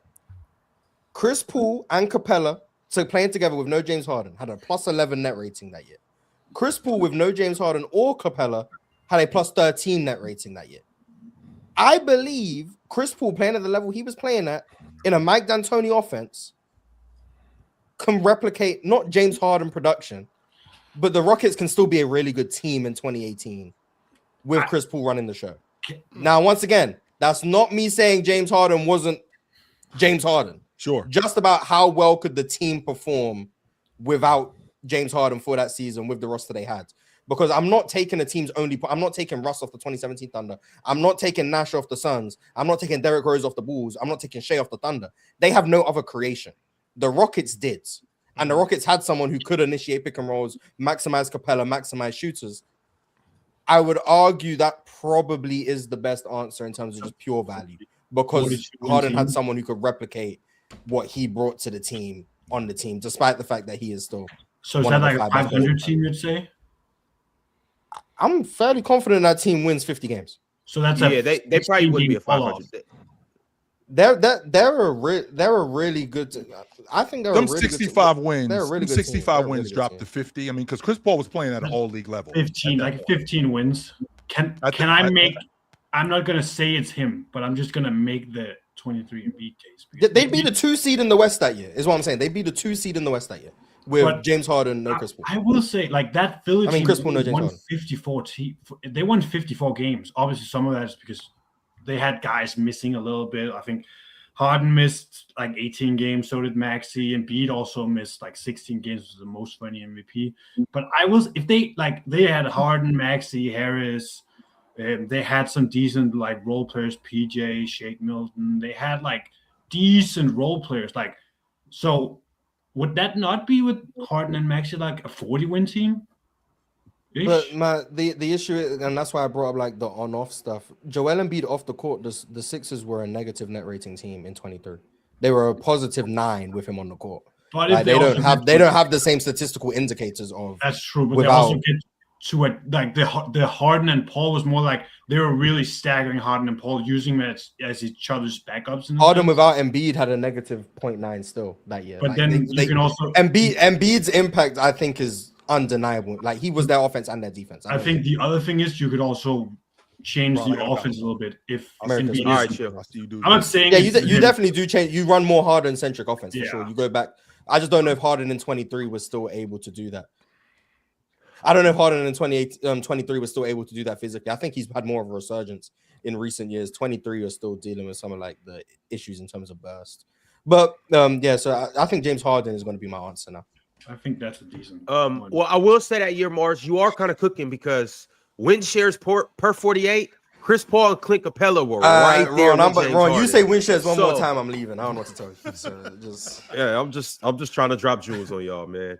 But however, Big Zod, double JK, the GOAT anime, sent through another super chat and said the celebration Ja got in trouble by the league, but with that celebration, Ja got in trouble by the league, but Ant Edwards and SGA do the stick celebration after every 3 they make. And the league is letting them rock out. I understand Ja's pass gives a bad taste, but rules should apply for all. I think it's common sense. The man who hits women probably shouldn't do boxing celebrations. The man who got in trouble for guns shouldn't do gun celebrations. Like, sometimes common sense needs to apply. Like, we can understand. Like, it's different when someone else does it versus the guy who got in trouble for the thing he like. Sky blue. Like, Very simple, Mars. It's simple as that. Simple. Okay. I kind of disagree because it's like, God damn, nigga, I can't do nothing because I messed up one time. Yeah, exactly, Drench. Yes, exactly. Yeah, that's cool. Consequences to your actions. Yeah, there's consequences. Ain't no consequence. I'm not doing nothing. There is consequences. You do dumb shit. You now lose the ability to keep doing dumb shit. So, things that can be interpreted as such. Okay, I agree with that, but if Ja can't do it, Shea can't shoot that submachine gun Uzi then. Cause Shea be cocking that motherfucker. Shea not on Instagram playing with guns. He not in the club playing with guns. He not doing the dumb shit Ja's doing. It's simple. Oh man, this is America. It ain't nothing wrong with a little pew pew pow pow. I mean, well, Ja Morant can keep doing what he want to do. He's just gonna have to accept the fine he's gonna get. Because technically, Ja Morant didn't break any laws. Like technically, he didn't break no laws. Like he didn't go to jail behind none of this stuff. It wasn't no police. The police aren't the one finding him. The NBA are. Yeah, the NBA. Yeah, So I understand that, but he I'm broke saying NBA laws. Wait, Drench, Yes, I are you understand saying that he didn't break a law because he didn't go to jail? no, I'm saying he didn't. I'm saying he didn't. Also, break I'm no pretty laws. sure bringing a guns across state lines is He absolutely Lord. broke the Allegedly, law. hold on. Allegedly, we don't know if he brought the gun across state lines. We don't know. But anyways, what I'm saying is this though: for the police to be coming down, I'm talking about the NBA police to be coming down on Ja Morant for doing it. Take that shit away from everybody. Shay don't need to be cocking no motherfucking machine gun when he's shooting. He don't need to do it. Stop it for everybody then. We actually can't do it. It's illegal. We get flagged if we do gun celebrations. That's what I'm saying. So take it away from everybody. Don't just put it on Ja. Everybody don't need to do that shit. Then. Hey, Ja Morant, the next time you do a crazy play, get on your Ja Morant. We had one I throw just- the ball up and do this. I'm just saying, if that's so heinous when Ja do it, it's heinous when Shay do it too. That's all I'm saying. It's more heinous when Ja literally had a more, court just case more tone for deaf. assaulting children. First of all, I'm not even gonna get on that because that ain't the same shit. Like, All right, I will. little nigga ain't throwing the ball at me either, though. I'm just saying, but whatever. But I'm just putting that on your mind. No nigga, you ain't throwing no ball at me, little nigga. But all I'm saying is take it away from everybody. Ja can't do it. No, nobody can't do it. Or let Ja do it. Let him rock out. he can do it. He just gonna have to pay the fine.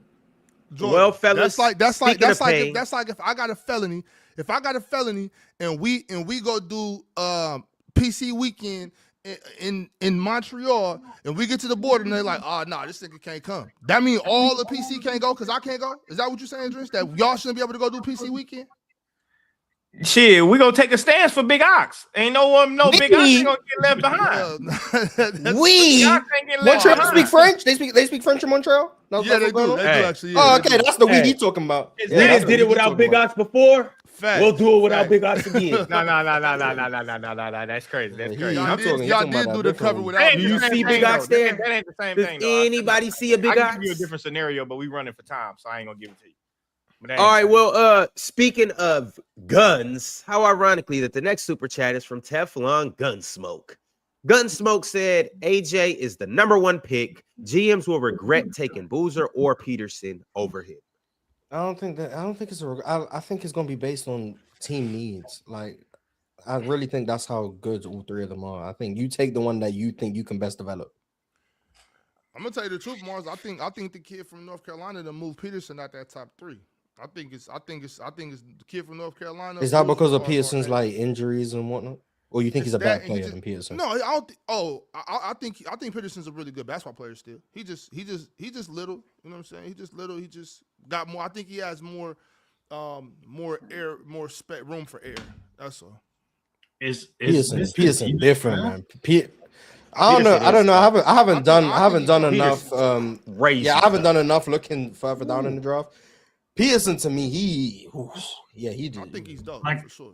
3, 4, 5 But in awesome this- guys at the top. Like it's crazy. Like just all the things I'm hearing. Darren about it. Peterson to me is special. Like In That boy can this shoot that draft, ball. to me, being the 4th pick is not a knock. So I'm not trying to for knock, sure, bro. yeah, I'm just for saying. sure. I think. All right, Big Za. I'm not gonna say your full name because that is just it's tiring. But Big Za sent through another super chat and said, "Rank the foreign whites in the league." Shangoon, Sengun not is a foreign white. Shangoon, Franz, nigga Turkish. Giddy, Lori, Luca, Denny. Jokic can't count. He's Mob from Mob Psycho. Luca's the best. From Then Sengun, Lowry is kind of that. Denny. And then we know the first Luka and Denny. last. okay, Luca is first, and I would say Giddy is last. So that's kind of where I'm at. For sure, Luca's last. first, That's another nigga they Giddy is overhyped. last, and then Shangun, Franz, Lowry, and Denny. I would say Denny second. And he's second for a reason. For what me I and got Ox Denny talked second. about the other day. That yeah. I'm force- being, I don't know how to. Actually I don't know how first, to. I don't know how to yeah. order. I don't know how to order those four. I'm gonna be honest. Denny second. All And I I'm know in is Mars. this- You better say he's second. You not far away from them folks now. I'm just letting you know. All If right, you ask man. me, Denny Look, first. shout out Right? to If you Denny, ask man. me, Denny Hey. #1. All I know is that this will go crazy. This team right here will go Man. crazy. Who comes You off the talking bench? about Is it talking about Niggas give up Giddy 2,000 coming off the points. bench. I mean, not only is Giddy the worst player there, you got Luka, so Giddy coming off the bench. I don't know. Them niggas will give up 2,000 points. Respect. Demon Franz two-way value. Man, please. I will put Demon five. Diddy. Demon Diddy two-way value. Denny in a smaller role gonna get back to playing defense. Denny in a smaller role gonna get back to playing defense. Şengün was a good defender last year, so he gonna get back to that too. Larry Markkinen got great positional size, so value. And then Luka was a part of a good Dallas defense in the 24 playoffs. Oh man, hell no. Mark, I mean, they for sure gonna give it up. 1,000 points. Hey, they give it up, but they putting getting a a lot team back. for Kevin. I'm putting a team with Kevin Porter Jr. Shit. I can't pick two players from the same team. Give me Kevin Porter Jr., Norman Powell. Shit, who else? Them niggas is getting spanked, Drench. Nah, them niggas ain't getting They spanked. losing I'm by putting 600 Jalen Duren as out well. there. Give me Jalen Duren. Give me Amin Thompson. And men can't guard none of them. Them niggas can't guard him. Now we're gonna see if a man can guard Denny tonight. We're gonna see if a man can guard Denny He tonight. can't. We're gonna see. We're gonna see. Pretty sure 30, 11, and 11. Because I seen He might- Tari guarding Denny, and that shit ain't go well. So we're gonna see if a man can guard Denny Denny. 30, shooting 11, 17 and free 11. throws is fucking annoying. Denny shooting 7. It's no reason why Denny obviously should be shooting 17 free throws and 10 They free need to throws. stop fouling him. Well, if he's getting You can't fouled, do he nothing should with shoot him. free throws. No, that shit Stop is fouling. annoying. Niggas is That hacking. nigga- Jordan, you can't Everybody do want to talk nothing about with Shea. him. That Okay, nigga they're be definitely worse- not hacking, but if he getting fouled, he should shoot free throws. Yeah, but he worse than Shea. That shit worse than Shea. He Well, yeah, not. that's because Shay's well- not that bad, and you guys were going overboard.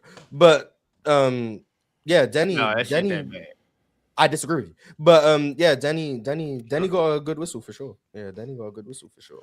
But you can All right. put together a foreign team that doesn't have Luka, Jokic, or Giannis on it, and they can compete in the NBA.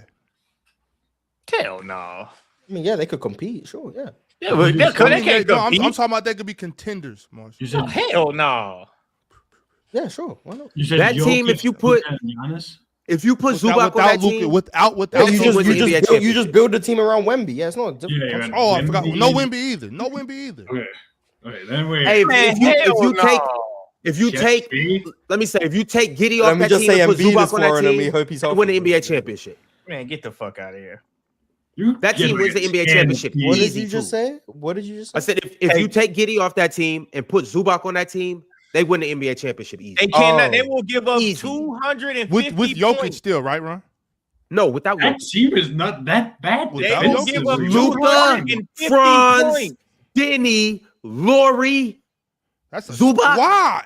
Are you Well, out of your my what? team needs a bench. You can't just play 48 minutes. One You know? great defender. Well, I mean, put Bronny on there. Put Bronny and They Gabe will Vincent. give up They got 250 it. Loud, bro. What are you points. talking They about? got What? it. Wait, Mars, they will give am I up tripping? 250 points. I'm talking about like You got to have they will Jokic on the score. team, Ron. By the time I mean, I the don't. layups go to the basket- Zoo can protect the rim. Franz can play He ain't defense. protecting Denny's shit. capable. Well, I'm assuming it's last year's Zoo. Like, they ain't gonna do No, nothing. we ain't assuming nothing. This Man, you year's could Zoo. put Vooch. Oh, on I'm the good off team. that. Oh, Vooch, yeah, Sengun. okay. You yeah, put yeah. Jokic on the team, it's unfair at that point. Like it really ain't nothing to talk about. No, it ain't. Ain't no system Nah, out they- there for Jokic. Yeah, they probably get worse. Yeah, Ain't no system. They'll give up 350 points if Jokic was out there. Shit, don't forget the Monsters, too. Jokic, an adequate defender, is what I was being told yesterday. So shout out to him. Well, speaking of Who said Jokic, that swipe of the God? Who said that swipe of the God? Nah, there's a lot of people, man. There's a lot of people who believe. Y'all in seen that. how Matt- Only y'all- swipe of the God would say something like that. Y'all seen how Matt Swiper got at me when I said that Adi Crooks and Jokic is the same player because that defensive. Hey, Okay, boy, that was video crazy. already man. comes on That defense. Looks was similar to crazy. me. But y'all, we got to move on to this next super chat from Dub Ball Out Highlights. Speaking of Swiper and speaking of Jokic, damn. Dub Ball Out Highlights said, Swiper, how the fuck is Jokic still number one on the MVP ladder and he's not even playing? And shout out to Jaylen Brown. No one's seen him being number 3 on the ladder. Should be number 2 on the ladder. for real. because Shea's I'm pretty PR. sure those MVP ladders are made by like one person.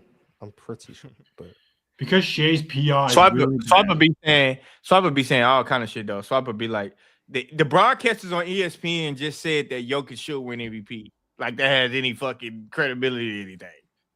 he does be saying that. I be seeing it. I'd be like, oh my god, I just don't say nothing. I just leave Swiper alone on the timeline. But I got a new name for him though. He's Swiper the God.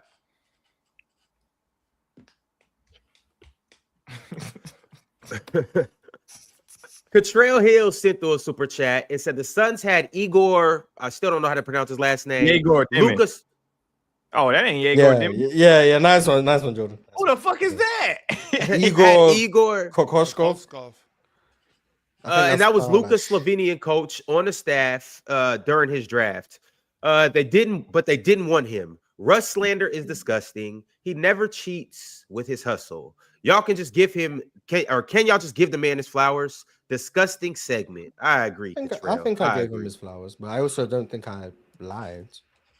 Sometimes just because you coach somebody too, though, like there's so many different coaches. Like sometimes that shit don't even matter. Like motherfucker could have been a fifth coach. Yeah. That shit don't get no pull because you coach somebody and you was a fifth coach on the team. They don't really give too much pull. All right, we got another super chat from Big Za. Big Za sent through yet another one and said, do you guys do boxing takes? If so, who do you got versus Bam versus Anonye and Benavidez versus Bivol? Inoue, that's how you say it? Inoue? Yeah. Bam versus Inoue and Benavidez versus Bivol. Who knows ball? I think Bivol might be too big for Benavidez. As far as Benavidez keep going up in a weight class, and Benavidez gonna beat the brakes off that boy. Bivol, he can't mess with the Mexican monster. How you can't get with the monster? I don't know. Benavidez don't hit as hard as he keep going up in weight class. But in a way, probably they said that about Bud, right? No, Benavidez and Bud two different fighters though. But Bam and Inoue, I don't know, bro. I know Inoue came to America one time and he won, but like they be having to fight him in his country and he be beating the shit out of them over there. Like I don't know if it's the time difference or if he just that cold, but he be whooping their ass. So I don't know, but Bam solid too though. Bam pretty solid too. But the Benavidez and Bivol one, Ron, that's a tough one. I don't know, and I rock with Benavidez. Benavidez throws some hard punches, but I mean some fast punches, but he don't hit as hard as he keep going up in weight class. He don't hit as hard. All I know is the monster bringing it home. You might be shocked on that one. Big Za sent through yet another super chat. It said T Morant, Usher looking ass, is the issue. He trying to be Ja's friend and not his father. Facts. Also, Swiper. I don't know if you read manga, JJK, Culling Games, top 5 arc ever. Hell's Paradise back next month. Fire Force Saturday. That's what he good at. He good at that movie shit. The rest of that shit, he ain't that good at it. So yeah, that'd be a good question to ask Swiper. Hey, sorry, Big Za. Swiper not here. You're going to have to tap back in next Monday when Swiper back. He'll answer all them questions for you. Or if you want to ask Swiper, J-Rob, and Bama, because they all watch anime, you can pull up to the show on Sunday at 11 a.m. Eastern time. That is the press box. They talk about everything NFL and football. Or Wednesday, 8:30 p.m. Eastern time, everything football and NFL. But as for us, we're going to get back to these super chats, and we're not really going to spend too much time on the anime stuff. That ain't super chat I got anime in Alabama. Fuck out of here. All right. It ain't nothing to do.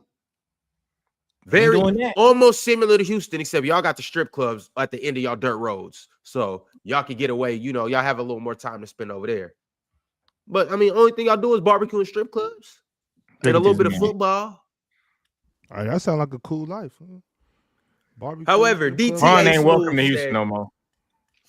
It's okay. My Dallas niggas accept me. DTA Smooth said, who was more hated as a player, 16 Steph or 26 SGA? 26 SGA. Steph wasn't hated in 16. Steph was getting glazed. Me. Rightfully so, by the way. Very glazed with what was going on. But and about me, I hated that nigga. Steph was getting glazed in 16. Like it was through the roof. I was still saying Mark Moose shot better than Steph at that time. Fuck it. I was firm on that shit too. It got me fucked up. I was only talking about Ray Allen shoot better than him. I was just doing anything to discredit. Some people are still on that 10 years later, you know what I'm saying? I'm doing anything to discredit Steph in 2016. Y'all crazy. This my thing though about the SGA. Hey, it's different hate because SGA not even on that level of those dudes that you really hate, like the Steph and I just think people just hate SGA. and Kobe. Like you don't nobody hate SGA like that because SGA not one of them. I don't think people you hate don't need to be SGA one of them either. to get that level of hate. To be fair, I think SGA is a likable dude. I just think when you're watching the games, you don't want to see him do that bullshit sometimes. I just don't want to see him just run into somebody and shoot it and they call a foul. I just don't want to see that shit. Like that's really the only thing I have a knock on Shea is that when the other foul shit, I don't care. If you stick your arms out, the pump fakes, I don't care. It's the one where he turned the corner and he sees the contact coming and he just fall and shoot. Like I fucking hate that shit. That's the one I hate. But all right, the next super chat is from Masinko. Said Jordan is putting up a masterclass performance today, and it's not even 30 minutes in. What did Dion say? What did Dion say? Do it look like I care? Do you think I care about what you think about me? I think he was showing you love, Jordan. He wasn't showing me no love. I don't want no love from Masinko. Shout out my dog Masinko, though. Delski, a Hall of Famer. Delski, a Hall of Famer, said, to be honest, Euros aren't held to the same standards as Americans. 3 Euro-led chips ever. Americans win chips, Euros win PER. The real hoopers are still American. So what's that? Hey, man. I think NBA history has had a lot more opportunity for whatever. So I think that's kind of a disingenuous framing. But I think real hoopers are all around the world. That's what makes the NBA so great. Like, I don't think the idea that is being made some European or international basketball versus America is weird to me. Like, I don't get it. But. Who is it's Dirk, Jokic, and who am I forgetting? Maybe Tony Parker? Giannis. Yeah, I got you. I don't know. I think it's natural. We're just competitive like that, Mars. I think we're competitive. I think to some point it's healthy competitive. I think sometimes it goes a little too far. It goes a little overboard. I think as a hoop community, we should all have a certain respect for each other and love. You know what I'm saying? But I mean, the facts are the facts, Mars. Like the world might have some of the top guys, but as far as just average basketball, will never catch us in America.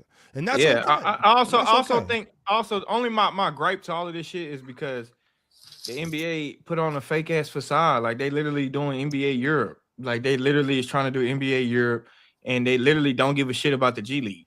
Like they don't give a shit about the G League. Like they go pull a guy can do whatever he want in the G League. He can score 40. They go get a motherfucker that's playing in Europe in the Euro Cup. Not even the Euro League, the Euro Cup. Not even the Euro League a lot of times. The Turkish League. Champions but Drinks, there's a lot of hoopers over there that's trying to get over here that deserve a shot though. I agree, but why the NBA don't prioritize their own backyard? But they do. It's just not the G League. They don't. The college they don't give a shit. People don't even respect. I'm gonna tell y'all the truth. The G League is the least respectable pro league. Yeah, for sure. It definitely is one of them. Yeah, because that shit trash. Yeah.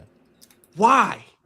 I mean, because they use it to experiment with things they want to try in the NBA. Like that shit. No, because number one, they don't pay nothing. They suck at the pay scale. For sure. That's number one. And number two, even if they suck at the pay scale, you'll have guys grinding in G League just for them to go get a motherfucker from Europe. So why not just go to Europe then? That's what because they know that G League ain't G League shit ain't real basketball for. I don't know.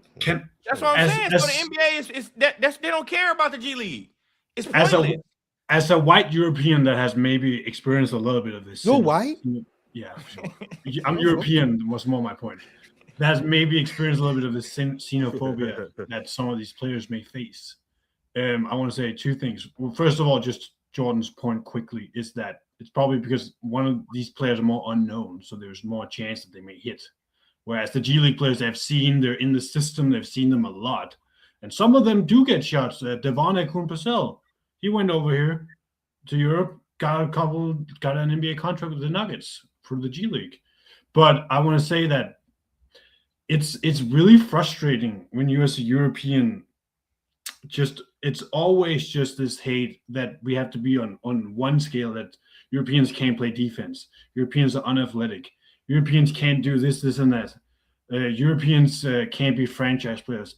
It's very frustrating as a European fan when Delsky comes up and makes it like it's us against you. We just want to be in this basketball thing too. Like it's not anything competition. Like I mean, but I think people make it competition though. I think people making this shit competition though when it's always like the next big thing coming out of Europe. Like, what about our own backyard? And then people gonna cry about this shit in the media. Like they cry about like the development in the States and shit. But it's like, look at the NBA's infrastructure for development for the kid. They literally don't prioritize the G League. They could give they got a whole infrastructure. G League is they not got where you develop. GMs, they got presidents, they got coaches, all that shit, just to go get a motherfucker from Europe.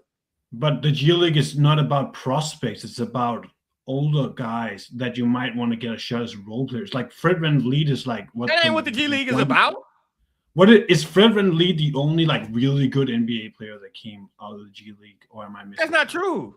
Well, like the Raptors use the G League a lot. Like they put Pascal down there. I think OG was down there. But you see what happens when you actually utilize it the right way, rather than they don't care about it. But that was for developmental guys. Like we had a guy, we knew he could be good, so we sent him to the G League to develop, and then he comes up. Fred they actually found in the G League. Like they knew who Fred VanVleet was. They knew who Fred VanVleet was before he went to the G League. That's the reason why they signed him. G League system. Alex Caruso was in the G League. He was the OKC Blue. Yeah, but they knew who Fred VanVleet. Fred VanVleet talked about it. He said he Fred went to Wichita State, right? That's right. Yeah. But Fred was known coming out of. They made two deep NCAA runs. Fred was like that, and he played with Clay Anthony Early, who also was drafted too. He played with Ron Baker too. Like he did. I heard Fred talk about it on a pod with KD. Fred said he told another team don't draft him, because he wanted the opportunity with the Raptors, because he also knew somebody that was like. KD talked about him that knew him. D-League at one point. That's right. Yeah, it was in OKC, and they were talking about him at Wichita State back.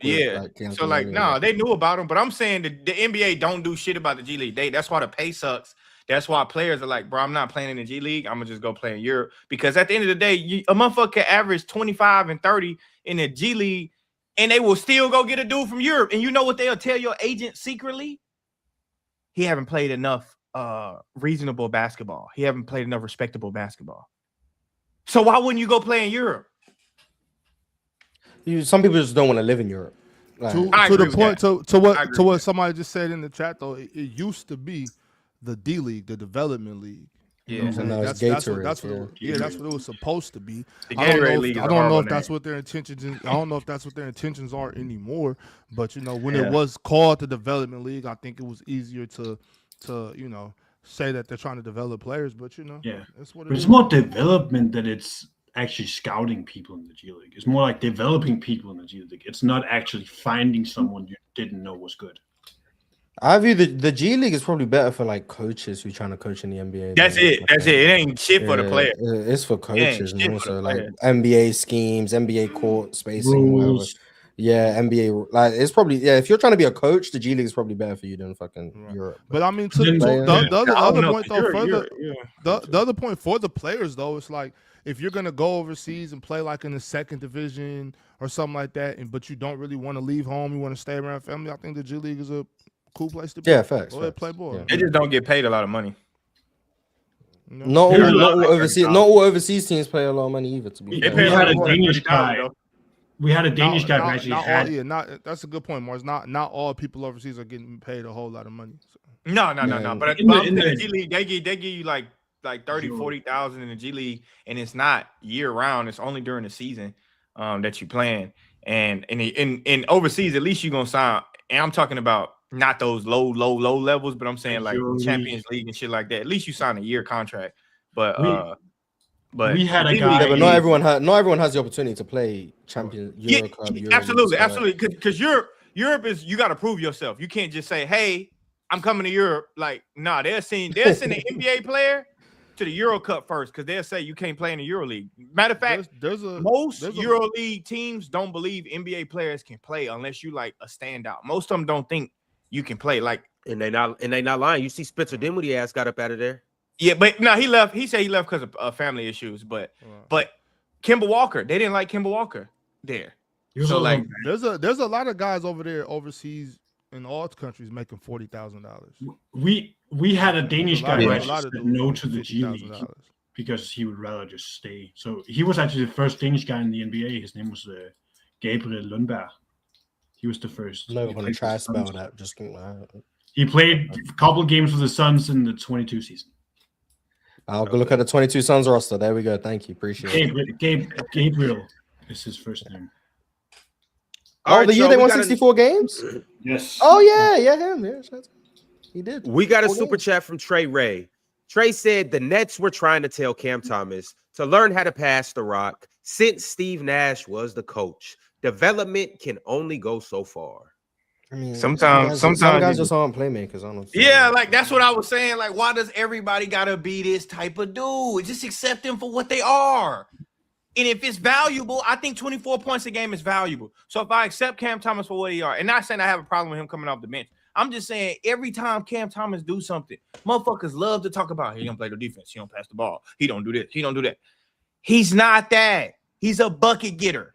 Right. Let him get buckets. Well, I think the ability to court map, you know what I'm saying, and having the ball, being able to lead and being able to know what the guy's gonna do, being able to make good bounce passes on cuts, being able to make good decisions in crunch time, being able to make good decisions throughout the whole game. You know what I'm saying? Yeah. Being able to be a coach on the floor. It's not something that you just learn one day. You know what I'm saying? You have to be damn near good at geometry. You know what I'm saying? To be able to make certain passes and judge certain angles. You got to have good depth perception when you're making certain passes. You got to know, can this guy get to this ball before he gets to that ball? You know, you can't just wake up and be like, oh, I can make that pass. Like Exactly. Or I can make him that passer. That shit got to be in you. You know what I'm saying? agree. You can't just wake up and just, oh, I'm a point guard. Nah, Exactly. I agree. Just because you could dribble good, shoot the ball, you're small, you're fast, that don't make you a point guard. Even if you can pass good, that don't mean you're a point guard. Even if you're a good passer, don't make you a point guard. So it's not easy just to be. You can't wake up and be a distributor. You can always be a good passer, but distribution might not be in you. All right, the Astro Anomaly said Tim Duncan lost to an 8 seed. 1-0 between 2008 and 2013. Kareem Abdul-Jabbar missed the playoffs twice in his prime. Never won without Magic or Oscar, but it's never brought up. If this were number 24, though, ... Just saying. that's ridiculous. But because they bring up a lot of shit with Kobe, so I don't know. Yeah, but he's saying Kobe gets held to an unfair standard, is what he's saying. Like the other guys who are apparently better than Kobe don't get the same breakdown of their career. I would argue outside of LeBron, I would say Kobe's career is the most nitpicked of any all-time great. But but very few people seem to think Kobe is as good as MJ, LeBron. People have him below Tim Duncan, but they'll nitpick Kobe's career more than a Tim Duncan, a Kareem, a Magic Johnson. I think that's an interesting dynamic. I mean, Kareem missing the playoff is also just because the rules were different for the playoffs. So. Division rules. There was he broke his hand, so he missed some time. That didn't help, and his team sucks. It's a little bit of apples and oranges. You can't really just say he missed the playoffs. It's just not the same thing. Mo sent through a super chat and said, Dub Damo, he turned a new leaf, giving Russ his flowers. Hopefully Ron does the same with my GOAT one day. Dub Show. James Harden. Come on, Ron, you could do it. It's it's different between Damo and Russ and me and James because we actually have history. We have bad blood, I don't. What about Steve Nash? He would get you to turn that leaf? Is there any chance? No, when Ron's committed to hating players, he committed. James Harden, Kevin Durant, Steve Nash. I'm committed to the Steve Nash one, but I can never I get take back mine with Curry though. If I go back to 2016, I'll still be a hater, but I'm in 2026 right now, and the Warriors suck, and Curry might miss the playoffs again. Shit, I'm good. I ease up off of him. Steve Nash I can never get how the first history of basketball. You said the most overrated? Yes. Oh, I agree with you. I was just making sure you. But I say it. I mean, I've disagreed with all of you guys for years. I don't know what to tell you. I can never get, Jordan, how the first big clip out of you this channel is MVPs make you dominant. That was like your big introduction. MVPs make you what? MVPs make you dominant. Dwayne Wade and Kawhi Leonard. You was like, you can't be dominant without no MVP. Yeah, because I feel like if you dominate, I feel like you're the best player in the NBA. But how about the guy with two versus Rashawn fucking Rondo? Yeah, like, and I said, and this is what I said.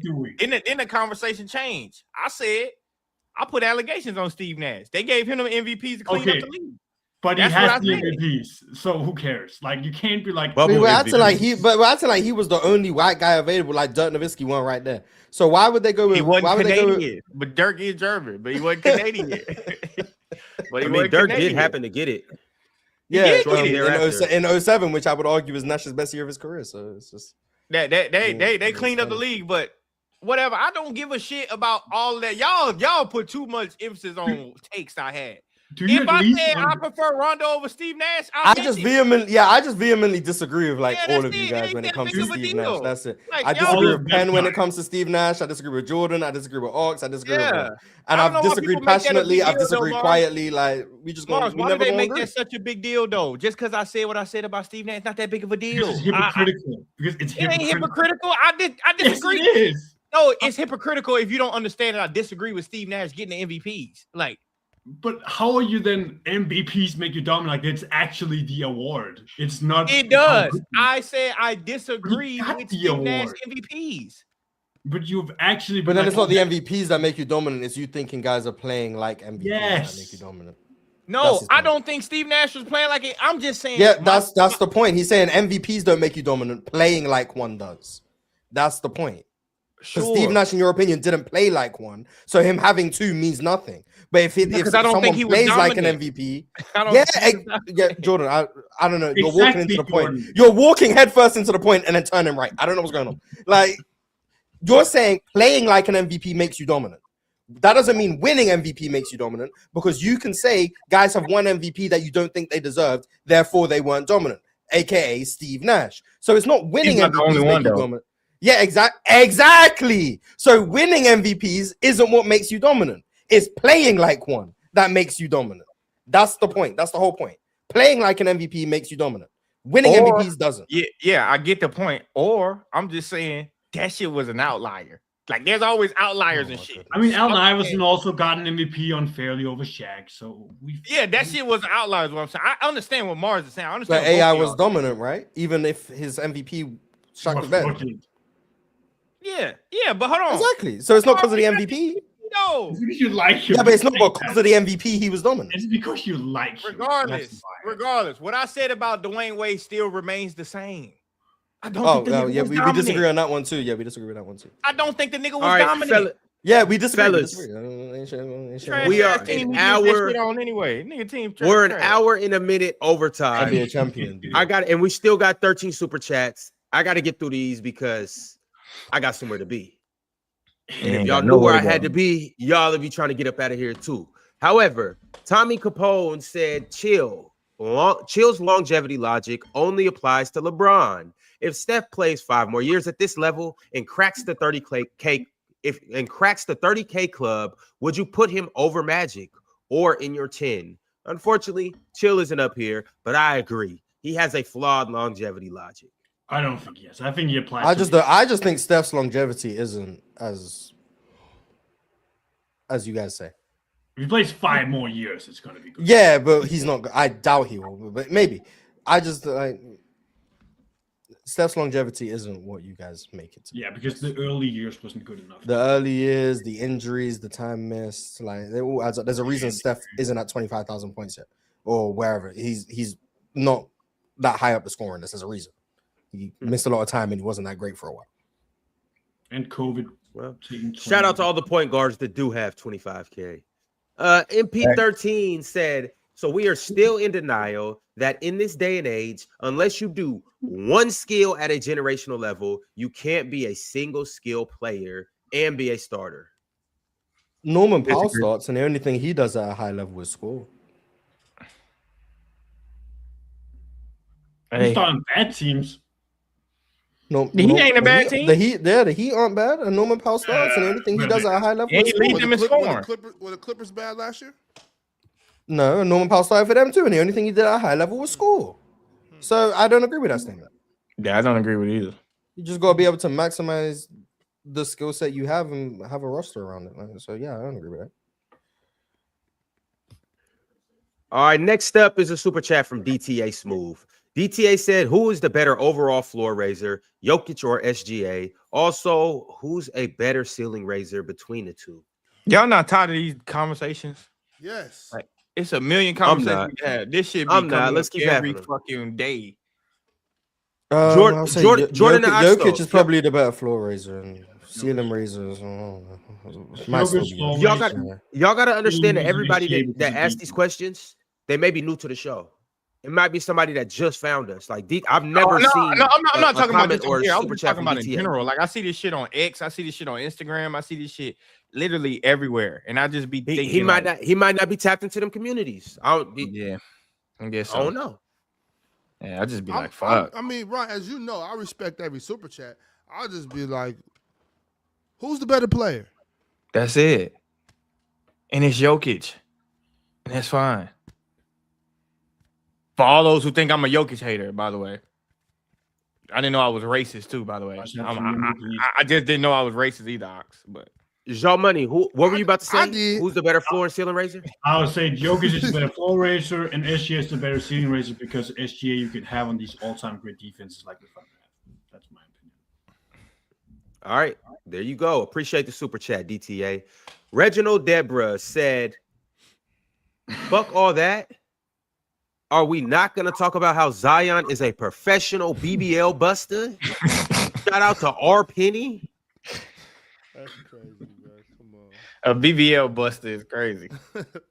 Hey, what a man chooses to do in his private time ain't none of my business, man. Do your thing. Shout out to Zion, man. I said it on Twitter. I'm going to say it again. I'm jealous. Daydreaming Scheming sent through a super chat. Daydreaming Scheming said, I like AJ and Caleb Wilson more as prospects. They have more defensive versatility and athleticism, but all three are dogs. Yeah. That nigga gonna keep getting hurt until he get that big wagon off his back every damn night. That nigga go from one wagon to another wagon. Keep going, Zion. You just need to stay petite. It just be messed up though because like I think Zion might got like a little like square like nerdish to him, you know what I'm saying? And I think like these women, I think they realize that and they just kind of be like fucking with him. It's like, man, get bro off the camera. Like, oh, you saying that they taking advantage of him? Yeah, like why you trying to embarrass him? Like just have fun, you know what I'm saying? Like, that's my only thing, because then people on the internet, they take that and run with it, and they were trying to make fun of Zion and stuff. Like, he's just a regular dude. He's just a hooper trying to have fun, man. Like, but it ain't nothing wrong with what Zion's doing. I don't think so. I don't think it's nothing wrong with all he doing is going around busting BBLs. What's wrong with that? I might be worse than him, to be real. What's egregious about that? Nothing. It's just people are so. I step on the court and I dunk on niggas. I leave the court and I dunk on BBLs. I'm being consistent. But you know, it's just the new day and age. All these cameras, everybody got their opinion, and people are like, "Oh, why would you do that? Oh, that's nasty." Like, man, you know, everybody got their preferences. He like what he like. You like what you like. They like what they like. Just have fun, enjoy your life, man. Mind your damn business. That's all. It ain't nothing wrong with being a BBL buster. Acro D2 said, "I like what San Antonio got going on, but would love to see Ja Morant there." He's trying to sabotage him. I don't know. Theory craft kind of thing. They got Ja Morant over there. Feasible for a trade. Hell no. No. They got pretty good guards. He think he's still like he's still, I love what San Antonio. He rooting for a team that he trying to dismantle San Antonio. So that rooting for the Grizzlies. He won Dylan Harper, Stephon Castle. That's Mar. They don't got Ja Morant with Jeremy Sohan. That experiment over. They good. One quick thing. A demon, man. Respect my demon. One quick thing, and this is for future PC episode. Ron, future, can we get a top 10 3-guard lineups in NBA history? Where does top 10 3-guard lineups? I can assure you, I'm not sending Ron no list of top 10 3-guard lineups. I'm already tired of the list Ron has me making right now. I'm tired of this. I'm going to send top 10 shenanigans. I don't care. So no, 3-ball lineups. Jean-Mar, you cooking? Top 10 small ball lineups. Jean-Mar, you cooking? I'm not doing We got that, rotation man. maybe with like Harbor. Mars, I really think in your spare time you ought to do some live live UK jokes. I think you'll do good at it. These lists, like, oh my god, do you guys not get tired of ranking the top 10 everything to ever exist? No, we don't. The top 10 offensive rebounders after the second missed 3 on a possession. Like, I don't care. Like, god damn. Let's do it. Like, Jesus Christ. Let's do it. Setting it up. It's because you're gonna say Chris Paul, Eric Gordon, and James Harden, and then Chill is I wouldn't even thought about that shit. Either the Lakers, Cooper, Magic Johnson, Norm Nixon, or Thomas, Isaiah, Joe Dumas, and Vinnie Johnson, and then we're gonna have a great debate about 80s versus these guys, and it's gonna be fun to watch. Then just say that's what you want. Just say you want to debate. I don't need to send the list. He already set it up next week, next Thursday. Out of here. Top 10 three guard lineups. Now this is something I can get with, Vale. Also, this isn't too bad too. Top 10 6 men of all time. Please do not text that shit in the group. I'm gonna be on it. You make me do this. I'm gonna just look up 6 men of the year winners and rank them in order based on who won the award the most. That's all I'm doing. That's cool. You can do that's that. all I'm doing. I'm not doing. But I'll have Manu at 1 and then I'll do the rest in order. No. Don't put Manu at 1 then. Hell no. No. I'll do Manu at 1 and then I'll put the rest in order. Stick to your logic, King. Go ahead. Nims Noseball said thoughts on the Thunder potentially going after Herb Jones and Trey Murphy, and then said Damo, these UFC fights coming up are stacked. Herb Jones just gonna do the same shit on the Thunder. He gonna play defense and not get guarded from 3. He gonna do the same shit as what OKC. Why do they need more defenders? That's not OKC. The Pelicans just announced, though, at least what just came across my timeline. They're not trading Zion, they're not trading Herb, they're not trading Trey Murphy, and they're not trading Jeremiah Fears. Derek Queen. So Jordan Poole on a move again? I'm pretty sure Derek Queen was in there too, but maybe not. I don't know. Damn, Eve Misio cooked already. That's tough, buddy. But I'm cool. Trey Murphy, I think I'm not as high on Trey Murphy as everybody else. Yeah, like apparently he's like this hot commodity. I don't see that vision, but like he cool. So yeah, he cool. Hey, it's Leem sent through a super chat and said Memphis entertaining Ja trade packages. Zion is linked to the Chi-Town, and video leaking of Chicago assistant coach saying it to Zion, and Zion saying not to be loud. To be fair, I would like Zion in Chicago. They run fast, they play in transition. Josh Giddey gonna get him the ball. In terms, I mean, I like the basketball fit. Like he gonna Josh Giddey gonna get him involved. It's intriguing, I'll say. But I like Zion in New Orleans too. DSG Piccolo said, "Hey Damo, how many players greater than Russ all time? Is it 300? And when Russ had them crazy side of the backboard bricks, how'd that make you feel?" I'm so glad Damo's not up here because this might have triggered him. A missed shot is a missed shot. It doesn't matter where it goes. Facts. Yeah. Okay. Yes. I hit the rim. You can't really rebound it. You're right.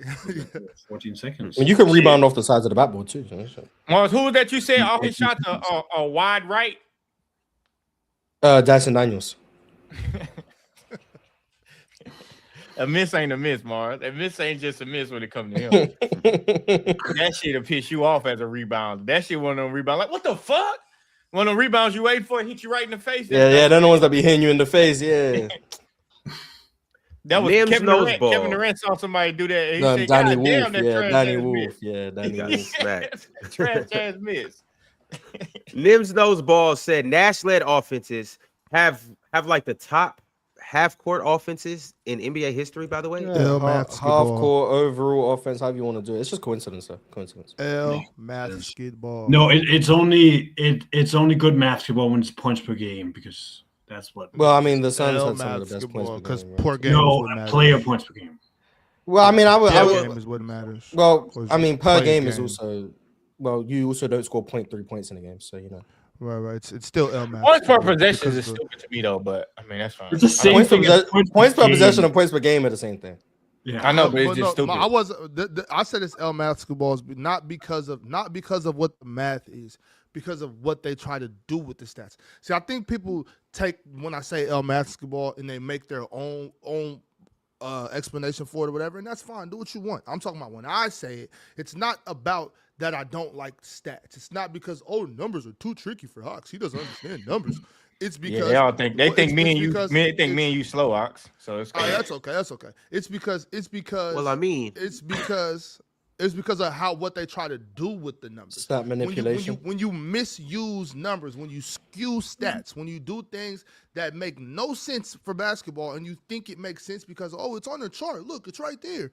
That's basketball. When you don't, when some people don't understand the game and they have to look at a chart and say, well, look, this number's higher than that number, so that means that number must be better than that number. That's basketball. When you just try to manipulate stats to make it make sense. Now you're misusing it. You're disrespecting the game. That's why I'll have a basketball debate with Mars, but I won't have one with Swiper. I'm on because he'll go per data baller, and then when you bring up some shit, it don't matter. But he per data baller, and then per basket. When he start changing it, that's when you know he on bullshit right there. Yeah, because the other you guys let Swiper say that Steph's the best shooter based on reputation, by the way. I just want to let you guys know. I wasn't here for that. I wasn't here for that either. I didn't let Swiper say that shit because I would. You were the one that let him say it. No, I didn't say you see my face. My face said what I needed to say. If you want to say Steph the best because of reputation. That's the worst take of the year. Ron, let's just go for 5, bro. Yeah, for sure. Yeah, let's do it. I'm gonna read these 3 super chats and then y'all got it. Mello Williams said, "Need Jordan to come off Denny foul baiting." I mean, I need to come off for that for absolutely foul baiting, bro. It's pathetic. I just don't understand the consistency in the way the ref call it. Like sometimes Denny will be flopping and shit. Same with Shea. If you strong enough to goddamn stiff arm somebody, your ass strong enough to take. When the defender guarding you and he bump you, you fall to the ground. Like you just stiff armed him last play. You strong enough. So that's the shit I know. But I've been saying this for a while, and I said it about Giannis, and apparently it was me hating it. All this nonsense of like allowing these offensive players to initiate all this contact and push people out the way. And then the moment that happens with a defender, it's a foul. Like these are offensive fouls I'm watching every time. Like you can't just you can't clear. They're guarding you, and then you just run through them to clear space, and apparently that's a foul on them. Is ridiculous. Like that's clearly an offensive foul. It's silly, but nah, they just call it a defensive foul every time. Like that makes no sense. And then when they barely get touched, they fall over, and now it's a defensive foul. And it's like, what the fuck? There's no consistency. You put the defense in a straitjacket. Like they can't do it. They're guarding you heads on, and then you are just allowed to run through where they are guarding, and apparently it's a defensive foul. It makes no sense. But you know, well, I mean, it's Denny, so.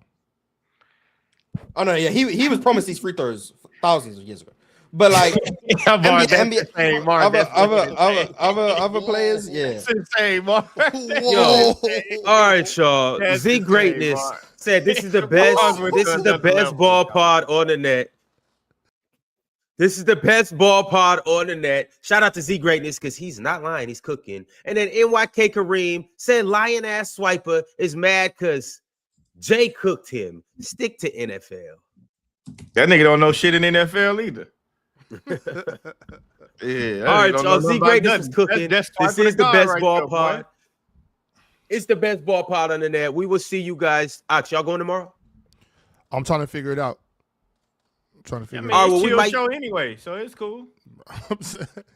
We might be chilling with Chill tomorrow, but if not, you can see just how much ball Swiper does know on the press box on Sunday coming up this weekend at 11 a.m. Eastern time. As for us, we're going to be back Monday, same time, same place. Y'all know where to find us. Join the NFL Player Survivor Contest right now because you have a day to literally enter. In the meantime, in between time, y'all go brush your teeth, wash your funky ass, and do something good for your girlfriend or boyfriend. However it is, we'll see y'all on the flip side. Hey, Zion, keep going.